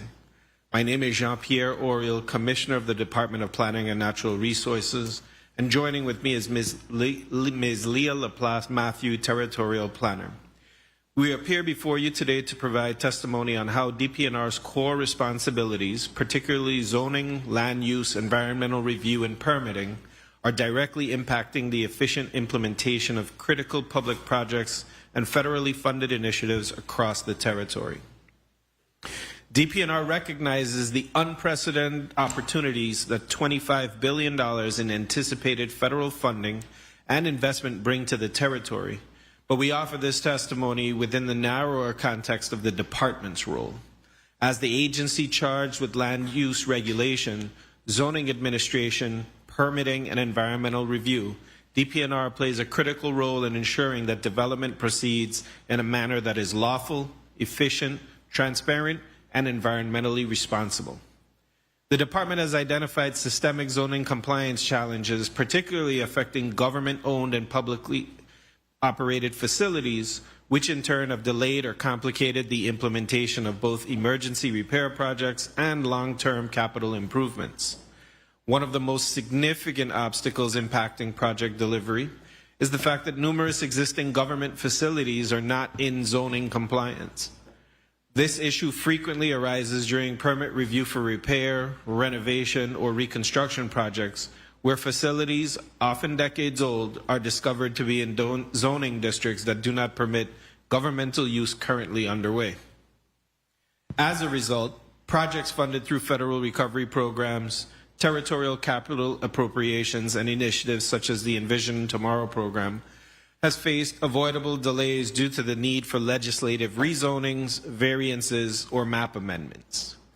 Between 2022 and 2026, the legislature has been required to adopt multiple acts to rezone individual government properties simply to bring essential public facilities into zoning compliance. These have included rezonings for agencies such as the Waste Management Authority, the Department of Public Works, VITEMA, the Bureau of Corrections, the Virgin Islands Public Broadcasting System, and the Department of Health, to name a few. Despite these corrective actions, additional government properties remain out of compliance, including public schools currently located within agricultural or A1 zoning districts, where schools are not a permitted use, and a social service and childcare facilities pending zoning corrections. This piecemeal project-by-project approach has proven to be inefficient, time-consuming, and costly for both the executive and legislative branches. To address these recurring challenges in a comprehensive manner, the department recommends consideration of legislation that would, 1, clarify the zoning classification of government-owned property, such as all real property owned by the government should be zoned P, public, regardless of any prior zoning designation shown on the official zoning maps, consistent with Section 229Q of the Zoning Code. An act to clarify the zoning classification of government-owned properties would immediately bring existing facilities into zoning compliance and eliminate the need for repeated legislative rezonings for essential public projects. 2, modernizing permitted uses in the P public zoning district. The department further recommends amending Section 228 by replacing the current limited list of uses in the P public zoning district with flexible, modern language providing that any use shall be permitted in the P public district if publicly owned and operated, or publicly owned and privately operated under the continuous supervision of a public agency. To ensure accountability and neighborhood compatibility, such uses would still require appropriate public notices, public hearings, and environmental review, preserving transparency and procedural fairness. 3, address zoning map errors affecting private property. The department recognizes that historical zoning map errors have resulted in some privately owned parcels being incorrectly designated as P.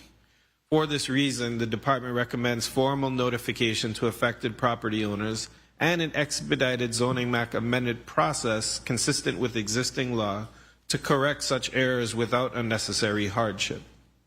And with respect to permitting and inspection activities associated with federally funded construction, DPNR is committed to ensuring that permitting does not become a bottleneck to project delivery.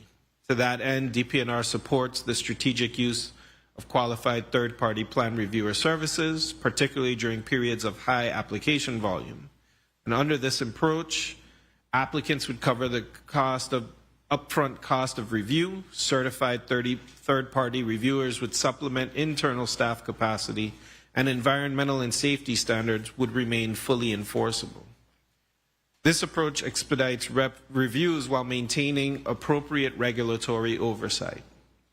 Notwithstanding these efforts, the department continues to face operational and logistical challenges, including limited access to vehicles and inspection equipment, procurement delays for basic operational necessities, and staffing shortages in critical technical divisions. That said, DPNR is actively working to expand the staffing levels, and we anticipate that additional personnel will meaningfully improve review timelines and field inspection capacity.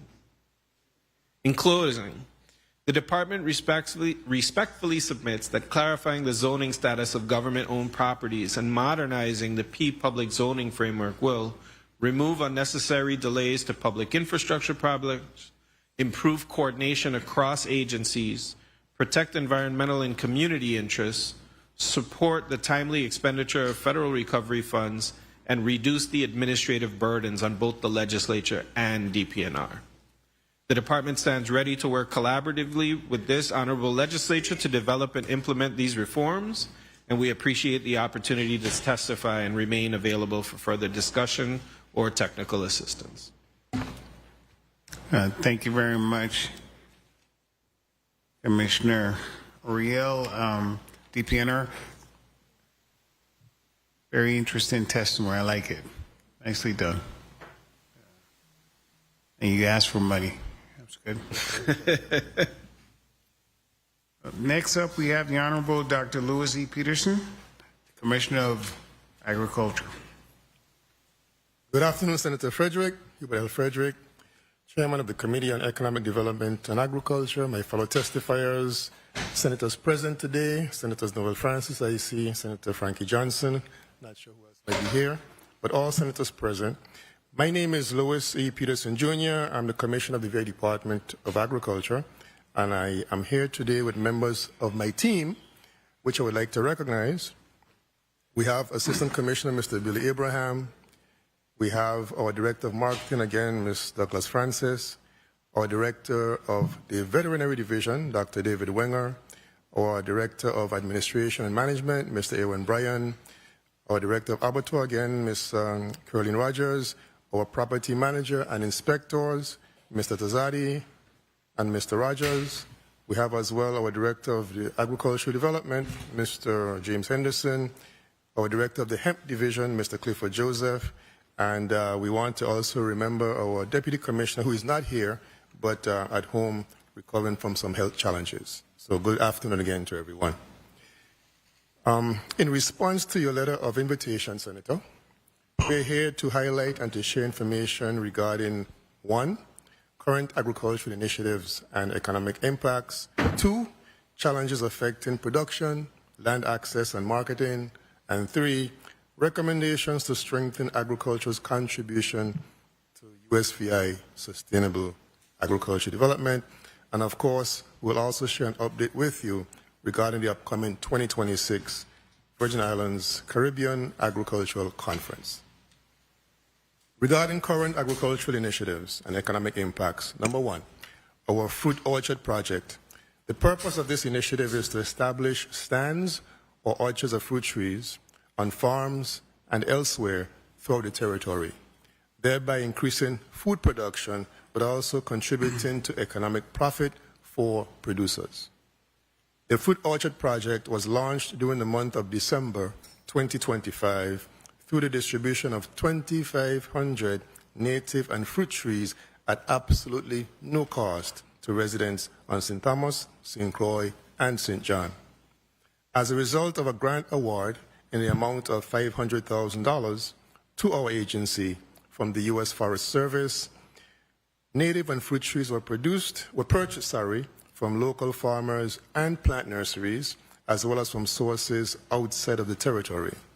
The distribution included avocados, mangoes, breadfruit, sugar apple, West Indian cherry, carambola, star fruit, and much more. Undoubtedly, this investment will have a potential long-term health and economic impact, not only on the agricultural sector, but on our community in general. If we reference only the avocado trees which we distributed, we distributed enough trees, Senators, to comprise a 5-acre orchard of avocado trees. And when you think of economic impact, we just have to think about the cost of avocados in the stores and what that means. And we have already placed orders for additional trees in preparation for future distributions, again, on all 3 islands. The Bordeaux Cistern Construction Project. The goal of this infrastructure improvement project is to construct 2 100,800 gallons of capacity cisterns on the estate Bordeaux farmland on St. Thomas to increase water storage to support increased agricultural production and enhanced economic impact for farmers. The construction of 1 cistern is already 30% complete, while ground was broken for the second cistern 3 weeks ago. We look forward to the completion of this important ARPA-funded project within the next several months, and we are thankful, of course, to the Office of the Governor for making available funding in the amount of $900,000 for this project. The VIDA's marketing programs. Our agency continued to implement its WIC Farmers Market Nutrition Program and the Senior Farmers Market Nutrition Program for the benefit of farmers, the benefit of WIC-eligible residents, and seniors throughout the territory. During fiscal year 2025, a total of 1,922 residents received fresh, locally grown farm produce, while 39 farmers were issued payments through these federally funded programs. Both marketing programs continue to provide positive health and economic impacts on the Virgin Islands community.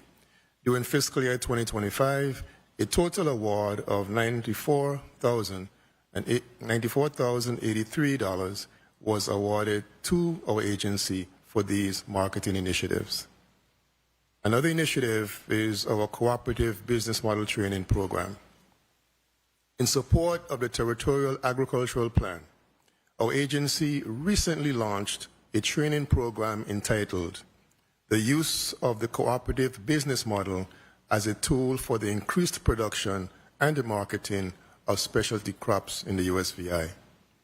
The first phase of this project will provide education on the cooperative business model, while the second phase will feature a practical application of the model through collective production and collective marketing. Farmers are encouraged to apply to participate in this program with a deadline date for applications received of April 13, 2026. This initiative is administered through our marketing division and represents one of 2 projects funded by a grant award of $246,902.05 from the USDA's Agricultural Marketing Service. The grant proceeds will enable our agency to provide incentives to participate in farmers and compensate the Federation of Southern Cooperatives, who is our primary partner, who will be responsible for the business training aspect of this project. One of the main long-term economic benefits to participating farmers is that our agency, will facilitate the business arrangement to ensure a market for all crops produced. Equipment purchases. With the support of ARPA funding again, in the amount this time of $1.3 million from the Office of the Governor. The purchase of several new pieces of equipment is currently in progress. These include, but are not limited to, replacement vehicles, a flatbed trailer, tractors, compact track loaders, and associated implements such as trenchers, rakes, mulchers, brush cutters, harrow, plows, tillers, mowers, and fork attachments, and of course other miscellaneous ground maintenance tools and equipment. Once these items are procured, VITA will be better prepared and equipped to provide various services to our clients and to maintain our office grounds even more efficiently. The goal of this effort, Senators, is to replace and upgrade our current fleet of machinery, heavy equipment, and associated implements. From an economic perspective, once these items are in our inventory, the reliable delivery of services will help us to generate increased income for agency while maximizing production efficiency and profitability for farmers. With respect to the Cinco Abattoir upgrades and training, the Cinco Abattoir is undergoing a steady, gradual transition to improvement through the acquisition and the replacement of outdated and inadequate equipment and machinery. During the past 18 months, some new equipment were purchased and installed, including a boiler, a rumping station, and a hoist. In addition, major repairs were completed on the roof and the entire steam pipe system and installation system were also replaced during the same period of time.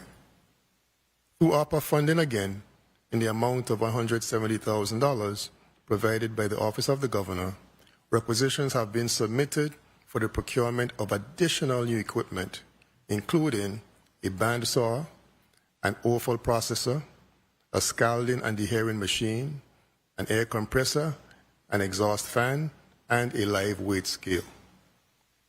The acquisition and installation of this equipment will result in greater operational efficiency and the offering of new value-added products, thereby enhancing profitability for livestock farmers.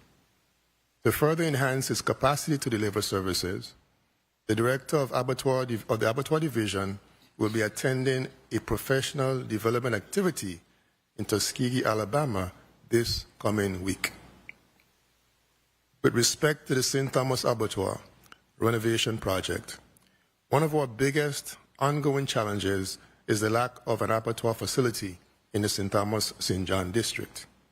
In response to this need, though, our team has completed and submitted an application to the Virgin Islands Housing Finance Authority's Community Development Block Grant Program for mitigation funding for infrastructure and public facilities.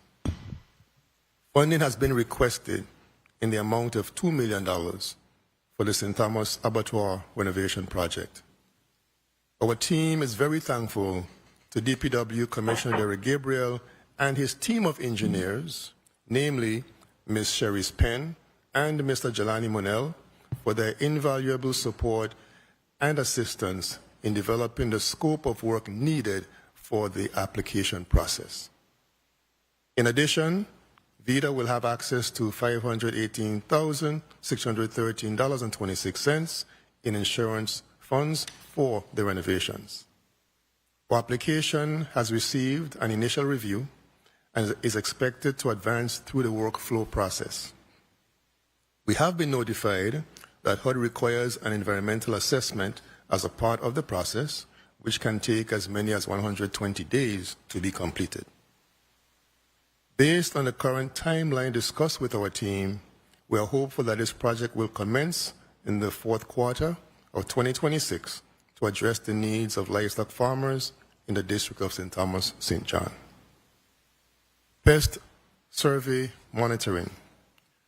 Through our cooperative agricultural pest survey, our joint surveillance team was successful in detecting the presence of an invasive and potentially devastating pest, the Mediterranean fruit fly, on the island of St. Croix earlier this year. Introduction of this pest has caused major economic losses in agricultural sectors in some parts of the world. Except for Hawaii, the pest is not permanently established in the United States. It has a very wide host range, including many crops that we grow in the territory. Speaking of mangoes, avocados, sugar apple, soursop, breadfruit, carambola, kenep, banana, pumpkin, tamarind, peppers, and much more. Such a threat can pose a risk to other regional jurisdictions as well as to the American agricultural industry. Our joint team represents staff of the USDA's Animal and Plant Health Inspection Service and one team member of our staff whose salary is funded through our cooperative agreement with APHIS. Although no recent or subsequent findings of the pest have been documented, VIDA is currently promoting awareness on the local level to inform residents of the potential threat, negative local impact, and their role in controlling the introduction and the spread of invasive species. The Estate Bordeaux Irrigation Watershed Enhancement Project, through another cooperative agreement between our agency and the USDA Natural Resources Conservation Service, a major project is in progress as we speak to increase water resources, address drainage concerns, and improve road access for farmers in the Estate Bordeaux farmland area of St. Thomas. The project was slowed during the shutdown of the federal government, but progress has since resumed. This joint effort represents an infrastructural investment which will result in increased capacity for food production and transport across these upgraded roads. Presently, the road surfaces are unstable and vulnerable to the impact of heavy rains. A public meeting was recently held on January 21st of this year to share project updates. The design phase has been completed, to be followed by the engineering phase. This multi-year project is scheduled for completion in 2030. Upon completion, we anticipate increased production as well as increased economic profitability due to the overall infrastructural enhancements. The St. Thomas Plant Nursery, having completed the final inspection of this FEMA-funded repair project and the construction and painting of our new benches by our own staff, by the way, our plant nursery on St. Thomas will be ready to serve our clients by June of this year. The Virgin Islands Agricultural Caribbean Conference. I'm very pleased to report that our organizing committee has been diligently working to plan and execute the Virgin Islands Caribbean Agricultural Conference jointly with the annual Caribbean Food Crop Society Conference, which will be held right here on St. Croix, July 12th to the 17th, 2026. Our planning committee consists of representatives from the University of the Virgin Islands School of Agriculture, the Department of Tourism, and, of course, our Department of Agriculture.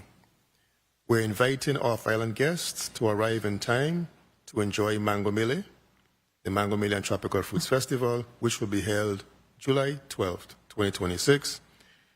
Our theme for this year's conference is increasing food security in the Caribbean through innovative agriculture, with the sessions planned to commence on July 13th, following the Mango Mele and Fruit Festival.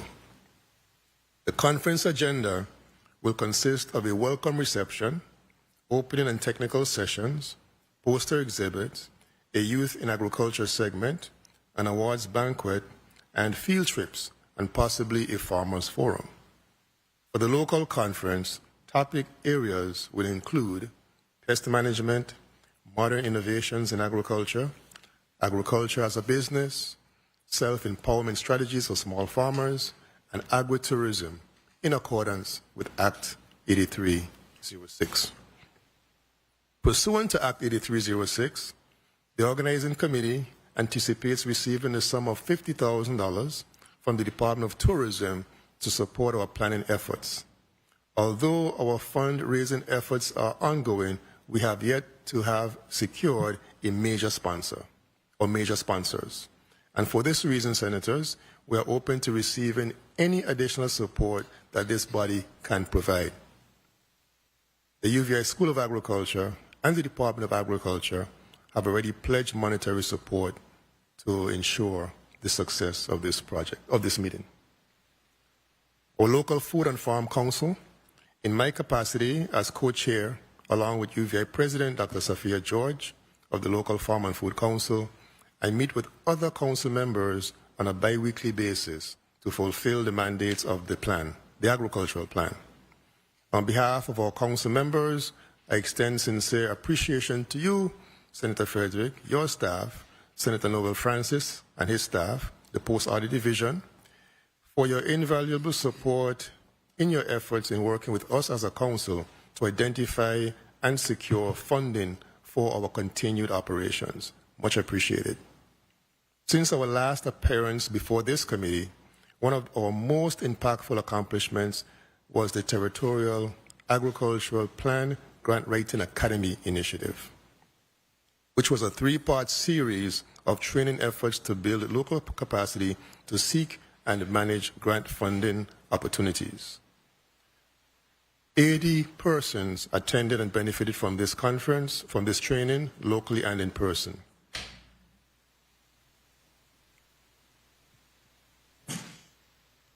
We moved to challenges affecting production, land access, and marketing.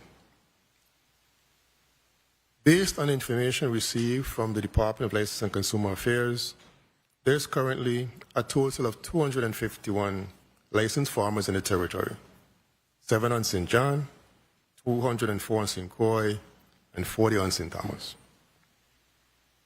Regarding farmers who occupy or lease public acreages for farm production, production is sometimes hampered by poor farmland infrastructure, limited personal resources, and or a lack of a business plan or model to ensure success. Based on these needs, our agency has implemented the Farmland Infrastructure Improvement Program, directed farmers as well to sources of technical and financial support. And whenever possible, we have budgeted for incentives for farmers who participate in our grant-funded projects. In other cases, land access has been limited by the department's inability to lease unsurveyed acres of land. And for this reason, our agency has met with the land surveyor who will be contracted using local funds through the Department of Property and Procurement to subdivide 2-acre parcels for crop production. Once the survey work is completed and new maps are properly recorded, we will then be able to proceed with initiating new lease agreements for clients. Additional acreages will also become available for new viable candidates when VIDA completes its action to remove all non-productive clients from their respective plots. Having completed the assessment phase for all farm plots, our agency is actively engaging in outreach with all of our clients regarding the assessment outcomes and our final decisions. This important process has proven to be slow and tedious, even with clients who are in good standing. In many cases, even productive clients for whom leases are going to be renewed are deficient with respect to records and documentation. With respect to marketing, Senators, most clients have dedicated markets for their products. However, the Department of Agriculture actively provides further outlets for marketing through its WIC Farmers Market Nutrition Program and its Senior Farmers Market Nutrition Program. Final section, Senators, you asked about recommendations to strengthen agriculture's contribution to USVI sustainability. Recommendation number 1. Increase, speaking of the Department of Agriculture, increase staff numbers and professional capacity. The lack of an adequate workforce continues to hamper both the effectiveness and efficiency of our operations and delivery of services. One very clear example of this deficiency is our challenge in keeping pace with the number of job orders and work requests from farmers due to a limited number of heavy equipment operators or an inadequate number of mechanics to effectively service and repair our fleet of equipment. In some cases, the issue is not merely a case of numbers, but a case of limited expertise. In some areas, as examples, grant writing skills are needed, pathology skills are needed, entomology skills are needed, engineering skills are needed, and may I add, Senators, these are all capacities that the department used to have many years ago and no longer has. And so with your support and the support of the Office of the Governor, we hope to gradually rebuild our Department of Agriculture. I am pleased to mention that we are not standing still and waiting. Within the last 12 months, we have hired an additional heavy equipment operator and an industrial engineer by utilizing our regular annual allotment. And in the current fiscal year, we have already hired an additional butcher to enhance our operations at the St. Croix Abattoir. Recommendation number 2, increase staff salaries. Our management team is pleased to report that the cost proposal for minimum salary and overly negotiated raises has been, in my testimony indicates, has been submitted to OMB for approval, but the update to this testimony, Senators, is that we have received the approvals from OMB. At present, we are finalizing a salary increase proposal for our staff now in the exempt category. These increases will be included as a part of our fiscal year 2027 budget request. Collectively, these salary increases are anticipated to have a positive impact on morale and productivity. Recommendation number 3, replacement of outdated and aged equipment. Clear examples of this deficiency again includes our challenge of keeping pace with job orders from farmers. But as previously stated in my testimony, we have begun the process using ARPA funding to replace many, not all, but many of our equipment. And recommendation number 4 is basically an internal one, to develop data-driven and viable agritourism initiatives. Our management team is methodically increasing the department's capacity to function as a data collecting and data-driven agency that will make all planning and strategic decisions based on a sound database. Through our outreach efforts, we have been also encouraging our farming clientele to utilize the same approach in their business operations to make decisions that are economically, environmentally, and socially sound. And by the way, in the field of agriculture, that's what sustainability means. It has to be economically, environmentally, and socially sound. Our management team is applying this same decision-making process to potential agritourism initiatives which can contribute meaningfully to sustainable development in the USVI. Pursuant to this approach, we have applied for 2 grant opportunities to implement agritourism projects. One project was not funded, but we have received great reviews and have been asked to resubmit during the next cycle of funding. And in the case of the second proposal, we are still awaiting a response. We are convinced that an effective merger, strategic merger, between our main sector of tourism and agriculture can contribute significantly to the sustainable development of the USVI. Data to be collected from our previous project, the use of the cooperative business model as a tool for increased production, will also be instrumental in making strategic decisions that will contribute to a more productive and profitable agricultural sector that better supports local sustainability. And with that, Senators, I want to thank you for the opportunity again to present today. I want to thank the Office of the Governor and Lieutenant Governor for their support of our agency. And we, as our team, stand ready to respond to questions or concerns that you may have. But again, thank you for the opportunity to present. So ends my testimony. Thank you very much, Dr. Peterson. Very comprehensive. And you're also asking for money. All right, next up we've got Mr. Director Wayne Dwayne Alexander, the Virgin Islands Housing Authority. Ready for your presentation?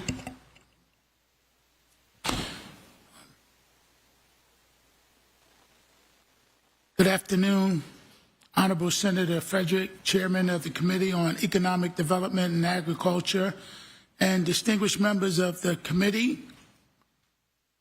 And good afternoon to other distinguished senators present, legislative staff, the citizens of the U.S. Virgin Islands, and the dedicated employees of the Virgin Island Housing Authority, and all members of the public in attendance and listening.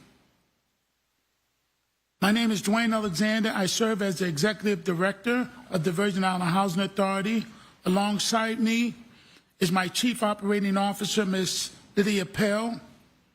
I appreciate the opportunity to appear before you today to address a central question before the committee: how federal resources are being translated into measurable economic development, workforce participation, and long-term economic stability for the territory. While the Virgin Island Housing Authority is not a direct recipient of federal awards under review, we administer significant federal housing investment through the U.S. Department of Housing and Urban Development. These investments are not passive in nature. They are actively deployed across the territory to create jobs, generate economic activities, support local businesses, stabilize families, and ultimately strengthens the economic foundation of the Virgin Islands. Our work sits at the intersection of housing policies and economic development, and today I will clearly demonstrate how housing investment is functioning as a catalyst for workforce participation, business growth, and long-term economic stability.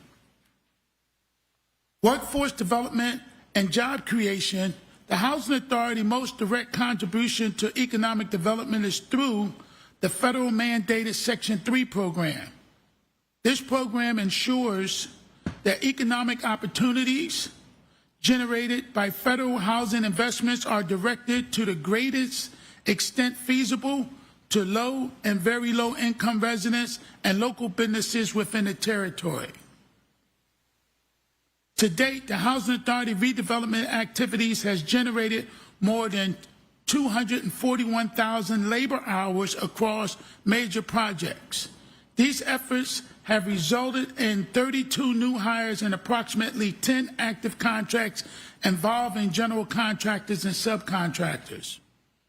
It is important to emphasize that under HUD requirements, performance is measured in labor hours rather than simply head count.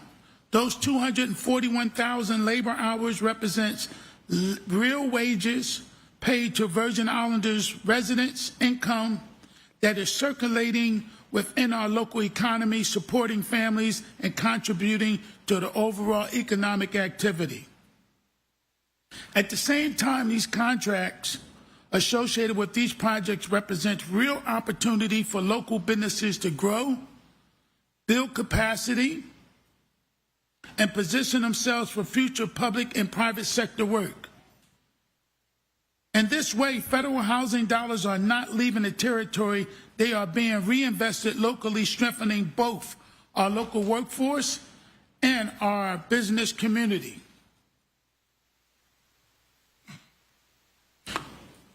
Our workforce participation and economic mobility, beyond job creations, the Housing Authority is intentionally focused on advancing long-term economic mobility for the residents we serve. This is achieved through structured programs such as the Family Self-Sufficiency Program and the Bright Path Initiative. Currently, 31 residents are actively enrolled in the Family Self-Sufficiency Program. Through this program, participants receive an individualized case management, employment support, financial literacy training, and structured opportunity to build savings. As participants increase their earned income, they can accumulate funds in escrow accounts, creating a pathway towards financial independence. This is not simply a support services, it is a workforce development strategy that prepares individuals to transition from assistance to sustained economic participation. The long-term impact of this work is significant. As residents increase income, improve financial stability, and enter the workforce, they contribute to the broader economy through spending, productivity, and reduced reliance on public assistance. A housing production and economic infrastructure. The Housing Authority currently has 250 housing units underneath construction across the territory. This includes 84 units at Estate Duno, 106 units at D. Hamilton Jackson, and 60 units at Tutu Senior Housing. In fiscal year 2025 alone, the Housing Authority has invested approximately $136 million, which includes redevelopment activity across these sites, as well as Walter I. M. Hodge, consisting of 248 units. The total investment across major developments at Hamilton and Duno is approximately $249 million. These figures represent more than construction activity. They reflect large-scale economic investments. Each project supports jobs, generates demands for materials and services, and contributes to the overall stability of the territory's housing market. Housing must be understood as a critical economic infrastructure. Without adequate and affordable housing, the territory cannot retain workers, cannot attract talent, and cannot sustain long-term economic growth. The multi-sector economic impact, the scale of the Housing Authority redevelopment investments is generating economic activity across multiple sectors, including construction, engineering, architecture, environmental services, compliance, logistics, and long-term property management. These activities create both immediate employment opportunities and sustained economic engagement across industries. It also increases the demand for local vendors, suppliers, professional services, furthering strengthening the territory's economic ecosystem. Housing investment, therefore, should be understood as a multiplier, one that extends far beyond housing itself and into a broader economy. The small business development and local contracting through the Section 3 and targeted procurement practices, the Housing Authority is also supporting the development of local businesses. To date, approximately 10 contractors have been awarded in connection with redevelopment efforts. These opportunities allow local contractors and subcontractors to gain experience, build capacity, and participate meaningfully in federally funded programs. This approach ensures that public investment remains within the territory, strengthening the local businesses base and reduce reliance on external firms. Infrastructure, resilience, and sustainability. The Housing Authority redevelopment efforts incorporate modern construction standards designed to enhance resilience and sustainability. These include hurricane resilience design, energy efficient systems, and upgraded infrastructure. These investments not only protect public assets, but also reduce long-term operating costs and improve the overall quality of housing for residents. In a region vulnerable to natural disasters, resilient infrastructure is not an option, it is essential to economic continuity and long-term stability. Constraints. While the Housing Authority is producing measurable results, our ability to expand this impact is constrained by several factors, including rising construction costs, limited capital funding, and increasing demand for housing, affordable housing. There is a direct relationship between investments and economic output. As redevelopment activities increases, so too do jobs creations, business opportunities, and economic growth. There is a clear opportunity to expand housing authorities' contribution to the economic development through increased investment in housing, redevelopment, stronger coordination with workforce and economic development agencies, and a continued emphasis on local hiring and contracting through the Section 3 program. The return on investments is already evident. Over 241,000 labor hours generated, 250 units under development, and approximately $249 million in economic activity. With additional support and strategic alignment and collaboration, these outcomes can significantly expand further benefits to territory. In closing, the Housing Authority must be understood not solely as a housing provider, but also as a central economic development partner within the territory. Our work demonstrates that the housing investment is directly tied to workforce development, business growth, and economic stability through the creation of jobs, the support of local contractors, the development of housing infrastructures, and the advancement of resident self-sufficiency programs. The Housing Authority is actively contributing to the economic future of the Virgin Islands. Every labor hour generated represents income for a family. Every contract awarded represents an opportunity for a local business. Every unit developed represents stability for our household and strengthens our workforce. Simply put, every dollar invested in the housing through the Housing Authority is not an expense. It is an investment in jobs and business and in the long-term economic stability of this territory. I thank you for your leadership, your oversight, and your continued commitment to the people of the Virgin Islands. I stand ready to answer any questions you may have. Thank you very much, Director Dwayne Alexander, Virgin Islands Housing Authority.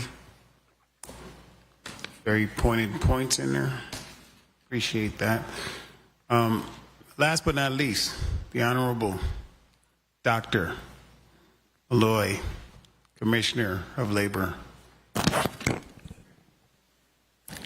Good afternoon, Honorable Senator Hubert L. Frederick, Chairman of the Committee on Economic Development and Agriculture, honorable members of the committee, distinguished senators of the 36th Legislature of the Virgin Islands, listening and viewing audiences. I am Dr. Gary Malloy, Commissioner of the Virgin Islands Department of Labor. I'm joined today by my Assistant Commissioner, Jane Ford on St. Thomas, Assistant Commissioner and Legal Counsel, Nisha Christian Hendrickson, Director of Bureau of Labor Statistics, Mr. Gary Halyard, Director of Workforce Development Services, Ms. Charlene Hodge, and Director of Youth and Apprenticeship, Ms. Shanika Sebastian. Thank you for the opportunity to testify on sustainable economic development with a focus on workforce readiness, labor availability, and the alignment of workforce systems with economic growth, workforce trends, and labor market conditions. Sustainable economic development is fundamentally dependent on people. While investments in infrastructure, policy, and capital are essential, it is ultimately a prepared, skilled, and available workforce that determines whether those investments translate into meaningful and lasting economic opportunity. In this regard, the Virgin Islands Department of Labor serves as a central workforce engine of the territory, aligning people, programs, and policy to ensure that economic development results in employment, upward mobility, and long-term sustainability for Virgin Islanders. A critical component of sustainable economic development is accountability. Workforce systems must demonstrate that public investments produce measurable outcomes. Virgin Islands Department of Labor, in coordination with the Virgin Islands Workforce Development Board, is advancing efforts to conduct regular data-driven evaluations of the workforce system, measure alignment between training investments and employment outcomes, incorporate employer and stakeholder feedback into program design, use evaluation findings to inform policy, funding, and strategic adjustments. This evaluation-driven approach strengthens federal confidence, improves transparency, and ensures that the workforce development remains responsive to economic realities. Labor market. The Virgin Islands labor market conditions continued to remain relatively stable over the past few years. This stability was attributed primarily to public sector spending that has been contributing to the market despite increased production costs from inflationary and logistics pressures. Employment has seen modest gains compared to prior periods of our economy, moves away from previous events that are attributed to slower paced activity. Private sector employment averaged 24,656 over the past 5 years. Especially hospitality and retail have been the areas within the economy that have kept employment levels. The unemployment rate has maintained below double digit and averaged 3.1% in the past 2 cycles, and the labor force at 41,975 and approximately 1,479 individuals unemployed. The job postings, which are primarily leading indicators of employers seeking candidates to join workforce, mirror the industry data with administrative, food preparation, repair, and building maintenance occupations having the highest orders in the market. In the last 2 years, approximately over 6,007 openings were documented through the Virgin Islands Electronic Workforce System, or VIEWS. However, the central challenge facing the territory is not simply unemployment, but labor availability and skilled alignment. Population decline, combined with gaps between available skills and employer needs, continues to constrain economic expansion. This challenge is further amplified by the unprecedented influx of approximately $25 billion in federal investments, which will significantly increase demand for skilled labor across construction, healthcare, infrastructure, energy, and technology sectors. The critical question before us is whether the territory is prepared to meet this demand with local workforce. Workforce Development Services. The Virgin Islands Department of Labor is actively addressing this challenge through the delivery of workforce programs that translate strategy into measurable outcomes. Through the Workforce Innovation Opportunity Act, WIOA, and related initiatives, the department provides occupational training, apprenticeship opportunities, on-the-job training, and youth workforce programs such as the Summer Youth Work Experience Program.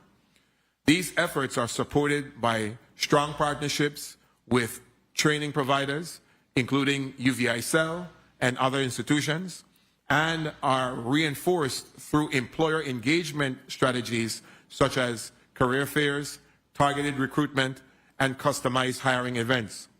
These programs are designed not only to prepare individuals for employment, but to connect them directly to opportunities in the labor market. As such, the Virgin Islands Department of Labor is increasingly focused on performance accountability, ensuring that investments in training result in measurable outcomes, including program completion, job placement, retention, and employer satisfaction. Central to this effort is the department's talent pipeline framework, which integrates education, workforce development, and economic development into a cohesive system. This model connects individuals from early education through training, certification, employment, and career advancement while aligning with employer demands and economic priorities. Through partnerships with the Department of Education, the University of the Virgin Islands, and private employers, Virgin Islands Department of Labor is working to ensure that the workforce development is not fragmented, but instead operates as a coordinated system that produces results. challenges related to skilled labor availability, training, and workforce participation. At the same time, the workforce development must be considered within a broader context of wage dynamics and labor market conditions. The territory has taken an important step in advancing a phased increase in the minimum wage based on Act 9069, which schedules increases to $12 on April 24th, 2026, $14 on June 1st, 2027, and $15 by June 1, 2028, followed by a cost of living adjustment. This policy reflects the reality that the cost of living has increased significantly while wages have remained largely stagnant. Increasing wages is essential not only for supporting workers and families, but also for retaining talent and strengthening workforce participation. However, these increases must be carefully balanced with the needs of employers, particularly in industries such as hospitality, construction, and healthcare. The Virgin Islands Department of Labor continues to monitor these dynamics to ensure that wage growth supports economic stability and workforce stability. In addition to local economic factors, federal policies changes present both opportunities and challenges workforce development. The proposed fiscal year 2027 federal budget includes significant reductions in workforce funding, as well as a shift toward consolidating programs into a single block grant model with increased emphasis on apprenticeship-based training. While these proposals are not yet final, they signal a potential shift in how workforce programs are funded and delivered. For the Virgin Islands, this underscores the importance of strategic planning, diversified funding, and strong performance outcomes to remain competitive in a changing federal landscape. At the same time, emerging initiatives such as Workforce Pell present new opportunities to expand access to training and credentialing. By supporting short-term, high-quality training programs aligned with employer demand, Workforce Pell has the potential to significantly strengthen the territory's workforce pipeline. The Virgin Islands Department of Labor is well positioned to partner with institutions such as the University of the Virgin Islands to align workforce programs with these opportunities to ensure that Virgin Islanders can access and benefit from these pathways. Recommendations to strengthen coordination between labor programs and economic development strategies. Virgin Islands Department of Labor actively aligns workforce initiatives with the territory's economic development goals by focusing on the following. 1, demand-driven training. Training investments are increasingly guided by the labor market and employer engagement, ensuring that programs correspond to the targeted industries, including health sciences, agribusiness, and renewable industries. 2, employer partnerships. The Virgin Islands Department of Labor continues to strengthen partnerships with employers to identify immediate and projected workforce needs, expand work-based learning, internships, and on-the-job training, and reduce barriers to hiring local talent. This employer-informed approach ensures that workforce programs are not operating in isolation from economic development activity. 3, workforce participation and access. Sustainable growth requires expanding participation among several targeted populations, namely young people entering the labor force, dislocated and transitioning workers, local and returning residents, and individuals facing barriers to employment. The Virgin Islands Department of Labor's programs are structured to increase access while supporting retention and advancement. Sustainable development demands preparing for the economy of tomorrow, not just today. Virgin Islands Department of Labor is working to ensure that the workforce system supports digital literacy and remote work readiness, career mobility, and talent retention strategies to encourage Virgin Islanders to build careers at home. By investing in people alongside infrastructure and industry, the territory can ensure that growth is inclusive, resilient, and locally rooted. In closing, sustainable economic development depends on more than capital investment. It depends on people.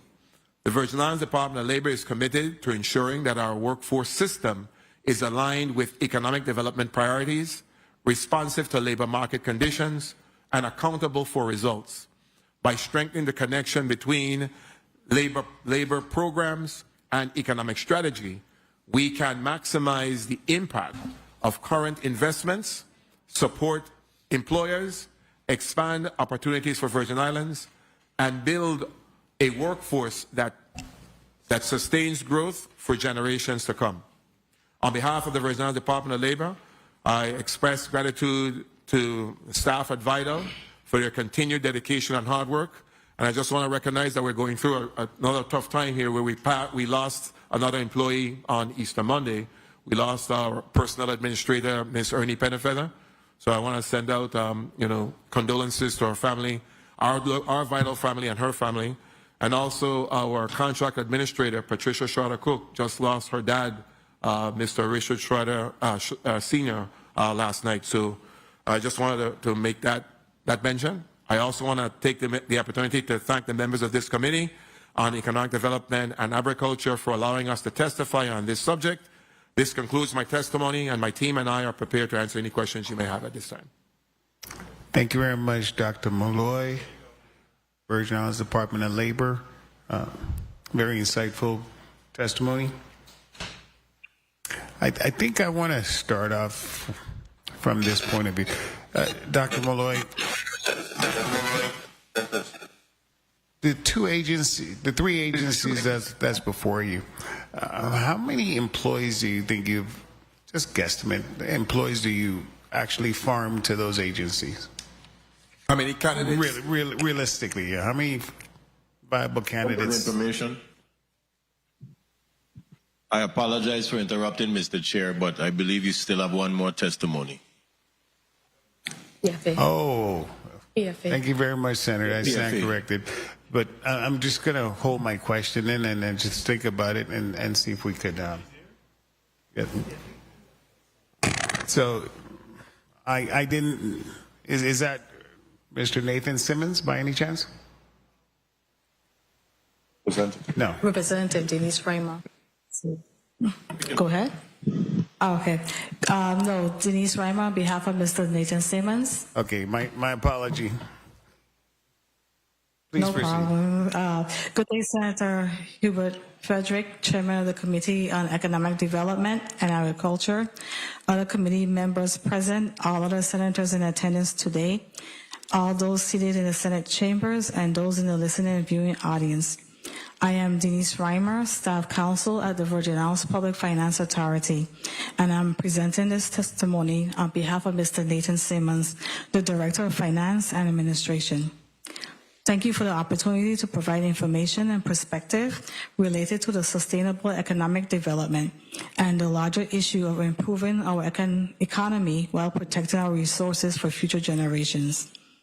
The Virgin Islands Public Finance Authority was created nearly 40 years ago, pursuant to Act Number 5365, titled the Government Capital Improvement Act of 1988. Over the intervening years, our mission has been and remains to aid the government of the United States Virgin Islands in the performance of its fiscal duties, raise capital for essential public projects, and create programs to create the financing needs of the government of the United States Virgin Islands. As the passage of Act 5365 and our mission suggests, for decades now, prior legislatures and governors of the territory have shared your goal of finding ways to develop and utilize financing mechanisms, capital investment strategies, public-private partnerships, and other strategies in pursuit of long-term growth and infrastructure development across the territory. As one who has been involved in those efforts for a number of years, I can tell you that none of this is easy to achieve. We are challenged by being a small community scattered over several beautiful and mountainous islands situated a long way by sea or by air from the U.S. mainland, which remains our largest source of both supplies and distribution, and the supply chains that link us with the global economy. We are a dynamic community, rich with ideas, but in many cases are starved of credit and capital access upon which most forms of economic development are predicated. Our banking sector is narrow, which limits the access to capital for many smaller entrepreneurs and companies, and capital for startup ventures is particularly scarce. On the governmental finance side, I would note that we have a strong following among a number of institutional investment firms that continue to show up when we are prepared to bring our bonds to market. There are things the VIPFA does and the things that the VIPFA is not currently equipped to do. We work with the commercial banking community, national investment banks, and institutional investors to arrange financing for public infrastructure and private and non-profit projects alike. In our role managing the $1 billion of federal reconstruction assistance, we're intimately involved in the world of public-private partnerships, but we are not currently configured to provide funding for early-stage companies or real estate-related undertakings.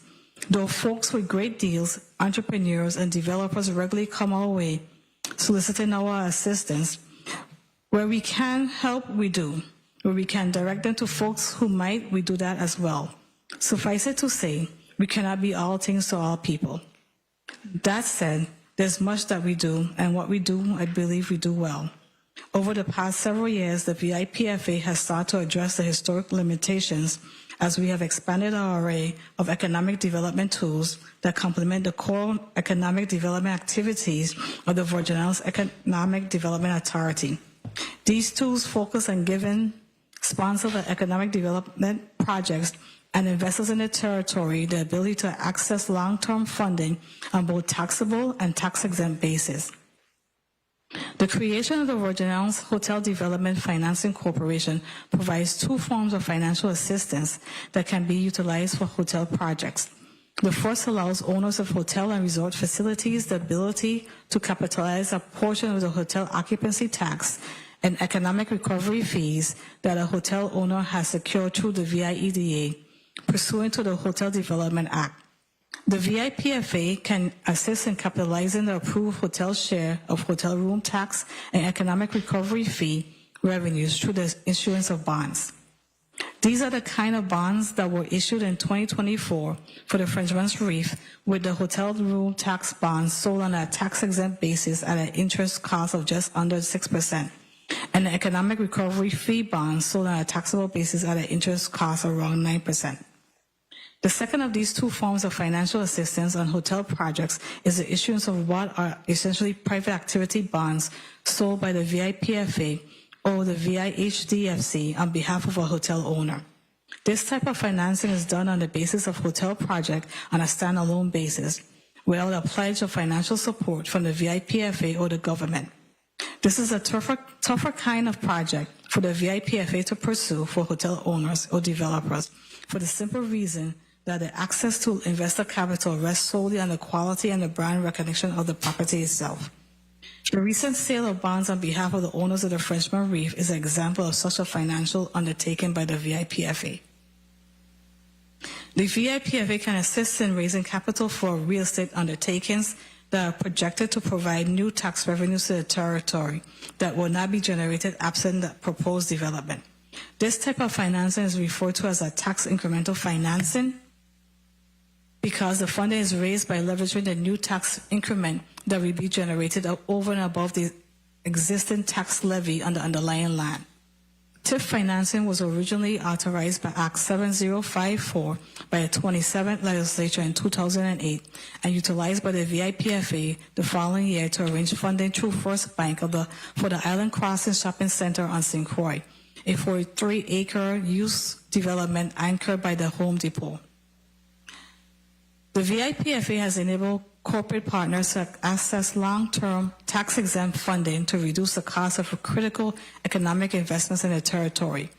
Private activity bonds have been issued on behalf of Hovenza to finance or refinance eligible capital expenditures at its refinery complex. To qualify as tax-exempt obligations under federal tax rules, these bonds are not general corporate obligations, but have Hovenza responsible for repayment of debt service under loan or similar agreements.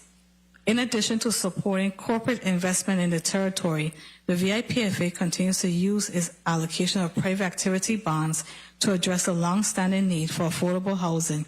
Through coordination with the Virgin Islands Housing Authority, the VIPFA supports tax-exempt bonds tied to low-income housing tax credits. These fund affordable rental projects, emphasizing new construction where demand is high. Utilizing extensive federal funding, the PFA has been the sponsor of the territory-wide fiber optic high-speed internet through its subsidiary corporation, the Virgin Islands Next Generation Network.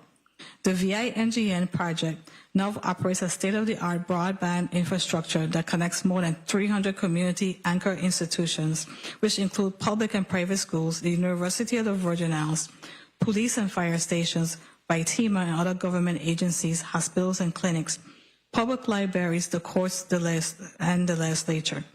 VINGN is an essential infrastructure for all manner of economic development initiatives across the territory, for reasons that I believe everyone understands. Growing the territorial rum industry continues to be a core objective for our economic development strategy. Matching funds the federal excise taxes on rum produced in the United States Virgin Islands and sold into the domestic market are critical revenue stream for the Virgin Islands and provide direct support to the government employees' retirement system. With the creation of the Matching Fund Special Purpose Securitization Corporation, a special purpose entity created by the VIPFA, the VIPFA has the ability to leverage those revenues in a tax-exempt market and provide support for existing rum producers and new entrants into the territorial rum industry. I would note that, similar to the caveat that I suggested above with respect to providing financing assistance to hotel development, the VIPFA is limited in its capacity to provide the kind of capital that many folks are seeking when they come to us. Our ability to partner on the development of new rum brand initiatives is limited by the actual revenues that sales of these new brands generate into the United States market. We are not a provider of venture capital funding or startup capital, as many folks seem to want us to be. The apparent opening up of the Venezuelan economy and accelerated development of the oil industry presents a generational opportunity for the redevelopment of the refinery on the south shore of St. Croix. In its most recent reconfiguration and the construction of the fluid catalytic cracking unit, that refinery was modified specifically for processing heavy Venezuelan crude oil. The VIPFA could build on its success in developing and overseeing specific subsidiaries, both with and without governmental credit support, to provide support in the form of access to taxable and tax-exempt financing to oil companies that are proposing to develop and export Venezuela crude. Should this be an objective of the government, this goal should be to have the St. Croix refinery viewed by those companies as well by the administration in Washington, D.C. as a preferred destination for refining Venezuela exports into global marketable products. However, we are well aware that pursuing a reopening of the refinery on the south shore of St. Croix is in itself controversial. While from the standpoint of employment and governmental finances, such a reopening would be attractive with respect to our long-term fiscal sustainability, I am well aware that your invitation to provide testimony references sustainable economic development, improving lives today while protecting the planet and resources for future generations. There are surely those in our community who will not view a reopening of the refinery on the south shore of St. Croix as consistent with the goal of protecting the planet. Since its creation in the wake of Hurricanes Irma and Maria, the work of the Office of Disaster Recovery has been an essential part of the work of the VIPFA efforts to sustain and grow the territorial economy, with particular attention to sustainability and reliance to serve generations of Virgin Islands to come. Neither the government nor our private sector has the depth of resources or personnel to effectively manage and execute the billions of dollars of projects that are now underway. Accordingly, the work of the ODR has necessarily turned to the development of public-private partnerships with global architectural, engineering, and construction firms, among others, to assist us in those essential efforts. The work of the ODR will span several legislatures and governors and rely upon the coordination and organization efforts across the full range of governmental departments and agencies, as well as our private sector, nonprofit, and university partners. This all-of-government cross-sector approach will be necessary as we seek to maximize the efficiencies and integration of the work of ODR, but also essentially to bring new ideas and creative thinking to bear on our work. In conclusion, the world around us is changing in more ways at a faster pace than many of us could have ever imagined. Over the few short years since the introduction of ChatGPT, we have all become acutely aware that the world of work will never be the same. For our economic development efforts in the territory, I suspect that bringing new ideas and creative thinking to bear will be as important to our future as what the cost of capital might be to our bonds. Work, employment, and fiscal sustainability will require greater degrees of teamwork and collaboration, and a willingness to take risks than over past decades. As the ODR expends the billions of dollars to rebuild our infrastructure, roads, hospitals, education facilities, and energy infrastructure, we must concurrently be thinking about next steps, growing our economic base. The VIPFA is open to such teamwork and collaboration, and a believer in the essentiality of listening to and testing new ideas and creative thinking. We believe that as you consider the challenges surrounding building our collective sustainable economic future, that we are prepared to listen to new ideas and learn to work more closely together to the benefit of all of us and future generations of the Virgin Islands. Senators, we appreciate your time and consideration, and our team stands ready and available to answer any questions you may have. Thank you. Thank you very much, Ms. Attorney Denise Reimer. I appreciate the testimony. A nice uplifting end to that testimony. Dr. Malloy, did you have a chance to think about the question about the preparation of a workforce to feed into those three agencies? Yes, Senator. And Dr. Gary Malloy, Commissioner of the Department of Labor. Generally, what ends up happening with individuals that we refer over to any agency, any private sector or any of the government agencies, they come and they register to be at our career fairs. So when our workforce team has those individuals that come, those job seekers got an opportunity to go through and meet and mingle with each of the career opportunities, and then they create a listing. And so from those individuals, from those career fairs, individuals are then transferred or referred to those agencies. So as for a specific number, we'll have to be able to get that to you based on all the different career fairs we've had over the past months. And we have another one coming up in April, on April 16th on St. Croix and April 21st on St. Thomas. We should be tracking those numbers for statistical purposes. It's important that we know what we're getting from these initiatives. Commissioner Oriel, can you tell us how many employees you've gotten from the Department of Labor that have joined your organization over the years, roughly? Jean-Pierre Oriel, DPNR. So sorry, I couldn't say exactly. I don't know that we actually track whether or not that they came from the Department of Labor. However, Dr. Malloy and myself, I mean, we've been in communication stating what our needs are so that they can tailor certain aspects of their job training to meet the needs in the most recent one that we've actually been collaborating on is trying to develop a sister program. So they had the construction management program that they ran for about 2 years or so. I know that actually a couple of my employees at the time had actually enrolled in that, and some of them participated in that. But what we wanted also was an inspector program, so that now it's not only the private sector that people feel the construction industry is really for, but there's also the regulatory aspects of it. and we were working on creating that program so that now we could have a pipeline that individuals be more prepared to be inspectors coming into the department. And the 2 employees were already employed by your agency? Yes, that at the just time. went to get additional training? Correct. Okay. So what I'm heading towards is we need to find a way to produce employees that we could farm to the respective agencies, because a common theme here is, the workforce. And we're going to be slammed with this huge economic train called $25 billion of federal awards, and we don't have the trained workforce yet.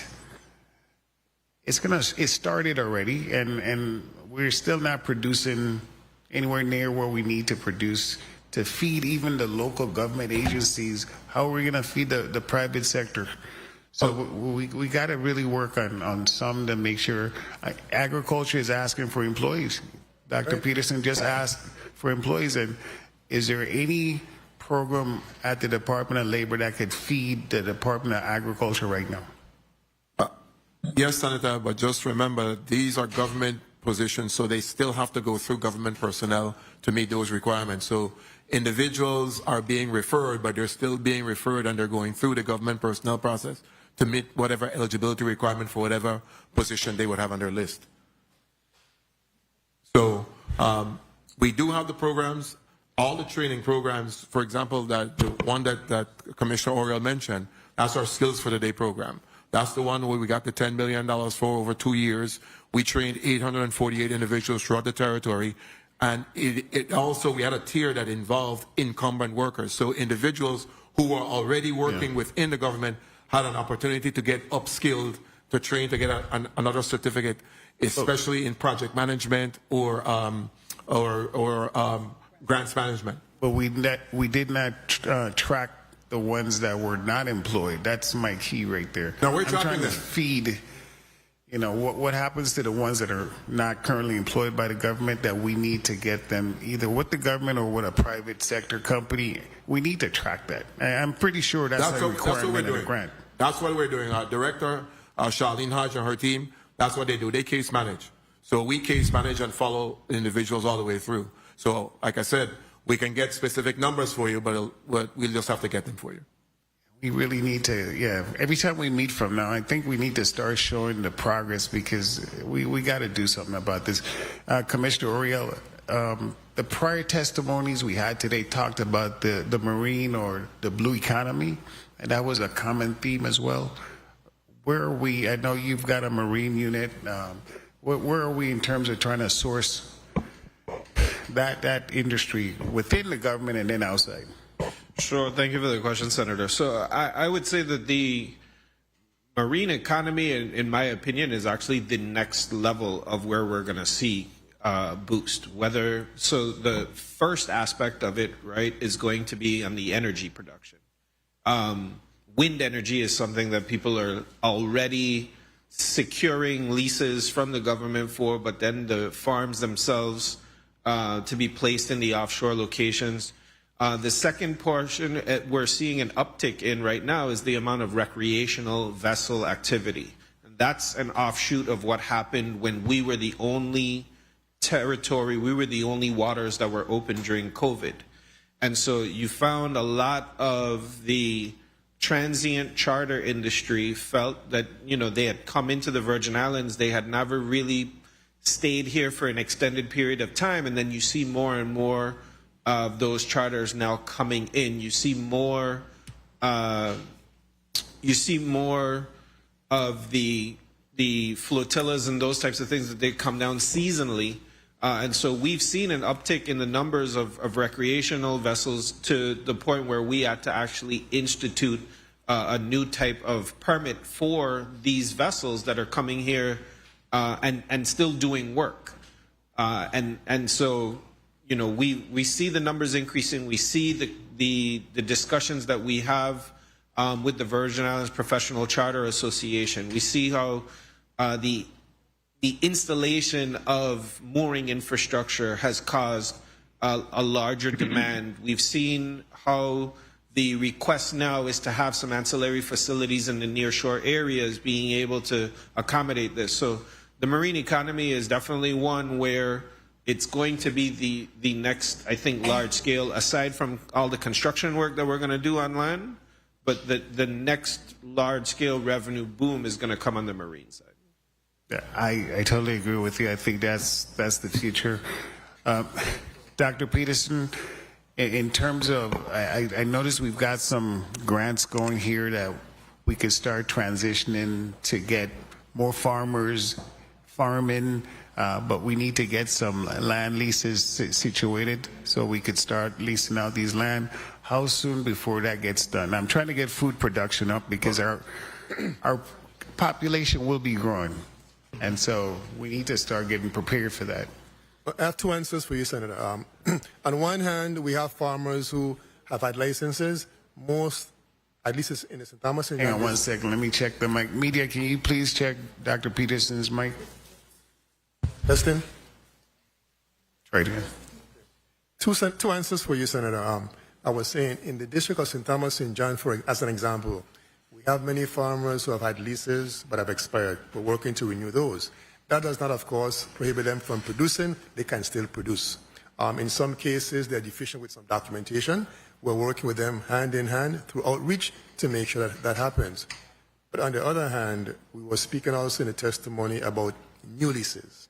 And in some cases, we do not have surveyed lands to make that happen, and that's what we're working on right now. At the end of this process that we are currently in with engaging a surveyor, we anticipate at least 10 and 20 more lots, 2 acre in size for continued placement of farmers with actual leases. By when? Senator, currently the surveyor is finishing another project. I anticipate that previous project to be finished within a month or so, and then he can be available. But the other caveat is that in meeting with the surveyor, he needs to have the area, at least the perimeter of the area, cleared. We are, as we speak, repairing our bulldozer to do such clearing. Okay. And last but not least, Director Alexander, you spoke about a program where you were transitioning residents to be, I guess, self-sustaining, to become, obtain employment and become sustainable citizens. I guess that's the best way to describe it. How's that working, and how many people are actually going through that program? Thank you, Senator. Dwayne Alexander, Executive Director, Virgin Island Housing Authority. That's this family self-sufficiency program. And typically, what it allows, you can stay on that program for 5 years, and you actually put your money in escrow. And people or residents typically have a goal. You know, if I'm going to graduate from college or I'm going to become a nurse, and we defray the cost of their rent. So even though they make more money, we don't change the denomination of their rent because they pay 30% of their total income. And what we do is allow them to put that money in escrow. And typically some families end up saving $25,000, $30,000, or $40,000 so that once they get to, providing they don't take the money out, we try to make it hard for them to take the money out, that they get to their goal, they can be able to take that money if the goal is to purchase a house or get a car or pay for education. Who holds the escrow? We do. Okay, great. And how many people would you say annually successfully complete that? So we currently have 31. We encourage everyone in our program to get in that program. I think it's a wonderful program to increase self-sufficiency.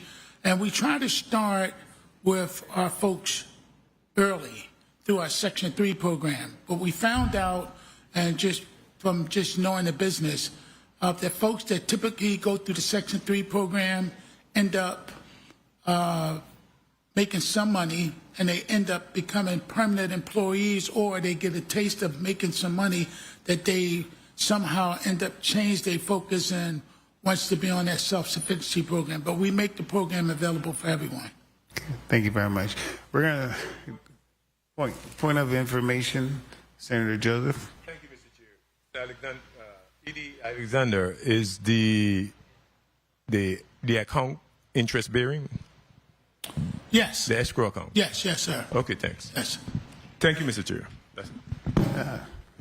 Thank you very much, Senator Joseph. And we want to make sure those people get some interest on that money, because you said 5 years. That's a good period of time. The chair recognizes Senator Franklin. You've got 4 minutes. Good afternoon. Thank you very much, Mr. Chair. Good afternoon to my colleagues. Good afternoon to the testifiers, viewing and listening audience. I want to start out with Commissioner Lewis, and I want to follow up on the last thing was asked to you. Approximately how soon will you be able to put new farmers in some of those new plots that you're going to be carving out? As I was saying, Senator, the acreages that I made reference, they will be surveyed as soon as the land is cleared. And as we speak, the bulldozer is down. It's under repair. Once it's repaired, it's going to be a first task. We're going to put the bulldozer on to clear those acreages. What your list look like as far as folks trying to acquire a lease agreement with you Between 10 to 20 more farmers. And you should have enough land to separate for them based on the acreage you just normally give out? Yes, we will. And then 2-acre plots. Good. You spoke about something that touched me a little bit, and I reached out to one of your employees about that Mediterranean fruit fly, because we always want to talk about food security, and it's important that we kind of have a little more in-depth conversation about this fly, if it could create this kind of damage to our plants or fruits, because it's all about food security. So I'm going to ask media to put it up, and then you could speak a little bit about it so people could know what to look for and how to eradicate it if it do show up on your farm or your fruits in your yard. Thank you very much, Senator Johnson. Thanks for putting the picture up. As you can see, we're speaking of the Mediterranean fruit fly. It is basically yellow and brown. The thorax or the neck area is blackish. If you turn it over, the abdomen is tan in color. In size, it's about a 1/4 inch in size.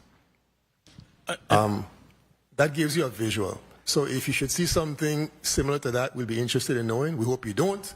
But if you do see something similar to that, we'd ask you to bring it into the department for diagnosis, for identification. What kind of damage can it cause to just a regular backyard farmer like myself?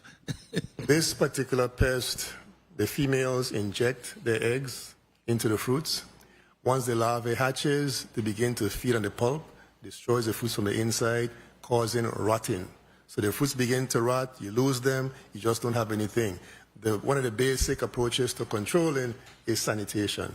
In other words, any infected fruits on the trees or on the ground, you completely get them out of the property, bag them, you don't leave them on the ground. So they can be very, very devastating.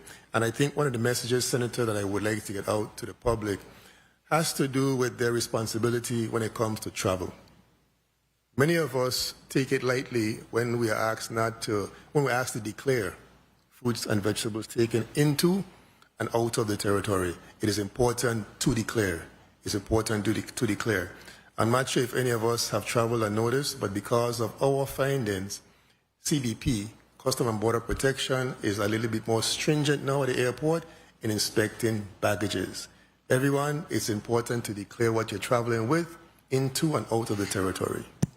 And as we said, it's not established in the U.S. as yet.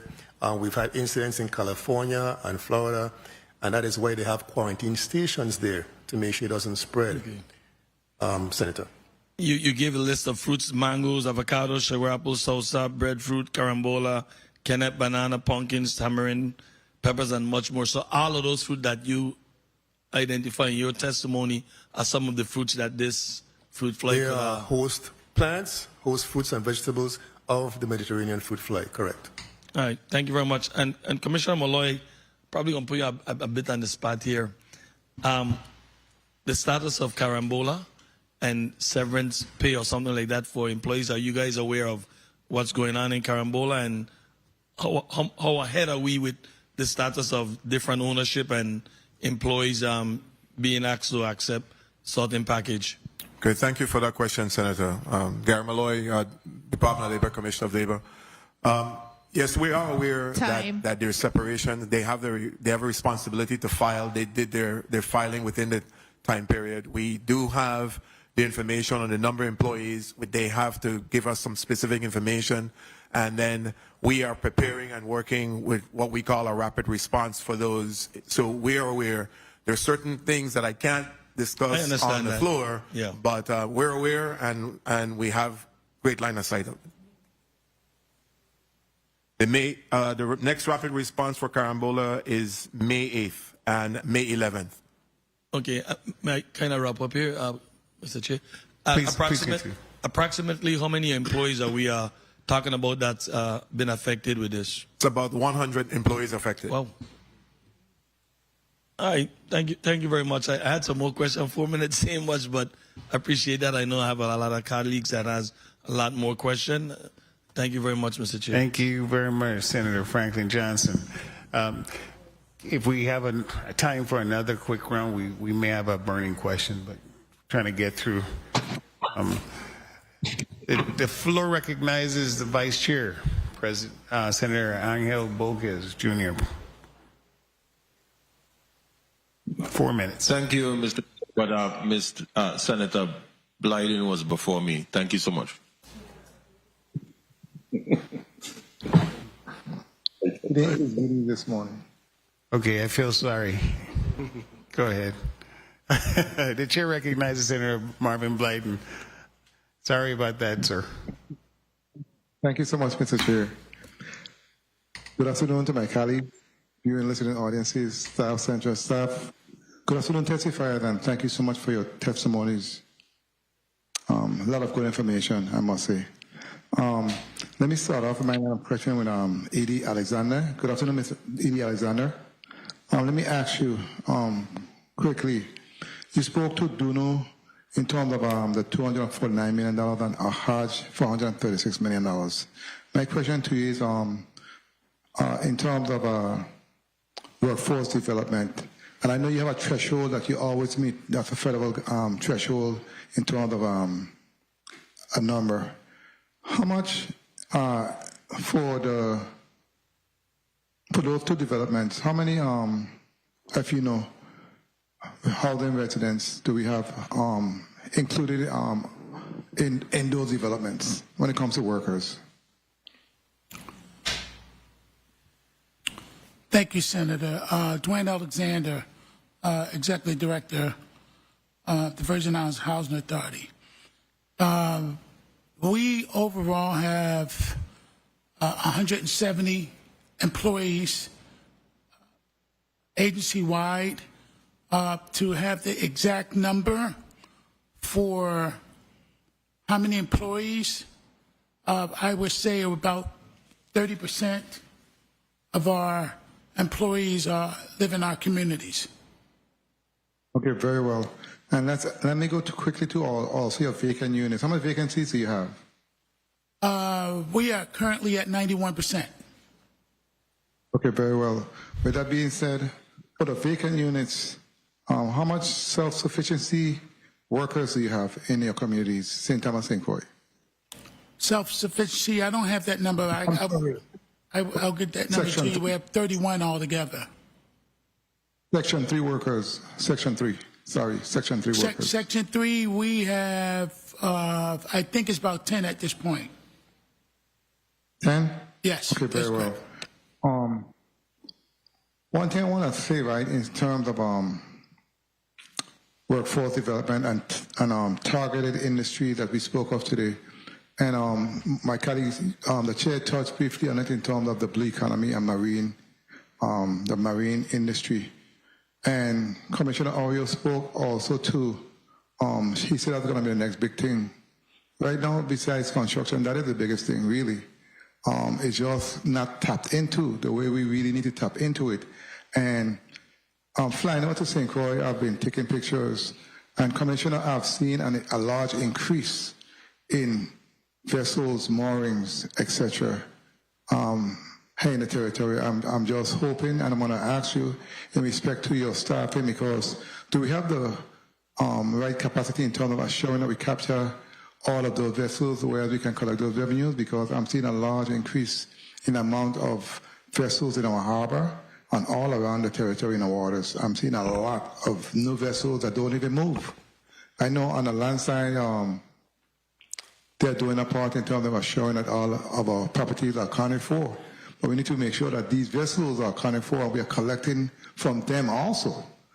So my question to you is, do you need more staffing? Do you have the right amount of staffing to assure that we tap into that area in terms of assuring that they pay their fair share? So thank you for the question, Senators. So again, Jean-Pierre Oriol, DPNR. So we have minimal staffing that allows us to be on the water, but doing the checks that we do, it's more scheduled than anything else because we can't do random due to the lack of available staffing. There's actually been a decrease, though, in the number of vessels, and again, that's because of the fees that the BVI imposed for non-resident businesses and the amount of money it would cost. So several businesses, small charter operations actually have relocated to the BVI because of the fact that to enter into the BVI waters, the amount of their business license was going to be significantly increased. And if I may, Mr. Chair, in closing, Commissioner Oriol, also in respect to your department, and you spoke to it also in testimony when it comes to the permits, etc., and with all of the bundles and everything else that in between in terms of housing and redevelopment, etc. I know you're coupling it over. In terms of staffing and also bottleneck, what challenges do you have in that respect? Because you're the gatekeeper, you're the key. With all the training we're doing, with everything we're trying to do, at the end of the day, you're at the front line. Let's speak about that. What you're doing to manage that workload? Sure. So the first thing that we're trying to do, Senator, is incorporate technology into the review process a lot more.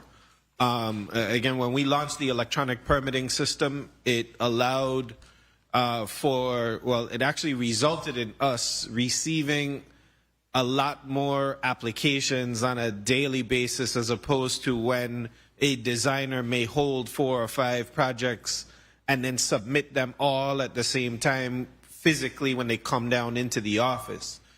So it requires a lot more on the plan review side, a lot quicker, but with technology, particularly AI right now, codes are things that are fixed, and you can put AI into that workforce and assist with the review. It can do things in minutes that takes us about an hour to do. So that's the first thing that we're doing. But at the end of the day, on the ground inspections are going to be necessary, and so we are going to, as I mentioned, have to work with the Department of Labor to create that inspection program. Because we're going to need a number of individuals to make sure that we're on top of all of these projects as they move along. Especially in Vision tomorrow, I've been having a lot of challenge and calls, and I've been talking to ODR, and they're saying that the bottleneck is at DPNR. So I'm hoping and praying that we really get it done so we don't lose any of those funds moving forward. Thank you so much. You know what's funny, Senator? If you go to all of those agencies, all the people they got working for them are former DPNR employees. That's why there's a bottleneck. Thank you so much. Thank you very much, Senator Marvin Blyden. Appreciate that. The chair recognizes Vice Chair Senator Angel Bocas Jr. You're recognized for your 4 minutes. Yes, sir, Mr. Chair. Thank you. Much appreciated. And good afternoon to you, and good afternoon, colleagues. Good afternoon to the listening and viewing audience, central staff, and our testifying panel before us here in relation to, I guess, the stakeholders of execution when it comes to getting things done. We have a lot of executing agencies here that utilize their responsibilities to put things into action. And right now, for me, I am particularly curious about identifying any barriers that exist that we could look at in improving coordination and ensuring that the resources that are available to us are not delayed, but translate into jobs, into housing, into infrastructure and economic opportunities for the Virgin Islands. We know that we heard yesterday about a few bottlenecks when it came to the Water and Power Authority, because the Housing Finance Authority was not here, but provided some testimony that particularly stated that the reason that nothing is holding them back on their side, but then WAPA turned around and said that they're waiting for permits.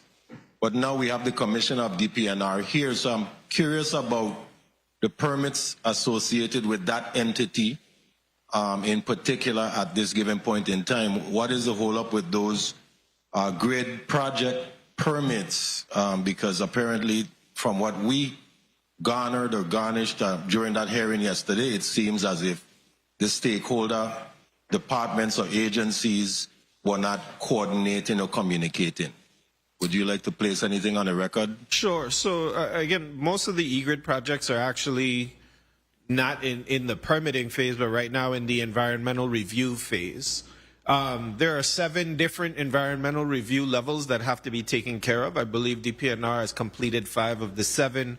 Actually, as I've been sitting here, we completed the review on 2 of them that were outstanding, as we stated we would. So, again, Senator, our department with, I would say, only 2 additional folks that are being paid for from disaster recovery dollars is actually having to review every single project, every single permit application, every single Envision application, and there's been no additional significant investment in that department.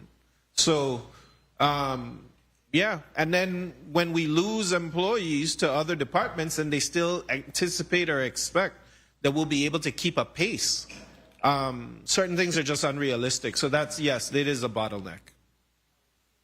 Yeah, and you did allude to it just a moment ago. So I understand where you're coming from. I can see how that can be frustrating, but especially for our energy resilience right now in the Virgin Islands, particularly in the St. Thomas, St. John district, I'm on high alert. So anything that we can do to try to assist, I think this is the opportune time for you to start those discussions on this level, whether it's after this hearing or whenever, because we really want to try to resolve that issue. I want to move forward now to the Department of Labor. Commissioner Malloy, good afternoon. I see some of your team here already here in the chambers. In relation to the federally funded projects, how many jobs are tied to those currently that are unfilled? And due to the lack of unskilled workers in the Virgin Islands, we know that what is the board called? 27 individuals, the Workforce Board? Workforce Development Board. Workforce Development Board, thank you very much. We know that they are particularly responsible for creating opportunities for our workforce to be certified, because what we have now is a shortfall of employees or workers that are not being recognized by the federal government when it's time for us to capitalize or hold on to some of these federal funds that come into the Virgin Islands. We seldomly or most of the time see that workforces come from the outside and then the dollars don't necessarily stay here in the Virgin Islands. So can you tell me about the unfilled positions that are federally funded, and what is the board doing right now to try to certify more workers in the Virgin Islands? Thank you for that question, Senator. I'll start and I'll ask Director Charlene Hodge to chime in. The challenge is that with the Virgin Islands Department of Labor, we're not going to see those vacancies until those employers post them in our view system. That's how we get within the process. There's several employers and several of those contractors that my team and Director Hodge is working with directly, as they've been posting their positions, and we have been either setting up specific recruitment opportunities or hiring opportunities for them specifically, or they have been coming to our career fairs. So, Director Hodge, anything specific that you could share?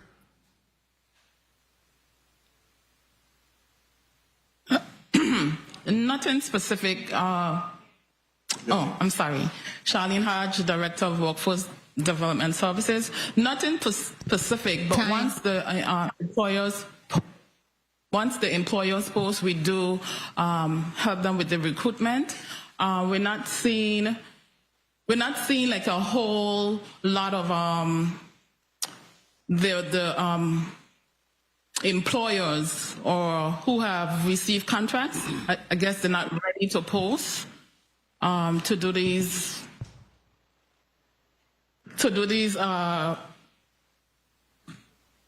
projects. They're probably not ready to post, but we do have some of them that are posting. Right now, we don't see a lot of construction position posted. So while I hear what you're saying, time is of the essence. The clawbacks are real.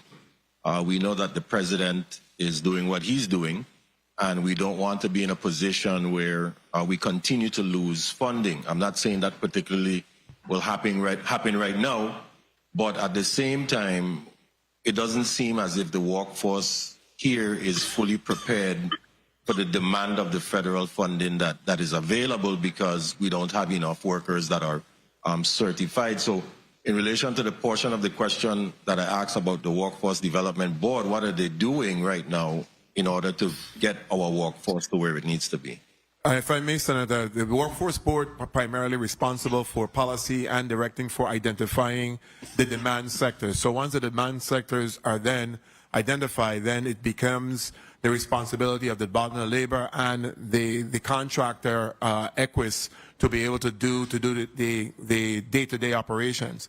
Director Hodge can tell you that there are 639 open jobs right now available in the VIEW system, and we have made 1,830 referrals. However, the majority of them are not construction related, because if they don't post their jobs within the system, then we can't do our part. So we know that the construction related positions are obviously going to come online.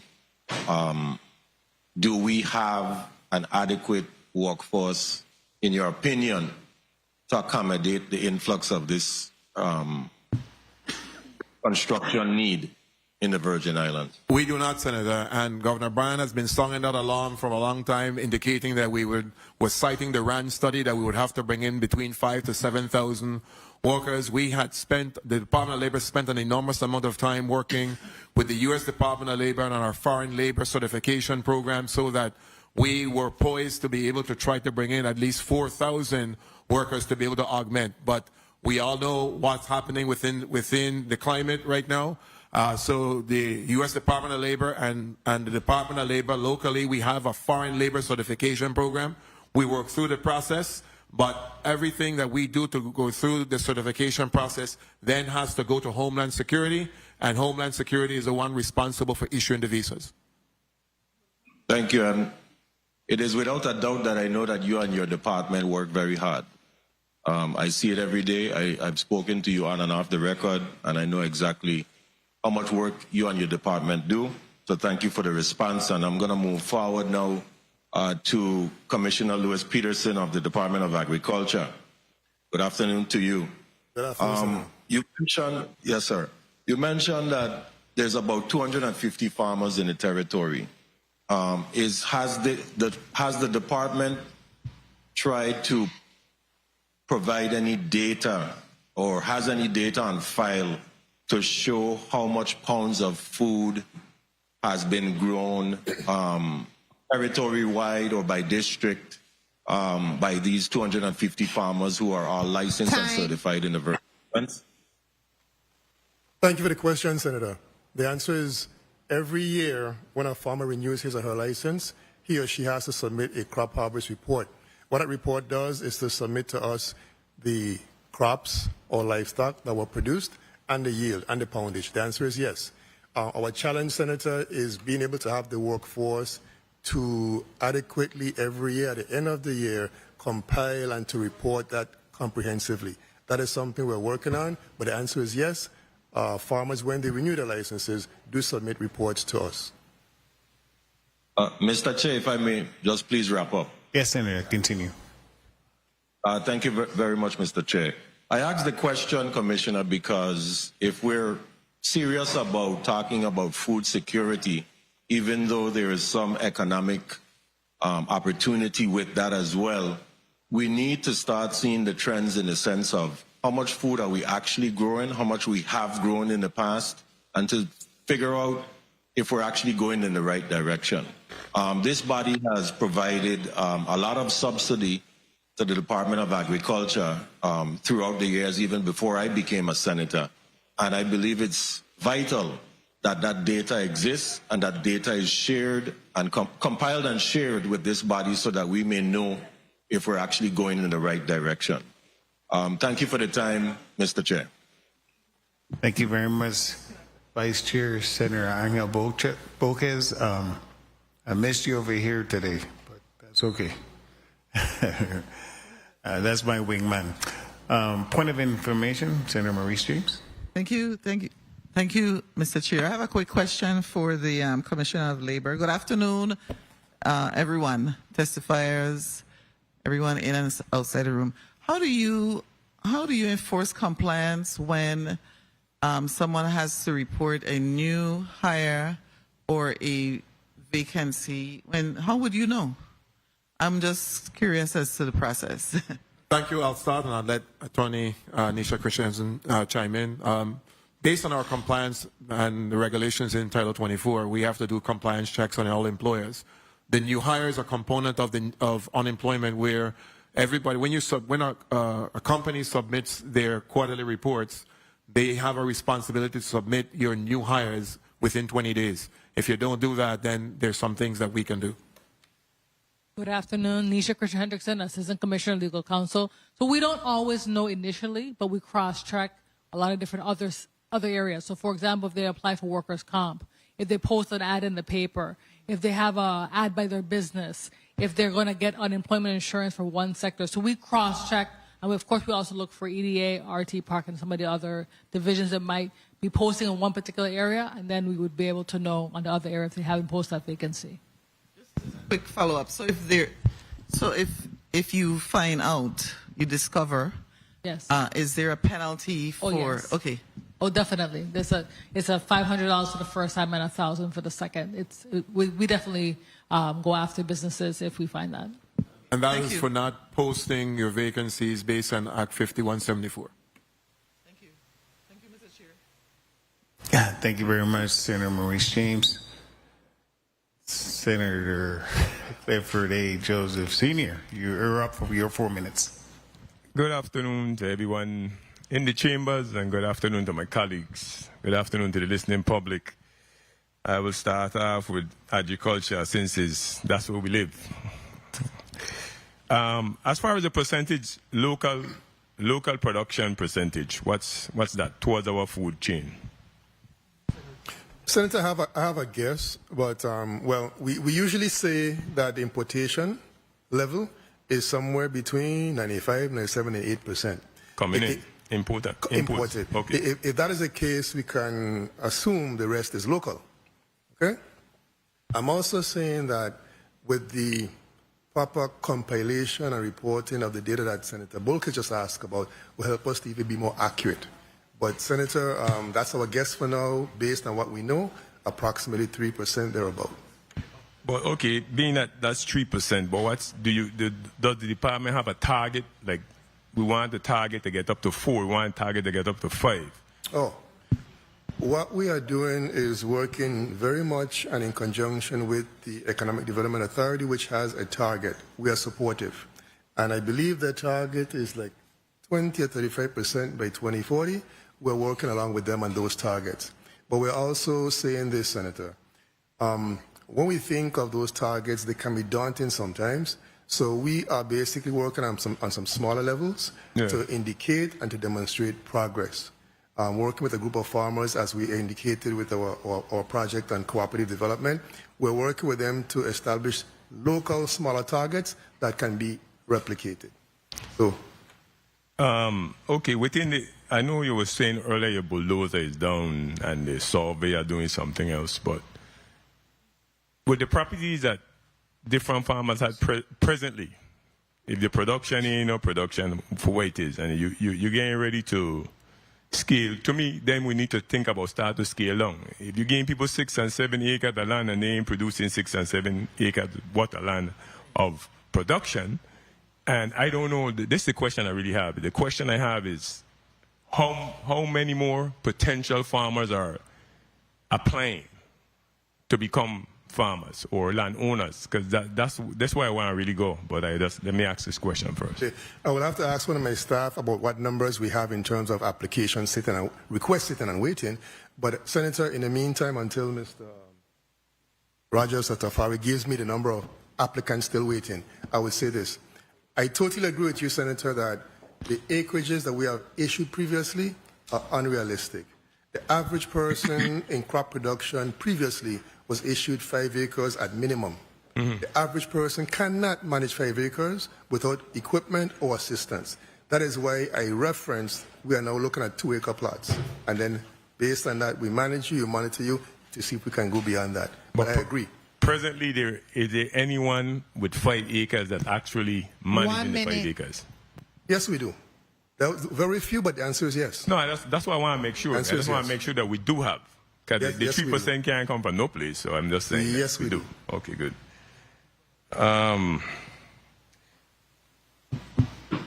Labor Department, I'm done with you. Thank you for your response, Commissioner.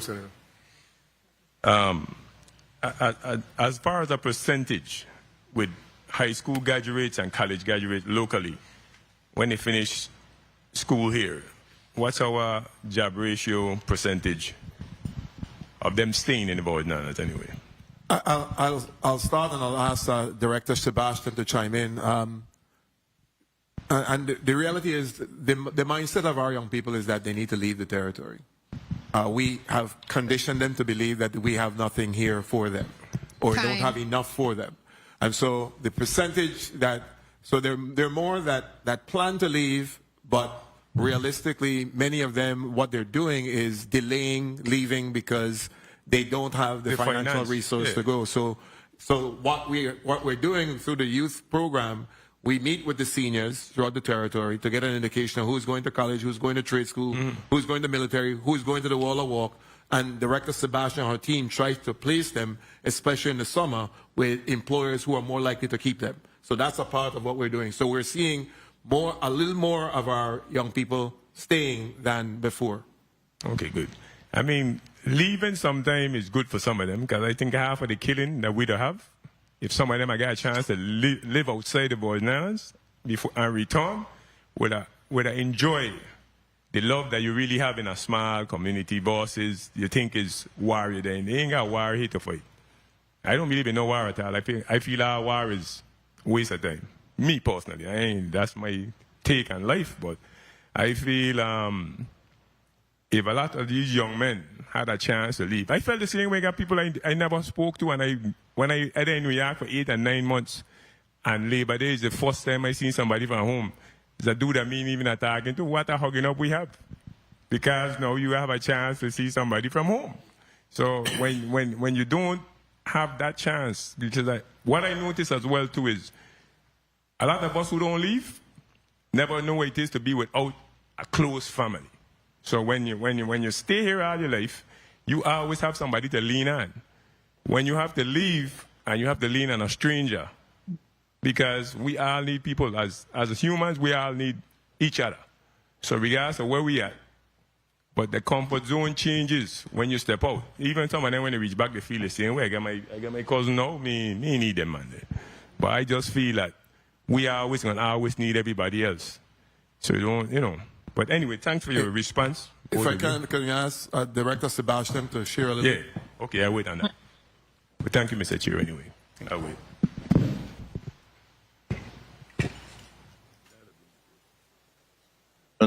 Point of information. Point of information. Yes, Senator Bogus, you're recognized. I think we were waiting for a response from Mr. Sebastian. Oh, I apologize. Okay. Sheneka Sebastian, Director of Youth and Apprenticeship, Virgin Islands Department of Labor. I totally agree with the Commissioner. From what I've been experienced, we do have young people that we're trying to encourage to remain or return to the Virgin Islands. And one of our programs is the LIFT program that we use to give them that exposure to help transition into the opportunities that are here. We're still not seeing a high number.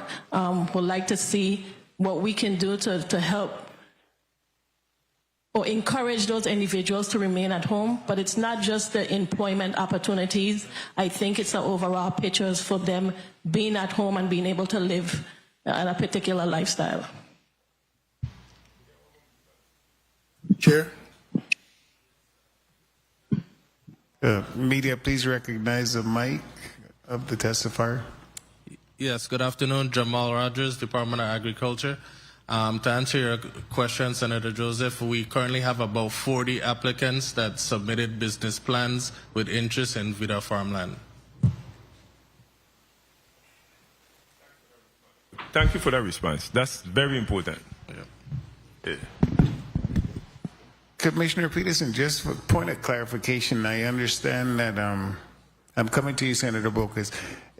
The last time you testified, didn't you mention something about you had some bulldozers that you purchased? And you had one or two. Did you have an old one that was fixed, repaired, or you had a new one? I think I know what you're referencing. I think you're referencing the bulldozer we were fixing to put in the hands of farmers. Am I correct? Yes. Okay. It is basically repaired. But as recently as yesterday, my food production director is recommending a second one to be used by the farmers simply because of the capacity that it has. So we're now repairing 2 bulldozers instead. Yeah, there's a good reason for that, Senator. Actually, the one that's repaired is more sensitive, modern. We think it's going to give us some more issues than not. Put it in the hands of farmers. The other one is a lot more basic, and we expect that to be as productive, as useful, but a little less problematic. Yeah, you're causing me to go back and think about what you said the last time you were before us. I said, no, that doesn't sound right. But that was a tractor, not a bulldozer. Okay, a tractor. Okay. The tractor. Okay. It can still cut grass, that man, right? With the right implements, yes. Okay. Real quick, too, the last time you mentioned about the abattoir being almost ready to go, where were you at with that? On St. Croix? Yes. We're still moving. The abattoir is functioning extremely well on St. Croix. Okay. We're simply upgrading every day with new equipment. Awesome. And we have our director here if you want her to also comment. Yes, please. Director, let me hear the great news about the abattoir. And we're not talking about the bush killing still, right, at St. Thomas. But go ahead, brag about what you got. No, we're not. Carleen Rogers, Director of the Abattoir. Yes. Great news. The abattoir is functioning. It's consistently improving. We're very proud of how things are working. We had visitors recently, and they were happy to see how we were working. I'm very proud that our abattoir is finally working. I'm looking forward to bringing more value-added products. So there are some challenges, but we are working through it every day. I think did you hire a butcher? Yes, we did. Okay, good. Yes. All right, we're doing everything we asked. Thank you, Jesus. Yes. God is good. But also, Senator, importantly, the staff is doing a great job. But also importantly, an industrial engineer who helps us to maintain the equipment. That was a missing link all these years at the abattoir. Okay, thanks. Point of information, Senator Angel Bocas. Thank you, Mr. Chair. Mr. Chair, so I have a two-part question now that I heard about the abattoir in St. Croix. First, I wanted to ask the Commissioner of the Department of Agriculture if there's any appetite to collaborate with the Bureau of Economic Research. We had Dr. Haldane Davies here in order to help them put the data together based on those forms that they receive from the farmers stating how much pounds of food that they actually grow, because that is something the BER can actually do for them. I would strongly urge the Commissioner to collaborate with BER in order to try to do so. Also, in addition, can you tell us about the abattoir in St. Thomas? So on the first point, Senator, we will definitely reach out to Dr. Haldane Davies, and we are very much interested in such a collaboration. With regard to the abattoir in St. Thomas, Senator, as I stated in the testimony, we have found no local dollars to date to repair the abattoir. Therefore, we have reached out to a federal agency via HFA to seek funding. The application process is moving along very smoothly. We've gotten some good responses so far. The next step in the process is for an environmental assessment to be done. And if everything continues to go as they're going right now, Senator, we're looking at the fourth quarter of this year to actually begin the project. Is there a figure associated with how much that is going to cost? Yes. Based on the engineer's estimate, it will cost us approximately $2 million, just under $2 million to repair. So we are looking at a proposal asking for $2 million, plus we have as well approximately a little over $500,000 in insurance to cover the needs of the renovation, and we expect equipment as well. What about the portable units? We have opted to go the renovation route, Senator, with the funding that we have.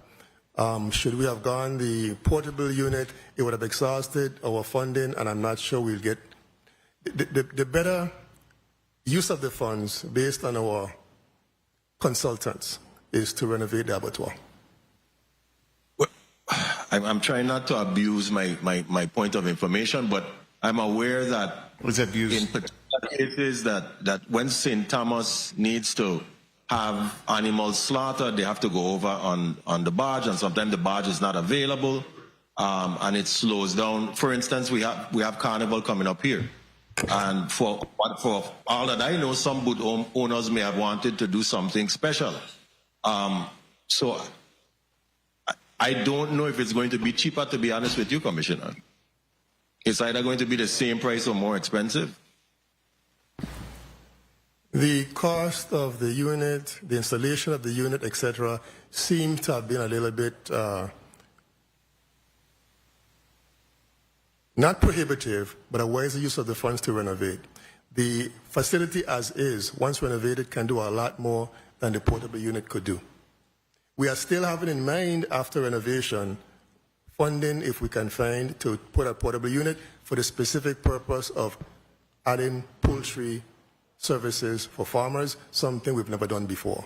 But as of right now, based on our consultations, the renovation of the abattoir is the better route.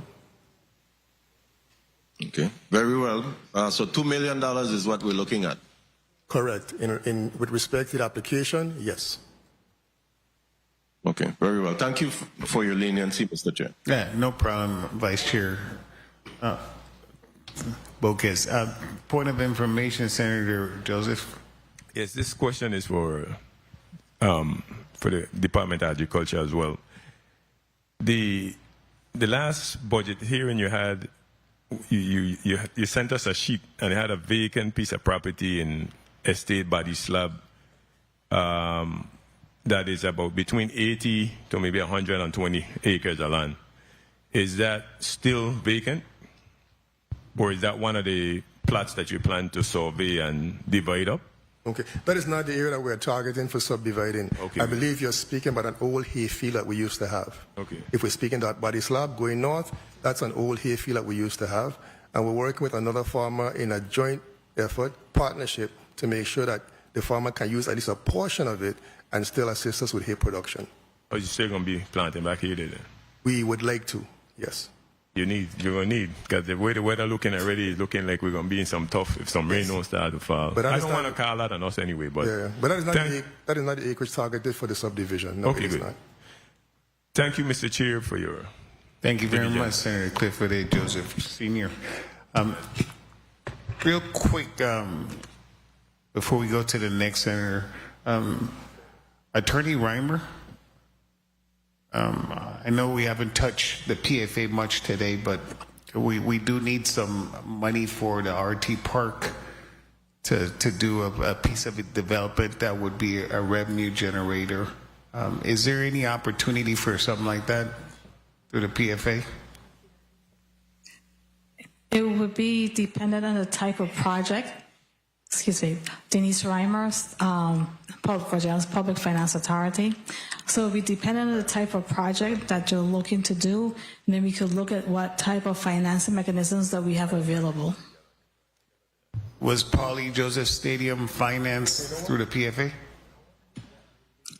Yes, it was. Okay, then they should be able to, because that's not a revenue generating project.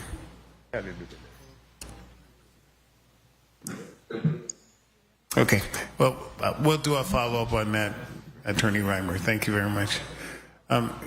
The chair recognizes Senator Alma Francis Heiliger. You're recognized for your 4 minutes. Thank you. I didn't realize. I thought I was almost last, so I'm happy. Good afternoon to my colleagues. Good afternoon to the people of the territory. Good afternoon to the testifiers.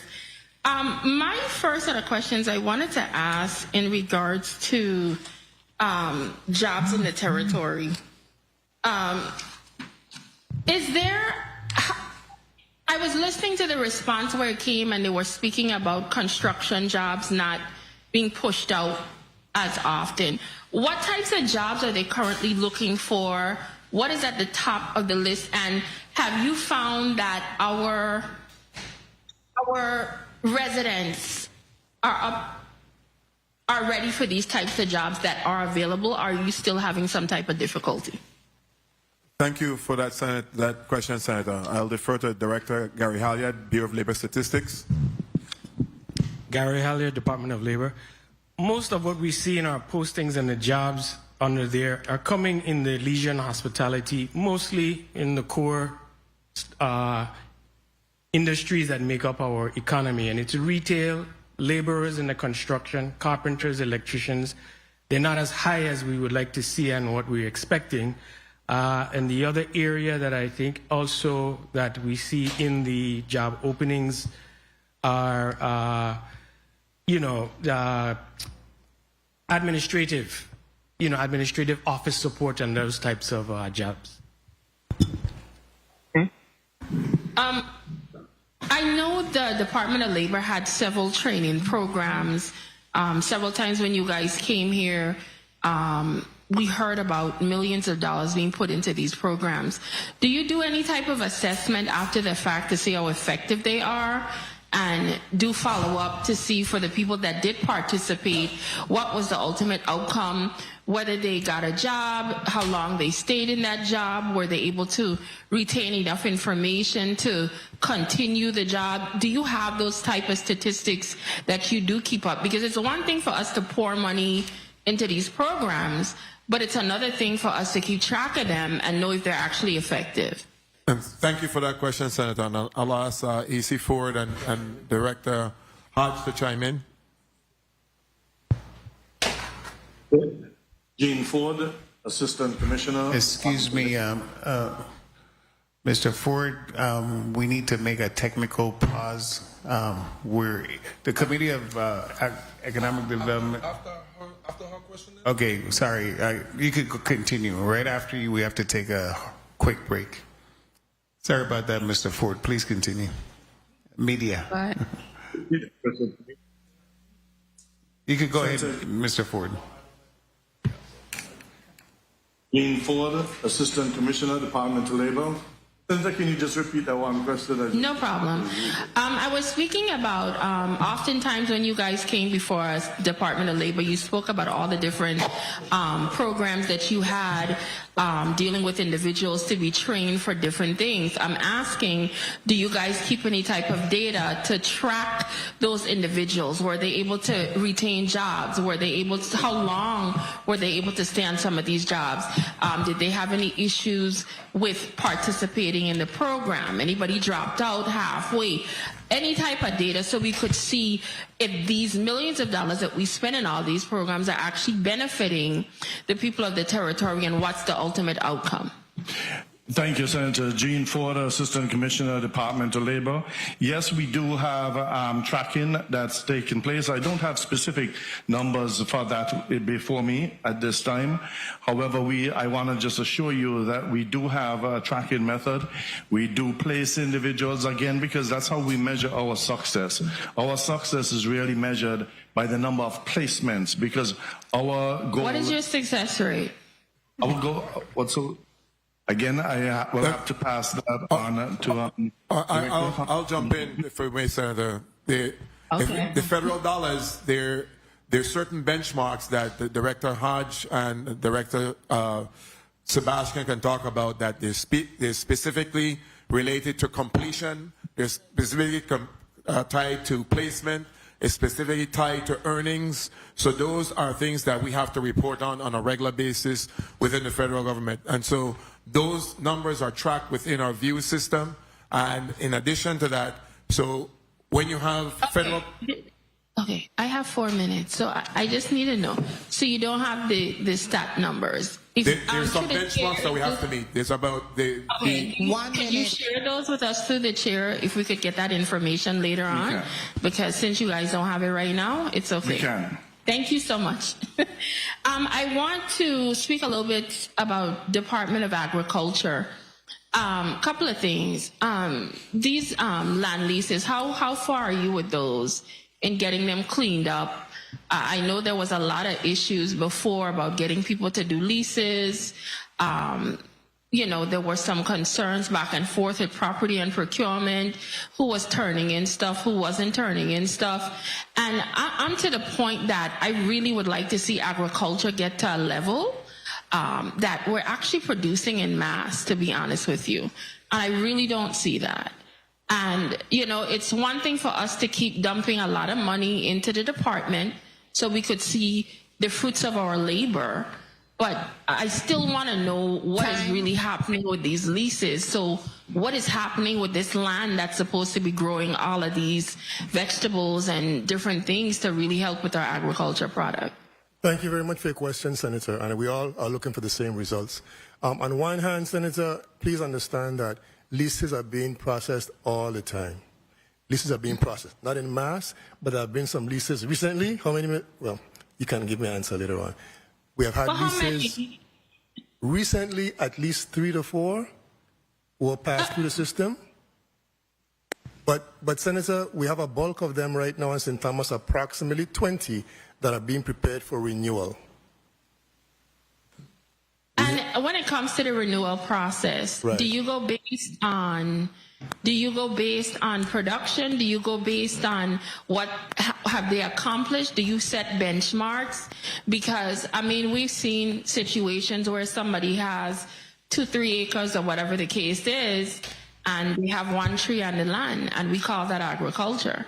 I'm a little confused as to how we're going to progress like that when this is supposed to be something really serious. We have an entire department of agriculture. So how do you guys decide how these renewals are going to take place? What are your benchmarks to say, hey, this is something happening that's successful, we like what you're doing, and we should renew your lease? Correct. The scenario you just described, Senator, of someone not being productive, having 1 tree, is not an example and a case of someone whose agreement will be renewed. That will not happen. We have categorized all of our land users in 3 categories. Some with whom we have no problem. Some, one category that we have no problems with. We will continue with lease agreements with those. Some that just have to leave, and then some that we, in our opinion, deserve a probationary period. What we look at, Senator, is production. Okay. Production, yes. We look to find out. We look to see if you're in good standing. Have you been compliant with the department's requirements, paying your lease, etc. Those are all things that we look at, Senator. And in some cases, like I said in my testimony, we've had cases where even a good producer may be lacking in his or her paperwork. We are trying our best to do outreach and to bring that person up to par. We're trying to meet our farmers where they are. But clearly speaking, yes, there are some who just simply need to go. There are some who will work with, and some who are going to be on a probationary basis, based on production, based on records, etc. Did I hear time? I just want to make sure. Yes. No time? Okay, could I just ask my last question? Yes, Senator, you may. I appreciate you. My final question, quickly also to agriculture. This is a Department of Agriculture, and we spend quite a bit of money on this agency to really make sure or hope that agriculture will flourish here in this territory. What is your honest assessment of agriculture in the Virgin Islands? I really want to hear what your honest assessment is. Because I've sat in this chair, this is my 6th year, and I feel like I'm still waiting. But tell me what you see and what you think direction we should be going in. Thank you, Mr. Chair, for the additional time. Thank you again for the question, Senator. My honest opinion, Senator, agriculture is alive, but it needs to thrive. One aspect that needs to be addressed is the capacity of the department to really address the needs of farmers. A second aspect I see is for us to work with farmers to make them even more independent of the Department of Agriculture. Typical examples, classical examples. We as a department have resources would like to address farms when it comes to land preparation. Our capacity is seriously reduced, Senator, to do so. If we have new equipment and additional staff, that would help to address the issue. But at the same time, if we should work with farmers to develop their own independent capacity to match our resources, that would also be a win-win situation. The other response for you, Senator, you asked about what level of production are we realizing. I think once we team up, as Senator Bolkes recommended, with BIR, get those numbers actually produced and shared with you, it would give you and us an even better and clearer picture of what is happening on public land. Point of information. Point of information. Thank you very much, Senator Francis Holliger. Okay.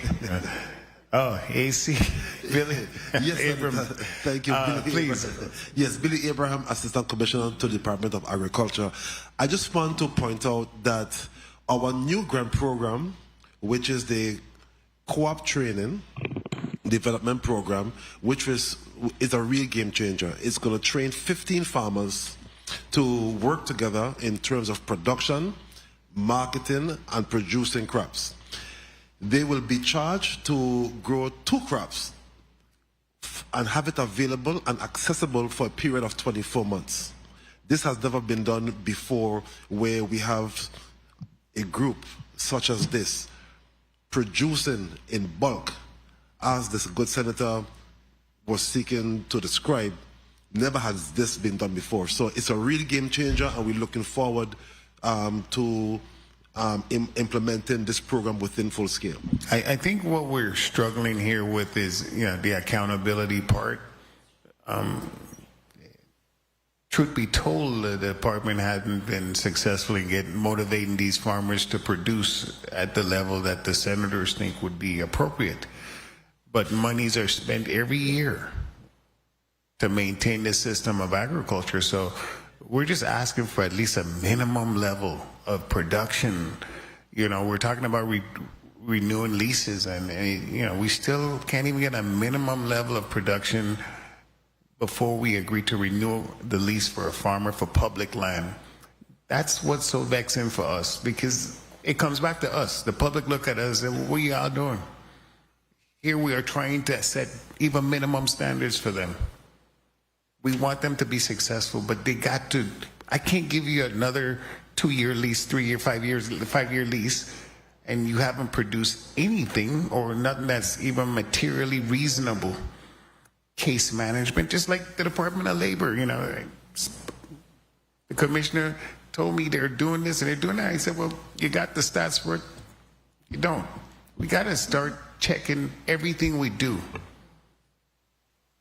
We've been doing this for too long. We assume that these people are doing what they're supposed to do, and then when we ask the questions, the stats isn't available because we're not checking. We got to check. Senator, if I may? We suffer from data. And if I data may will say- continue to be our problem in the Virgins unless we start documenting. Everything matters. If I may, Senator, I'm in total agreement with what you just said. And the data is what we are talking about. That's what we need to show. When I made reference to the fact that this process of assessing farmers and moving them is tedious, it is because of the same outreach efforts. We have productive farmers, and yet no data to give to us. Do we remove them because they're not productive? We do not. So we have productive farmers who we want to continue with, but farmer, you have to produce and share with us your data. That's the issue that we're having. So we do not remove a farmer for not being productive necessarily, but we want to bring you up to where you need to be. Can we put them on a provisional lease subject to, if, you know, at least we're letting them know we have them on point.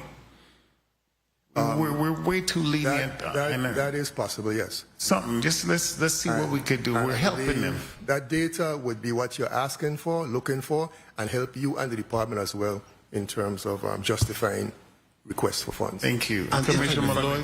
And if I may, when numbers are concerned, when we look at the number of residents we're feeding with just the seniors farmers program alone, which is near 2,000 people. Yeah. I mean, this is locally food being grown. I mean, that is some numbers. For example, when we speak about the number of WIC recipients who actually use the coupon to buy locally grown food, there is some numbers there to indicate that, yes, farming activity is going on, and look at how many residents are being impacted by the amount of food being grown. So I don't just want you all to to make it look like we ain't doing nothing. Yeah, 2,000, we've got a population of 85,000. We spent in the neighborhood of over what, $28 million? $28 million you spent on us? On the budget appropriation. How much was it? $28 million? If we had $28 million, no. Then I think we would give you the numbers that you're the salaries for that agency ain't cheap, you know. The what? The salaries, it's not cheap. And we don't have enough. So we do pay a lot to maintain our agricultural department. And I'm just saying, I'm not beating you guys up. I'm just saying we need to be accountable for the money that we spend. This is taxpayers' money. We can't keep giving them excuses. I wish you could be a senator for a day and you will see the pain we have to go through with all this complaints. We never do anything. Since we're on the ground, okay, we're going to take a hard technical break. So we're coming back to you. Okay. The Committee of Economic Development and Agriculture will be right back in 1 minute. Bathroom break.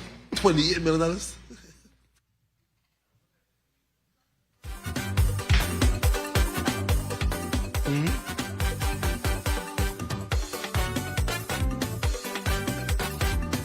Dina gave you.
The Committee of Economic Development and Agriculture is back on record. A little bit of housekeeping real quick. Mr. Director, Executive Director Dwayne Alexander, if you would, can you do a wrap-up? I know you're in a rush and you got to make an appointment, so we'll excuse you from the committee. So please do a 1-minute wrap-up, and then you may be excused. And while you're doing that, I just wanted to say I did go and get the good old budget, and I was wrong. Thank you. Thank you very much. You know, see, I could take it. It's still a lot of money, though. What? Can you please, for the record, I'm not going to say how much it is. It's a lot. Would you please state that number, please? Because I know it's not over $6 million. Okay. We'll take it. Thank you. $5,184,000. That's right. The lowest paid department. Thank you. That's right. Big difference. We do with what we have. All right, for $6 million, you still don't produce enough. But you do a good job. Mr. Alexander, please continue, Director. Mr. Chairman and members of the committee, thank you for the opportunity to present today. At the core of the work of the Housing Authority is about more than buildings. It's about people, it's about families striving for stability, seniors seeking dignity, and communities working towards opportunities. We are not standing still. We are actively rebuilding, reinvesting, and repositioning public housing to meet today's realities while preparing for tomorrow's demands. From hundreds of units currently under development and significant capitals we are deploying, our focus remains clear. Deliver safe, affordable, sustainable housing for the people we serve. But we also recognize that housing does not exist in a vacuum. Access to reliable internet, supported services, economic opportunities are no longer luxuries. They are necessities. That is why we are being intentional in our approach, ensuring that affordability is protected while expanding access and opportunities to our residents. We are committed to doing this work the right way, aligned with the U.S. Department of Housing and Urban Development requirements, the local government requirements, grounded in transparency and executed with accountability. We know that our actions today will be measured tomorrow, and we welcome that opportunity. In closing, I want to be clear. We are not just managing housing, we are shaping communities and restoring trust and building a stronger future for Virgin Islanders. We look forward to a continued partnership and with this body as we move this critical work forward. Thank you. Thank you very much, Mr. Alexander. And we appreciate what your team is doing, and you guys continue spending all those millions of dollars at the Virgin Islands. Much appreciated. Thank you. Great economic development plan. Okay, so Dr. Peterson, I stand corrected in my number. That's fine. You see, that's why you should never go based on your memory, right? That's fine. But so may I say I have to say, I don't mind when I'm wrong. I take it, but $6 million is a lot. So, Senator, may I? We feel as you feel, and I really believe that because we're on the ground, we see what you may not see. I'm saying that to simply say that I am convinced there's more food being produced than what you may realize. It's simply just not being captured in data. It is the same conversation we have had internally.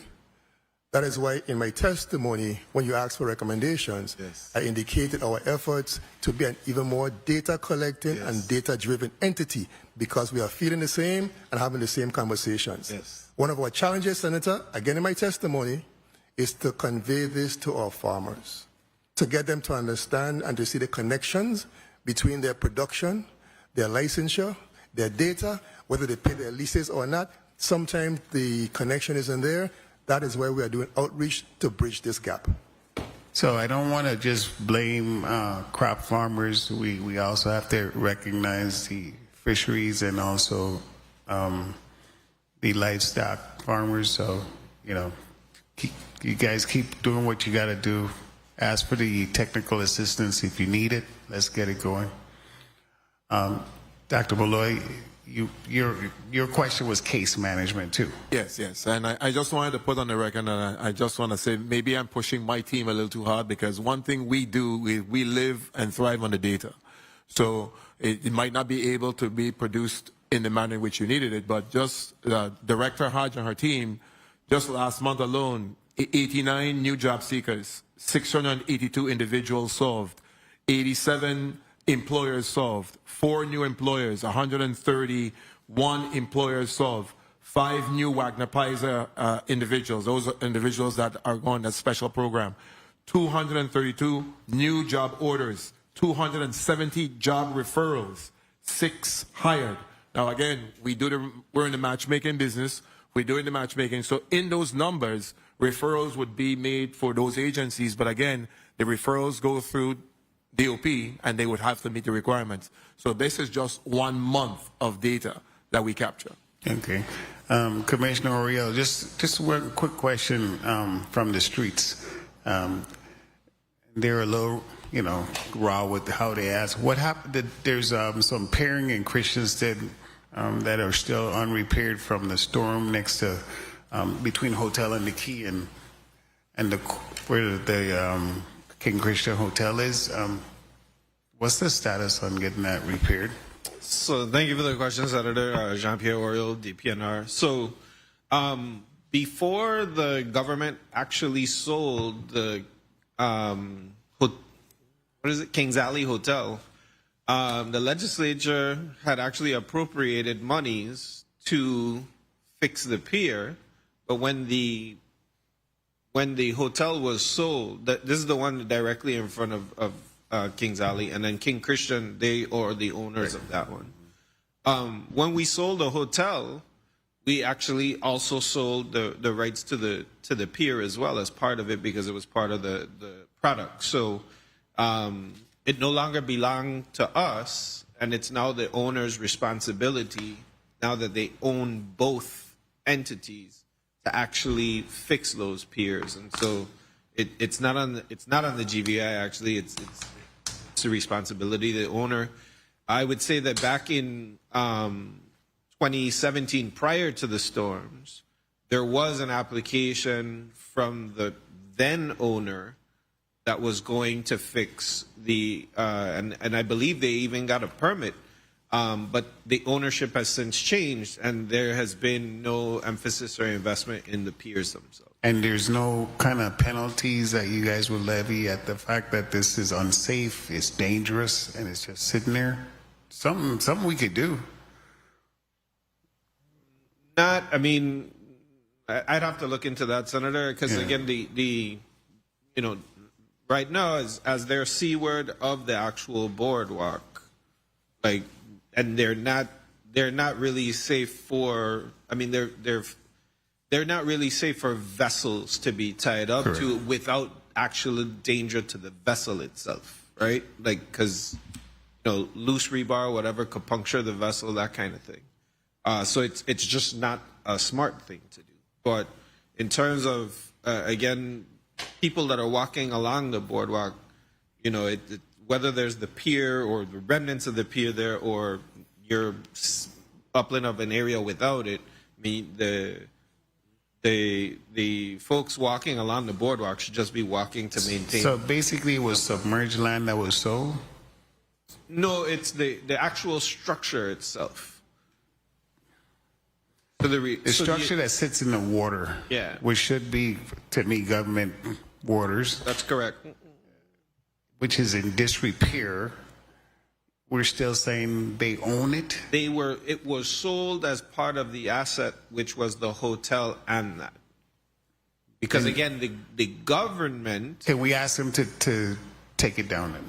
Yes, we can. So can we do that? Yes, we can. Thank you very much. Because it's unsightly and it's unsafe. Those are the two reasons why you should not be, either fix it or take it down. That's to me. All right, thanks. Guys, today's my father's 90th birthday party, and it starts soon. And you guys have been here all afternoon. I will. I was just letting you know we're going to wrap this up real soon. So I'm not going to hear the end of it if I don't show up. Senator Maurice James, you're recognized for your time. Thank you, Mr. Chair. But since I'm the only one conducting the solo Epstein investigation, we will continue with Commissioner Oriel today. Okay, so, Commissioner Oriel, let me say this first. The rule of law, right, is the cornerstone of democracy, which means all persons, institutions, entities, whether they're public or private, including the government itself, is accountable to laws. No one, in other words, no one is above the law. You agree with me, right? Yes. Okay, good. So my question to you is just this, and my facts may be off and you could correct me, but at some point there were permits that were not approved and were pending, and I just wanted to find, and this is for the St. James Islands, when the sales were, he died in August 2019, but right before he died, there was activity going on, and there were cease and desist orders, and there were maybe one permit was approved.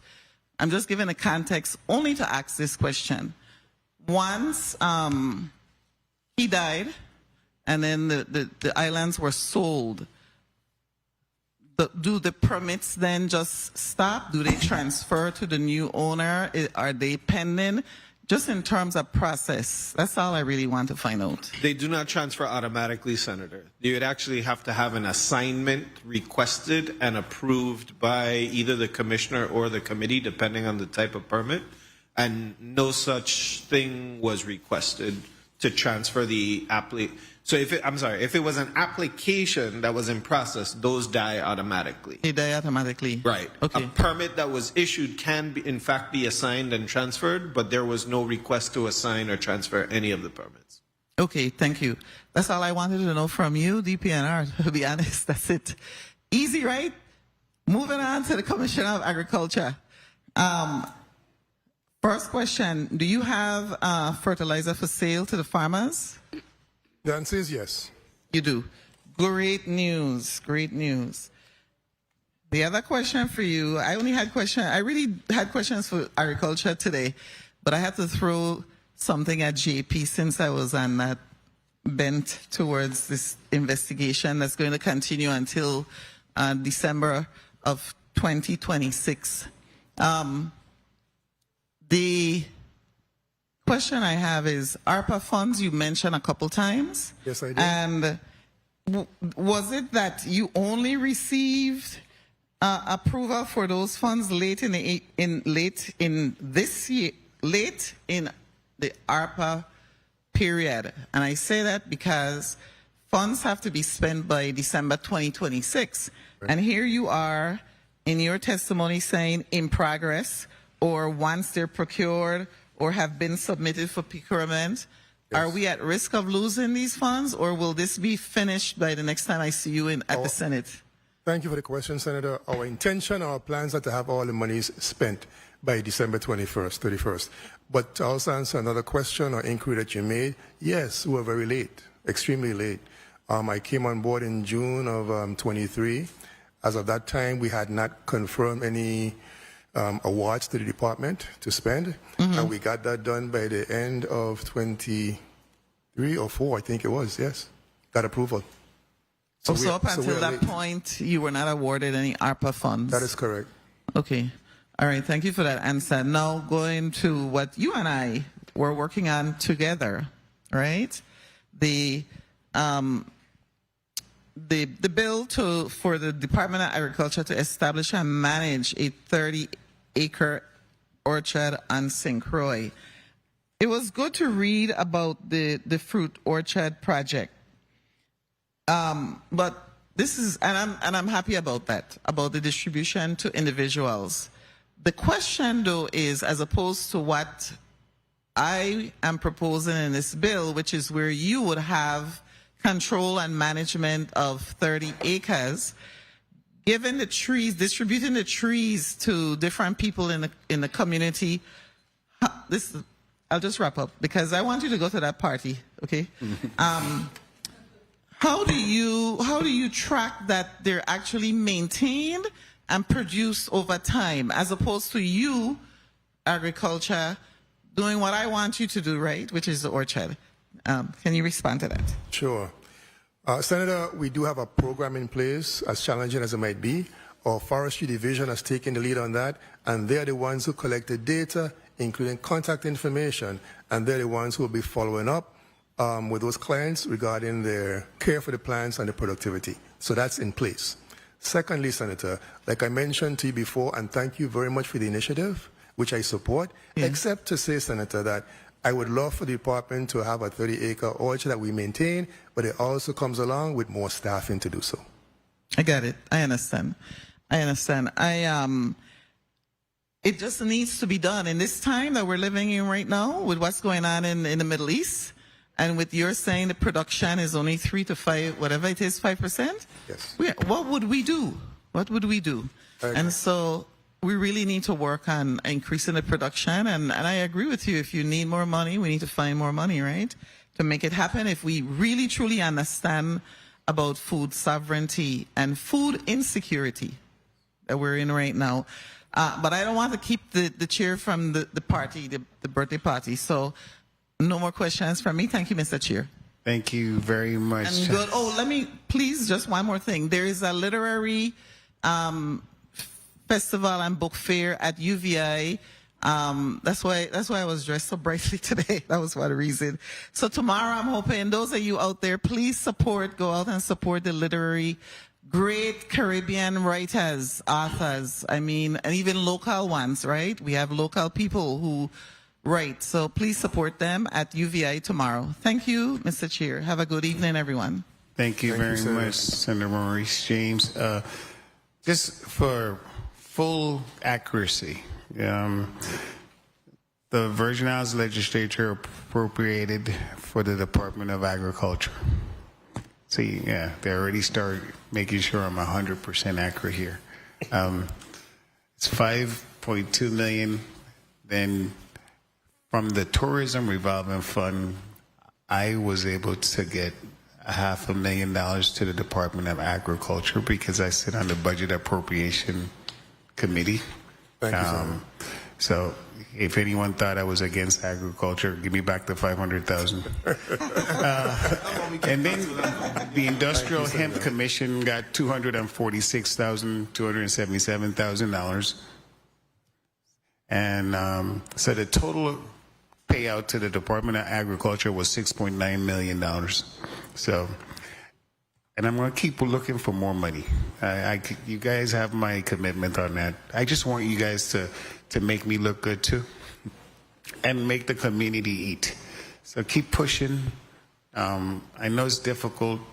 I know we only have limited resources where everything I pushed and I got the parts for the equipment that were broken down. Yes. So we are fighting. So some of the employees think that, we're not helping. We do help. And like everything else, limited funds, limited.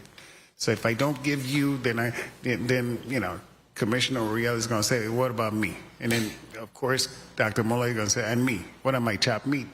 So that's what we do. We just try to cut up this pie in enough pieces so everyone can at least get a slice. Maybe a small slice, but it's a slice of this pizza. But what we're ultimately trying to get to is where our community could become self-sustainable. And with the money that we're talking about, the reason why we have this committee hearing today was about thinking forward, the future of where the Virgin Islands is going to be in the immediate future because of the $25 billion that we're going to have thrown at us. And if we don't prepare ourselves for this opportunity, it will probably never come in lifetimes. This is not normal. The federal government doesn't want to give out any money anymore. When they finally did give it to us, we were fortunate. That was at the end of the last administration and the remnants of this current administration. That's it. And they've made it clear. So we need to maximize the opportunity we have. And I think we're off to a slow start because it comes with a deadline. In 9 years, then we are responsible for not 2% down payment. We have to come up with 10%. And if we didn't have the 10, thank God they gave us a subsidy for the 8%. We wouldn't have that money because we couldn't come up with our portion of that money to get the grant. So we're against the wall. And in 9 years, I don't want to hear, hey, we didn't make it. So whatever we need to do as a team, let's get it done. As a community, let's get it done. Because ultimately, we all suffer. We all pay if we lose that money. So our charge today is, let me put up my shameful plug, media. On next month, May the 22nd, this committee is going to have an Economic Development Summit at UVI, starting at 7:30. Breakfast is served, free. Lunch is served, is free. And we're going to meet some of these companies that were awarded hundreds of millions of dollars. And we're going to speak to our public officials. And we're going to drop off our cards. We're going to shake hands. We're going to meet people. Because that's what we need to do to look for opportunities for ourselves as a community. Every farmer should be out there shaking hands. See whatever it takes. Every business owner, every landlord, every taxi driver, everybody should be there shaking hands because these people need resources. They're coming here asking for labor, asking for resource. We don't have enough labor, we know that. So the question is, what are we going to do? With the new people that are coming to fill those slots, they're going to need these things. So we need to prepare ourselves for it. So that's the reason we're taking this time to do this. Remind people what needs to be done to be prepared for the opportunities that's coming. All right? I want to give each one of our last 3 remaining testifiers an opportunity to close out. You could go as fast as you want to go, but just make sure we get out of here soon. Senator, on behalf of our team, I want to thank you for the opportunity to testify today, but also for your ongoing support and our senators here today. Thank we you. Look forward to continued collaboration. I'll use a few seconds to also say, I think I left Senator Bolkes kind of hanging, right? So let me just say this. With respect to the abattoir issue, which I know is still pending on his mind, we got good information from consultants. And what I didn't say is this, perhaps.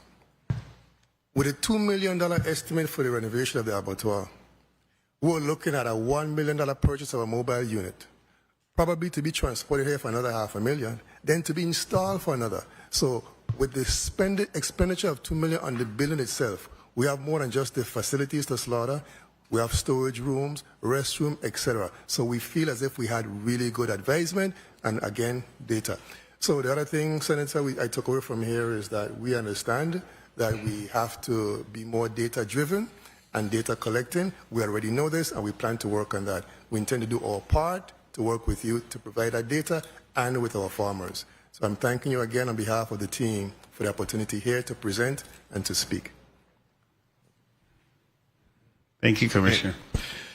Thank you, Senator. I know that our testimony really focused on our operational role when it comes to economic development. But I believe it was actually the last hearing that you held where I said, a lot of people don't realize that the mission statement of the department is to foster the economic development needs of the territory while maintaining and sustaining the environment for the territory and for the people of the Virgin Islands. Kind of mashed up there. But I mean, again, it starts off with that we're here to foster the economic development here in this territory, whether that's through our permitting responsibilities, but now even more so with the land use determinations that we have to make. And so we know we're a driver of economic opportunity here in this territory. And while, we didn't focus a lot on the DPNR's role in that, we take that very seriously, and we know that everything is also time driven. So particularly with the 25 billion, we know that the first steps are to get the environmental clearances, making sure that people meet their NEPA requirements in order for the money to even be released. We created pathways for all of the agencies that are receiving funding.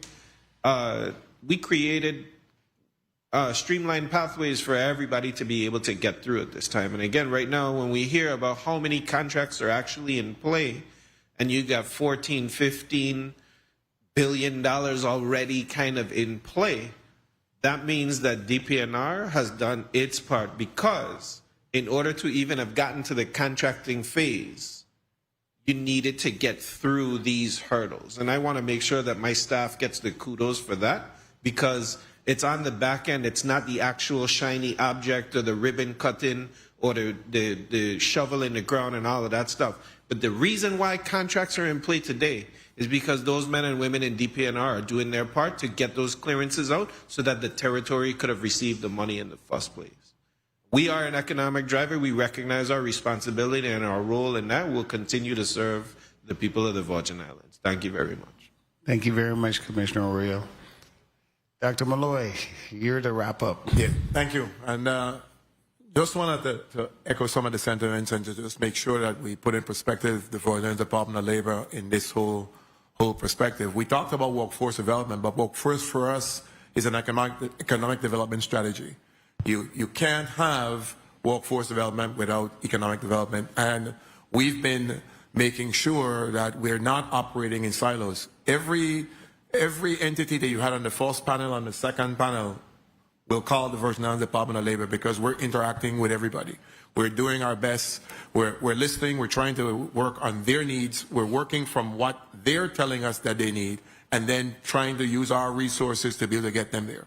And so it's very important that we keep that in context. And Department of Education, UVI Cell are very, very important partners in everything that we do. RT Park, the Economic Development Authority. So we are central, and we recognize that we have a very pivotal part.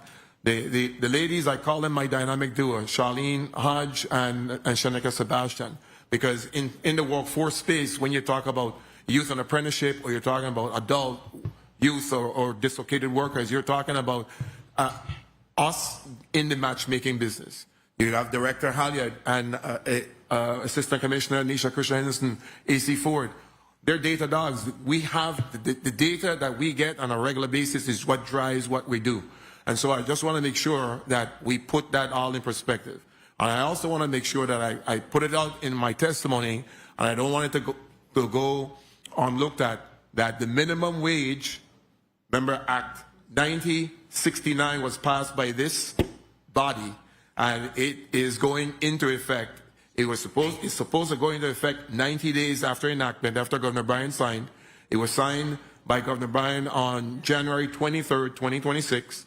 90 days takes it to April 23rd. So that means it goes into effect. The new minimum wage is going to raise from $10.50 to $12 per hour on August 24th, 2026. April 24th, 2026. April, this month, April. So we already made sure that the press releases are out. We've already made sure that the adjusted posters are out, because, again, the Department of Labor has some regulatory rules and responsibilities to ensure that that happens. So I just wanted to thank you for the opportunity. I want to thank my staff for all the hard work and dedication. And again, I want to thank this body. Thank you. And again, my condolences from the committee to your employees, the ones who lost a loved one. Our condolences. Real quick, I just thought about something. Now that we're talking about minimum wage, have everyone received have everyone gotten their minimum salary paid out yet in their respective departments? I know some had issues with who were getting paid through federal funding versus local funding. Make sure they didn't exceed the $35 million. You're talking about the government minimum wage, because there's always a difference between the government minimum wage was always higher than $10.50. The government minimum wage was $13, and now it's 1683, I believe. So that Everyone means in the your salary is agency- raised to 35,000. So it's Everyone so in your agency have been everybody paid. in Department of Labor has Dr. been. Oriel, Commissioner Oriel, everyone in your agency? Sorry, I don't know that off the top of my head, Senator. I'll have to check that. And Dr. Peterson? We have gotten our proposal approved by OMB, and so payments will be made once the NOPAs are approved. It's going to be embarrassing if minimum wage for the private sector goes up on time, but yet the one that we actually mandated for the government back on October 1st, 2025 is still not fully paid out. That would be embarrassing. You know, we can't be regulators and make mandates and we don't even follow our own rules. I swear. Anyway, I want to thank you guys, each and every one of you, for coming out, and we'll continue pushing, like I said. And please have a pleasant day. I'm going to have a great time. Happy birthday to your dad. The Committee of Economic thank you to my team Development as and well. Agriculture has now adjourned. Let's go. Yeah. Oh, here. You know, old people are...